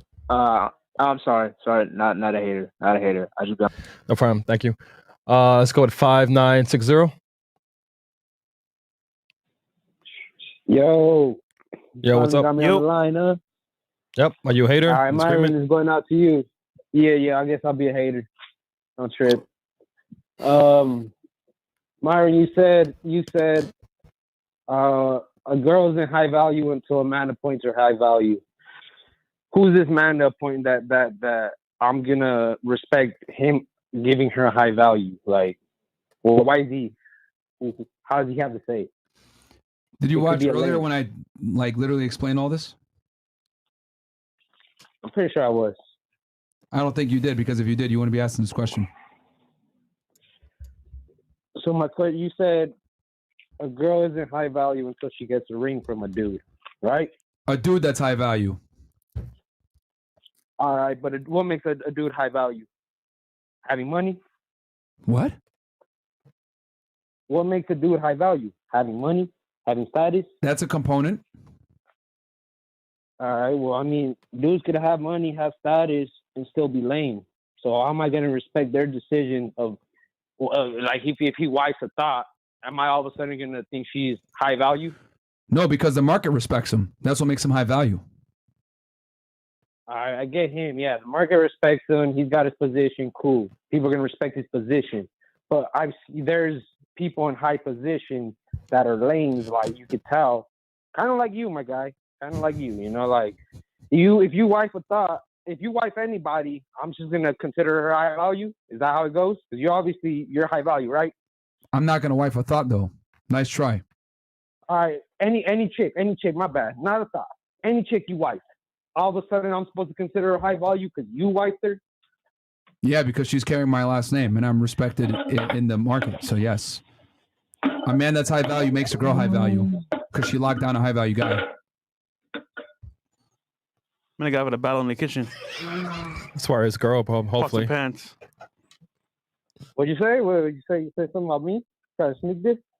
I didn't get that. I said you're having a battle in the kitchen. Nigga, focus, man. Imbalance in the kitchen. Bro, what's your argument, man? I'm still trying to figure out your argument here. Like, what's your argument? He called in to be a fan, but then said, "Oh, haters! I'll try to be a hater today." You have no point here, bro. No, I'm trying to hate on you. I'm hating. Like, all right, what about your calculator you got right there? The little calculator you use to make girl to now you're reaching even further. We don't need a calculator for the men because men are less delusional when it comes to the mating process than women are. No, there you go, that word. The delusional calculator to rank girls. You tell them, all right, choose out your man. These numbers. They chose the worst ones, the basic dudes, and that fucking calculator still gave them a very low score, like a delusional score. So that's like another topic I want to get at. Like that calculator ain't it. Actually, it is, bro, because it accounts. Because here's the big thing: when the woman says, "I want him to be single and not married," well, half the population roughly is married, so that immediately cuts the population down in half of suitable men. And then a lot of them say, "Hey, I want him to be 6 feet tall." Well, that drastically drops it as well. Or they'll say, "I only want black." Well, that's obviously a minority of the population. So that calculator is actually very, very accurate. It's based off the U.S. Census and the National Health Bureau. So I don't know what you're talking about. And we had a fucking statistician make it for us. All right. Well, I'll just move past that. I'm not gonna keep pushing on that. Stupid. All right, moving on to the next caller. All right. All right. Y'all. Fucking dummy. Okay, let's go with 4109. The low IQ is high today. Well, the hater. So what do you expect? Oh shit. What's up, man? Welcome to the show. Hello. Yo. Hello. Yo. What's up, man? Yo, what's up? What's up? Are you a hater? Disagreements? All right. I had a disagreement. All right, go ahead. Is that cool? Yeah, that's fine. Sure, please. All right. I had actually two disagreements. One in general and one from earlier in the show. The quick one is I actually don't think you really promote bullying, Myron. I think you just embrace it and you promote or like promote shaming. We need to bring that back. So that's the real quick one. And I mean, how you interpret it is however you want to interpret the it. bigger one, I think. Yeah. Go ahead. What happened? No, I mean, if that's how you interpret it, that's how you interpret it. That's fine. Go ahead. Continue. Yeah, and I guess the bigger one is I disagree with you on feminism a little bit because I think you actually give it a little more credit than it deserves. As far as I can find and see, it's always been evil. It's always been poorly motivated. It's never actually been good. And sure, there's times when feminists say things that sound like it's good, or because things were unequal in some ways, but it's actually always been motivated by a hatred of men and jealousy, etc. I mean, you can say that, but I mean, feminism did have the purpose of making things equal, which it has essentially done. And hey, man, when it comes to, I'm all for equality of opportunity. The problem is that a lot of feminists want equality of outcome, and that's just not real. Well, I agree with you on that. But what I say is they never really wanted equality in the first place, because even their, the one victory that everyone usually tries to tip their hat to is voting. But we know, and you covered it on your show plenty of times, that even them getting the voting rights wasn't about equality. It was about them getting something that they didn't pay for. Men paid for it with conscription, and they just wanted it eventually when it was like made cool. Like, okay, you're not going to be conscripted. It's like, oh yeah, we want that too. But that's not an issue of equality. When equality was on the table, they didn't want it. And I'm not saying that we have to take it back. I'm just saying that that's not an issue of equality. You know what I mean? And I know this is a disagreement that is not a big deal like that, but it's something that I've wanted you to really go in at times about. I mean, here's the thing, bro. If that makes sense. I mean, you just dislike feminism. I get it. I can see where you're coming from, but for me, I look at it I think feminism had good intentions in the beginning, but now it's morphed into something that it's just, and it only takes a few bad apples to ruin the pot, bro. You know what I'm saying? Like if you ask regular girls nowadays, a lot of them are not going to identify as feminists, bro. You know what I'm saying? Or if they do say they're feminists, they're going to agree with the equality of opportunity, but not necessarily all the radical feminism that we see nowadays if you ask a regular girl. So I see where you're coming from with it, man. But I mean, yeah, but I think the common ground here is that yes, feminism is a large contributor to the degeneracy that we have in the West in general nowadays. Yeah. And, I agree with all those points you just made. It does only take a couple of bad apples. It's definitely not all feminists, which is why I usually go at feminism. But it's been. Did you have other points, bro? Did you have any other points that you want to discuss before we move on? No, not really. Great show. Thanks. All right, thanks for calling in. All right, who's up next? Yo, is that how I sound? Is that how I sound on the podcast? Yeah, That's how you sound, Fresh. Chris. pretty much. Now y'all niggas experience it. Yo, nigga was like, yo, that's Precious Cousin Stale. Precious Stale. Yo, I'm not gonna lie, bro. 9 months ago, that was definitely me. I ain't that bad right now. That's though. so you God nigga. damn. Maybe a little bit less. Nigga, you the host. Yo, that shit's Oh, hilarious. man. Yo, shout Yo, him though. 'Cause here, you know what? I'll read the chats real quick. Had a bravery to call. Yeah. That's all that matters, bro. Yeah. You're brave, bro. Shout out to you, bro. shout out to you, man. No male role models in school or in the house. Yep, facts. Monarchist 3 Digglers. Gentlemen, people will try to bully you in all areas of life all the time. Let's hit that gym, pansies. Yep. And then $25 from Leon. I was bullied. Every single man as a child was bullied. The difference is that most people use adversity constructively. However, a small minority allows it to destroy themselves or become the bully. Exactly. Just like that fucking 21-year-old kid is, oh, bullying sucks. Speaking honestly, $25, cool. Or $20. Drape Tommen, bullying helps establish dominance hierarchy. That's true. $20 from Zay99. Black people are responsible for making a choice to prevail through racism, but a school shooter is a kid not having a father help him through bullying. Is it the individual's responsibility or the parents for life choices? It depends, man. Yves Simonis, our society has done. The men are just as bad as the women. That was from earlier. Shadow 50. I agree with the vast majority of things said on the pod. I have some disagreements or what I think are corrections.